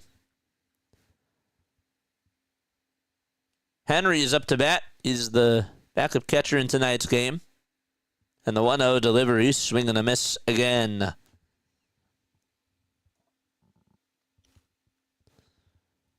Be a beef jerky to get to you. 1 ball, 1 strike. Holton comes set and fires, and the pitch is fouled away towards the screen. Come on, man. Come on, let's go, let's go, let's go. Charge! Wake up, chat. 1-2 to Henry, and he punches it foul towards the first base side, and now to play it goes. Did the Nationals and Marlins game finally end? That finally come to an end? I feel like that game lasted forever. 1 ball, 2 strikes, and 2 gone in the top of the 8th. Scott, hopefully you're doing well, man. 1-2, and that's outside for ball 2. One of our supporters, Scott, said he wasn't feeling so well today and he was going to stay off the keyboard. The 2-2 on the way, in the air, hit out over towards left field, and it'll be caught shy of the track by Navigado. And we go to the bottom of the 8th. It is 15-4 Detroit. I miss the pierogies. Used to get them in Philly. Oh, dude, a good pierogi is so good. A good pierogi is so good. Yes, a good pierogi is so good, but a pierogi from Philly is so good. I'm getting hangry. I am. I am getting hangry.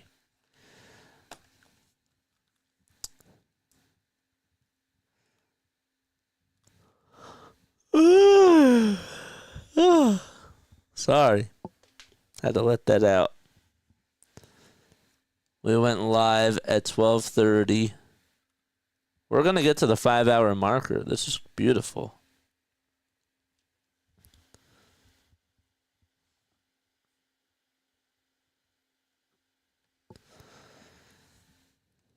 NHL scores, I'm looking at them now. The Capitals play the Rangers tonight. The Capitals are 39-14-8.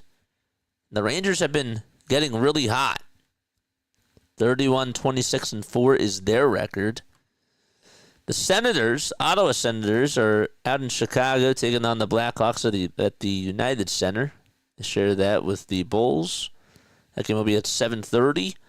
On TNT, you got the Maple Leafs and the Golden Knights. That should be a fun game to watch. Jack Eichel going up against Marmer and Austin Matthews. That'd be sick. And the Anaheim Ducks are taking on the Vancouver Canucks at 10:30. And then the St. Louis Blues are out in L.A. at the Crypto.com Arena taking on the Kings, which also should be a fun matchup too. Around the NBA, Trailblazers will be in Boston taking on the Celtics at 7 o'clock. T-Wolves are on a back-to-back. They beat the Sixers last night, and they play the Hornets tonight. Be kind of nice for them to lose to the Hornets, as the Sixers could increase potentially their odds of getting a number 1 draft pick, or a top 5 draft pick, that is. The Heat play the Cavs at 7 o'clock. That game's on ESPN. That should be a fun one, too. Jazz versus the Wizards. Another one to look out for on the Tankathon for the Sixers game.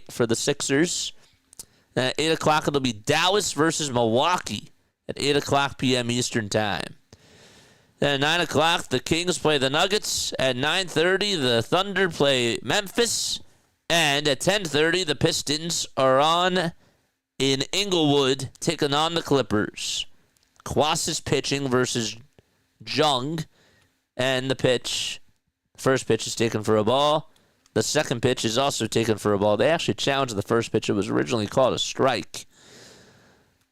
So it is a 2-0 count. The delivery and the windup, and it's swung on and missed. Is Ohtani a pitcher, and is he going to pitch this year?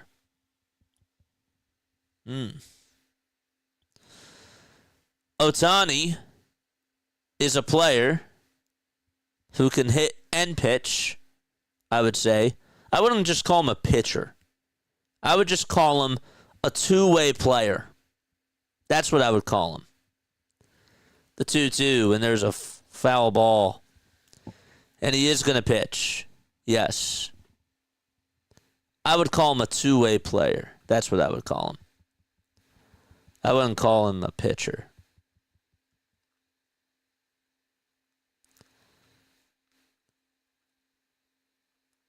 But if he's the pitcher for the night, then I would call him the pitcher. But yeah. Pitch on the way. Check swing. Did he go? They say yes, he did. And Kwas gets the strikeout. Wouldn't that make him a six-tool player? Why? Because he's fast, he is speedy, hits for contact, fast, speed, hits for contact, hits for average, has power, and he's a pitcher? I guess so. Yeah, I guess so. Lorenzo's going to pitch. Or Lorenzo's going to come up to hit again against Kwas. The count is 1-1. The pitch from Kwas, and that is outside for ball 2. This guy's tall, man. He's a very, very tall dude. And he throws gas. 2-1. That misses outside for ball 3.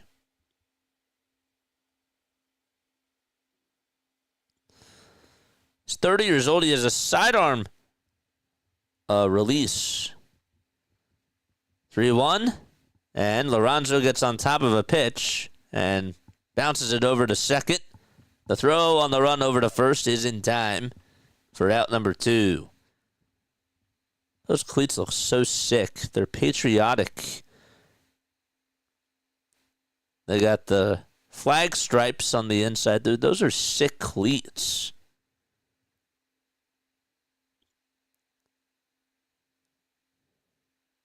That the second baseman has for the Phils. And the camera operator did a good job at getting that close-up. No balls, 1 strike. He has white shoelaces. The heel of the shoe is red. The middle of the shoe is white. And the front part of the shoe, like where the toes are, is blue. And then down the heel, and more towards the heel bone, there's the stripes. That's so sick. 0-2 pitch. Nat misses outside for a ball. We got 49 likes. Continue to hit the thumbs up button and subscribe to the channel as well.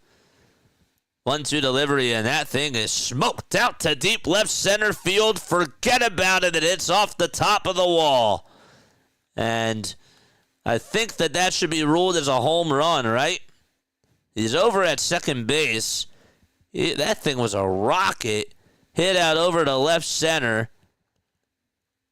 I think that should be a home run. Bad pitch thrown by Kwas right down Broadway. And Lee thought it was going to go. And that thing hit off the top of the public sign out in left center field. Did it hit the top of that? Is the question. It did not, so it is ruled as a double. Tomas Nido is up to bat. He had a homer earlier in the game, and he fouls it away. I love Bo Jackson, man. Bo Jackson was a special, special athlete. 0-1, swing and a miss. It is raining hard, isn't it? I can literally hear it from my room. 0-2. That misses outside and low for a ball. Wow. Said it was going to storm today. They weren't lying. 1-2, and that thing is drilled out over towards right center field. And for the second time today, Tomas Nido goes for a 2-run homer against his former rival. I called it in my head, and it happened. And the Detroit Tigers now lead it 17-4.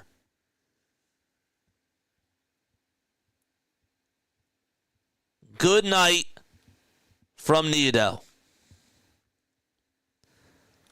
17-4 Tigers. The pitch. And there is a foul ball back over towards the screen. The Phillies have given up 17 runs today. The pitch, ground ball, hit over towards second base. And it bounces off of the second baseman's glove. It goes over towards the shortstop, and the throw over to first, not in time. He was doing good in his first two batters.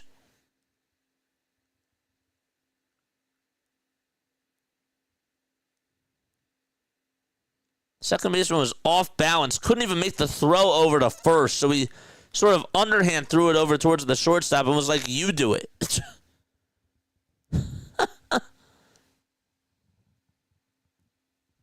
The guy that bet the over was right. Oh, absolutely. Cradler's up to bat. 2 outs, bottom of the 8th, the pitch. And there is a called strike 2. First pitch was also in the zone.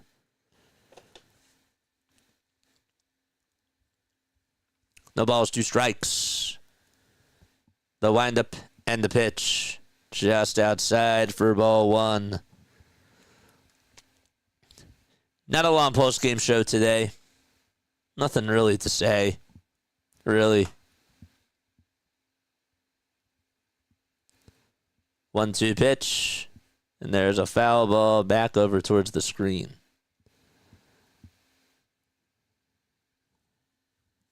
The Tigers have put up 16 hits today on the Phillies. The Titans have given up 29 runs over their last 2 games.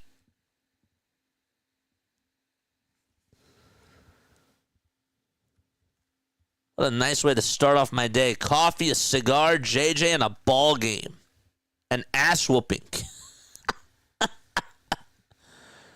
2-2 pitch on the way. Swing and a miss. And we'll go to the 9th. Phillies only down by 13 points. It's 17-4. And Tomas Nido, for the second time, has left the yard.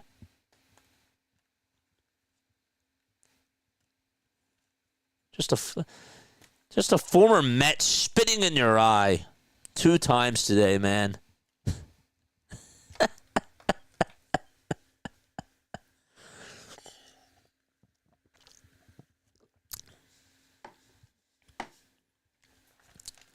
ESPN headline says Tomas Nido makes a homer versus the Phillies, and now can't wait to see that they're going to say another one.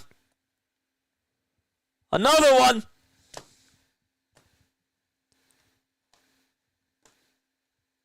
Ew. Make sure you guys hit the thumbs up button, hit the subscribe button as well. The name is Jason Joseph. This is Play by Play with JJ. We've been live for 4 hours and 42 minutes and 17 seconds. But who's keeping track? I am.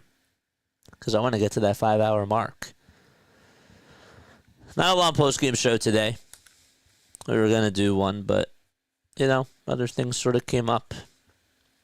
And I'm getting to be pretty hungry.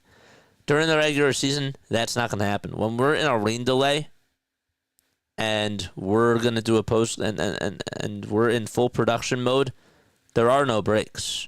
There is going to be a break between the game itself and then the post-game show, and then we'll take calls.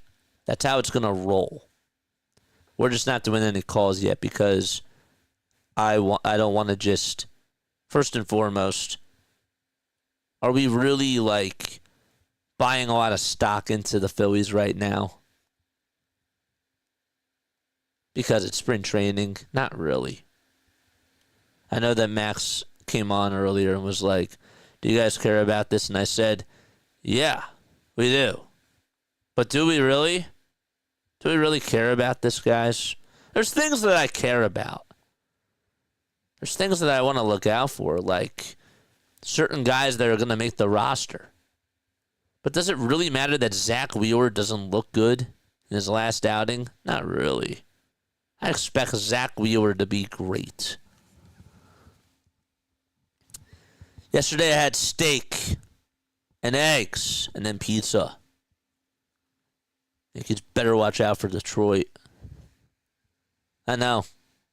That's going to be the ALCS there, folks. Moore is up to bat. First pitch he sees, he pops it up. Come on, man. Let's keep the 5-hour streak going. Come on.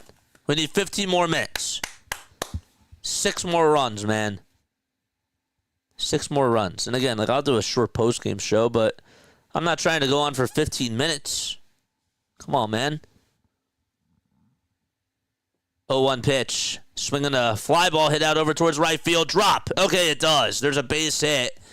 And the Phillies get on with a single. A leadoff single in the top of the 9th. All right, good. Very nice.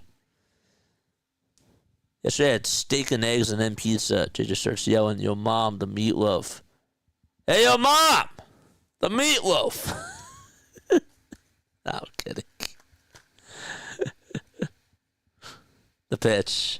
That's taken down low for ball 1.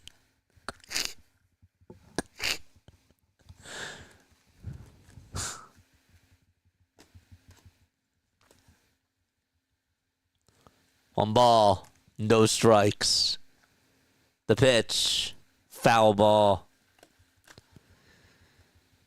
We've given up 2 touchdowns and a field goal today, guys.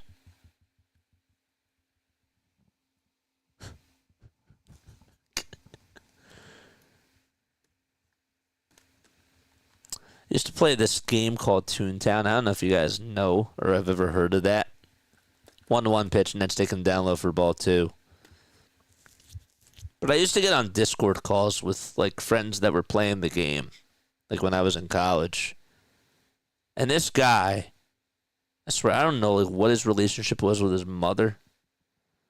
He'd be yelling at the top of his lungs for his mom to, bring up orange juice. And I'm like, dude, what the heck? I'm in a cog building. I'm like, dude. You have time to choose your gags. Just you don't have to yell at her like that. 2 balls, 2 strikes. No windup and the pitch. Swing and a miss, and there's 1 gone. A $5 super chat from Johnster. Wow, that's beautiful. A blowout loss in spring training doesn't bother me. What does bother me is Wheeler and Luzardo giving up 6 runs each. Yeah, what does bother me, and I'll talk about it during the postgame show, now that you brought it to my attention, 3 pitches in a row, 3 homers. That does bother me. That does bother me. Like those ESPN commercials, they're working on things. Yeah, but I get it. I understand. but I'm not entertained by that.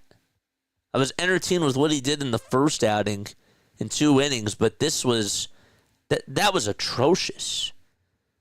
No balls, 2 strikes. We got another sub. Thank you. Appreciate it. 0-2 pitch. Line drive up the middle for a base hit. And runners will be at first and second base with 1 out in the top of the 9th. Continue to like and continue to subscribe to the channel as well.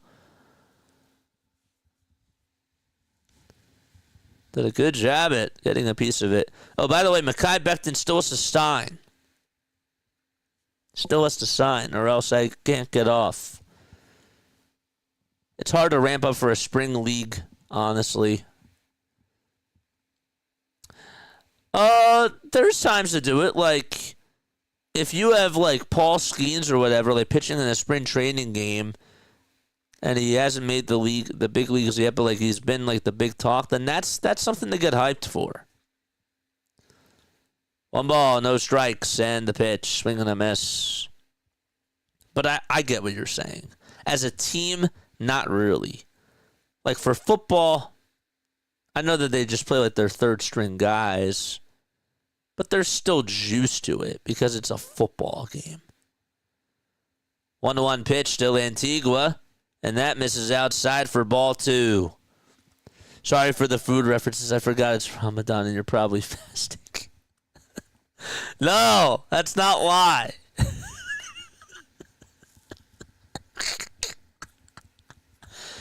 2-1 pitch, and that thing is skied out over towards left field, and it is going to be caught right at the line for out number 2. He got me there. That's the second time today that he made me laugh.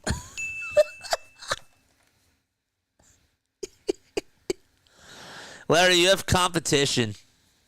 Larry, you have competition this year. You do. John, catch him up on things. He probably doesn't know what I'm talking about. Yohan Rojas is up to bat. Phillies are down to their final out. First pitch to Rojas, swing and a miss. All right, so maybe I'll have to go on for 10 minutes. We got to get to 5 hours. I didn't forget to eat. I've just been on for 5 hours. 0-1 to Rojas. Swung on. Hit out to left field. And that baby is gone. Yohan Rojas with his second homer of spring training. Good for him, man.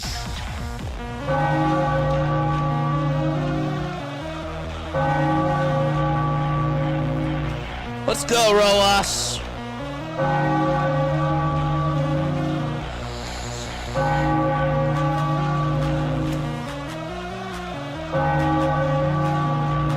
He torched that.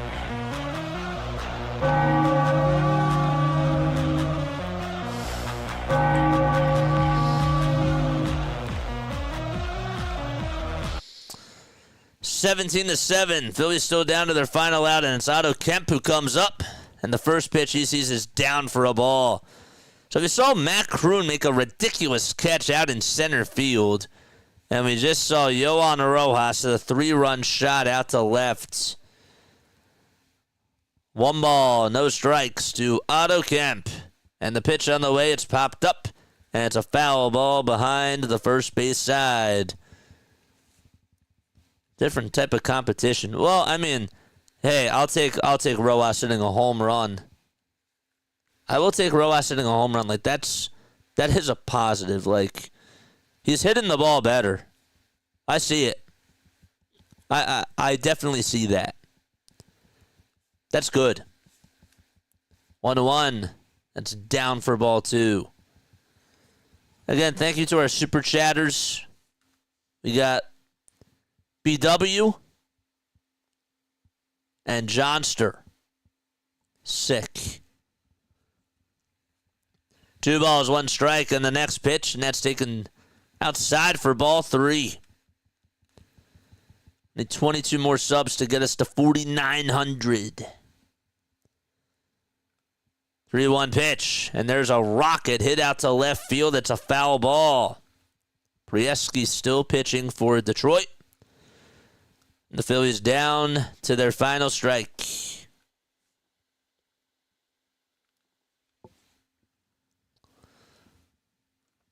The score looks like football. It does. Welcome aboard. This is not baseball. We don't cover baseball on here. What the hell are you talking about? 3-2 pitch. Swing and a miss, and that's the ball game. So Otto Kemp strikes out on a slider that's in the dirt. And finally, the Phillies game is over. And that's it. All right, I got 7 minutes to kill, man. I do. Not a long post-game show today. But there are some things that we got to note. All right, Phillies play tomorrow. Who do we play tomorrow? Let's look at the schedule ahead. All right, let's do that. Let's look at this schedule. Okay. So tomorrow is Thursday. Here's the schedule right here. We play the Rays tomorrow at 1:05. Okay. Friday, we're on and we play the Pirates at 1:05. Oh, good. I don't have to remake these thumbnails. That's beautiful. That's sick. Great. Hit the thumbs up button on your way out, too, if you guys don't want to hear the post-game show. If you guys don't want to hear what I have to say, well, then screw you. Just kidding. Don't screw you. But hit that thumbs up button on your way out. I understand. I get it. Saturday. What are we doing Saturday? Saturday, we play the Blue Jays at 1:05. And then Sunday, we are on against Baltimore again at 1:05. Okay. All right. Out of the way. Schedule. There it goes. All right. Okay. So, monologue screen. Okay. John's right. And not you, John. Not you, John Williams. John, the guy that gave us our super chat, he said that I understand it's only spring training, but I'm sorry. Jesus Luzardo. Dude, I'm looking you straight in the eyes, dude. It's spring training. But you allowed a grand slam in the second inning to Jahmai Jones. And then on the next pitch, you give up a home run to Andy Ibanez. And on the next damn pitch after that, you give up a home run to a former Yankee and Gleyber Torres. That's unacceptable. I'm sorry. It's always spring training. No. That's not cool, man. That's not cool. You don't do that. You just give up 6 runs on 3 pitches. 6 runs on 3 pitches. And I ain't going to yell. Not going to yell. But I don't like that. First one that he gives up, it was on a fastball. It was a 4-seamer that was supposed to be down and in. Missed that spot. Next pitch, it was a slider that missed its spot. And the pitch after that, he goes slider again. So, well, I'll give up a home run on the last slider. Let me try it again. No.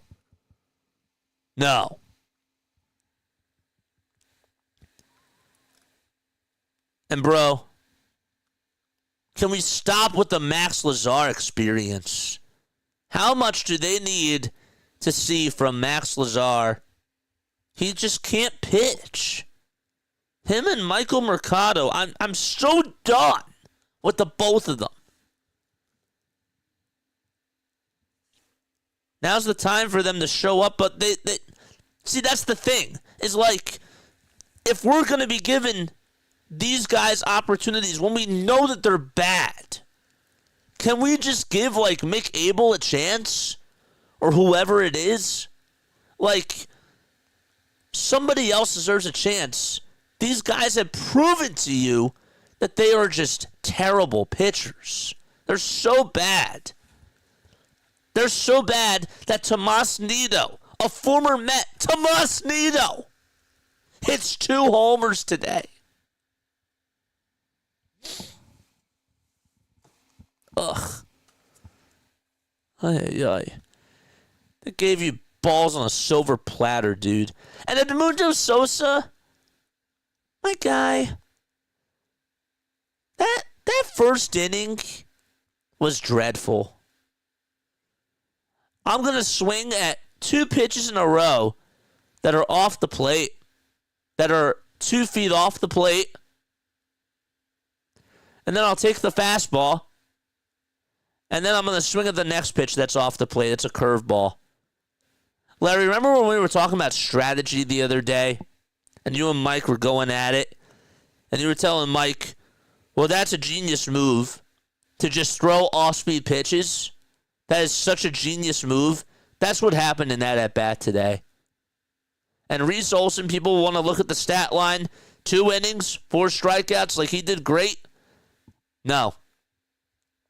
When you're hitting and you're just swinging at pitches that are like 2 feet off the plate, that's not great pitching. That's not great pitching, man. So, yeah. They give me 5 hours of this bullshit, of this bull crap. I almost cursed. Almost. I almost did it. Almost did it. Almost. Doesn't count, though. Doesn't count. But yeah.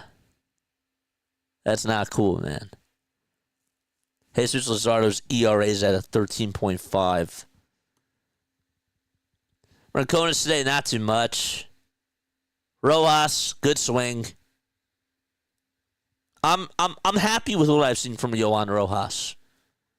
Now, this guy that he faced, and I'm not going to get too critical here, minor league pitcher. But guess what? You take what the pitcher gives you, and good for him for smoking it. Good for him. Buddy Kennedy today, 2-run homer. He had a good day. Buddy Kennedy was good at the plate. That catch by Matt Kroon, I better cut that call because that catch was ridiculous. I got scared when he landed flat on his, when he landed at the wall and then just took a tumble and went onto his belly. But that catch was ridiculous. And I like Matt Kroon. When you talk about the Wes Wilsons of the world, maybe this guy deserves a shot. Maybe he does. All our hitting is coming late in games by the backups. The starters aren't doing a thing, says Larry. And that's the truth. That is the truth.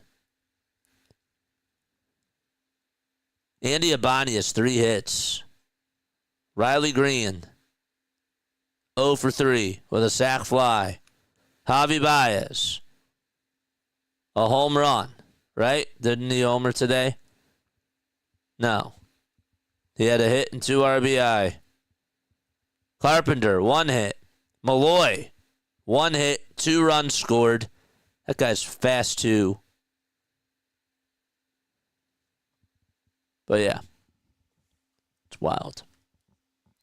All right. On the way out, hit the thumbs up button. Subscribe to the channel. All right. We got a doubleheader tomorrow. Taking the night off tonight. We deserve it. I do have to post a video on the Birds getting Zach Bond. That'll come out a little bit later. I can't lie, though. I am hungry. I'm hungry, and I gotta step off. I'm hungry, and I'm proud. Oh wait, no, it's from SpongeBob. I'm ugly, and I'm proud. That's what it is. Okay. Kennedy is part of the logjam for the last roster spot. Yeah, it's traffic. There's a lot of traffic there. There is. But good for Rojas. And yeah, Banks pitched good today. Ruiz pitched good today. Strahm, not good again. Just something's up with him. Something's up with Matt Strahm. If I have to hear, oh, it's spring training one more time, I'm going to be so mad. Because I get it. I understand. But I also know what Strahm did last year at the end. All right. Love you all. Lila Tov. And I will catch you all on the next one. All right. Peace out. Good night. See you soon. Bye-bye. Farewell. Auf Wiedersehen. Good night.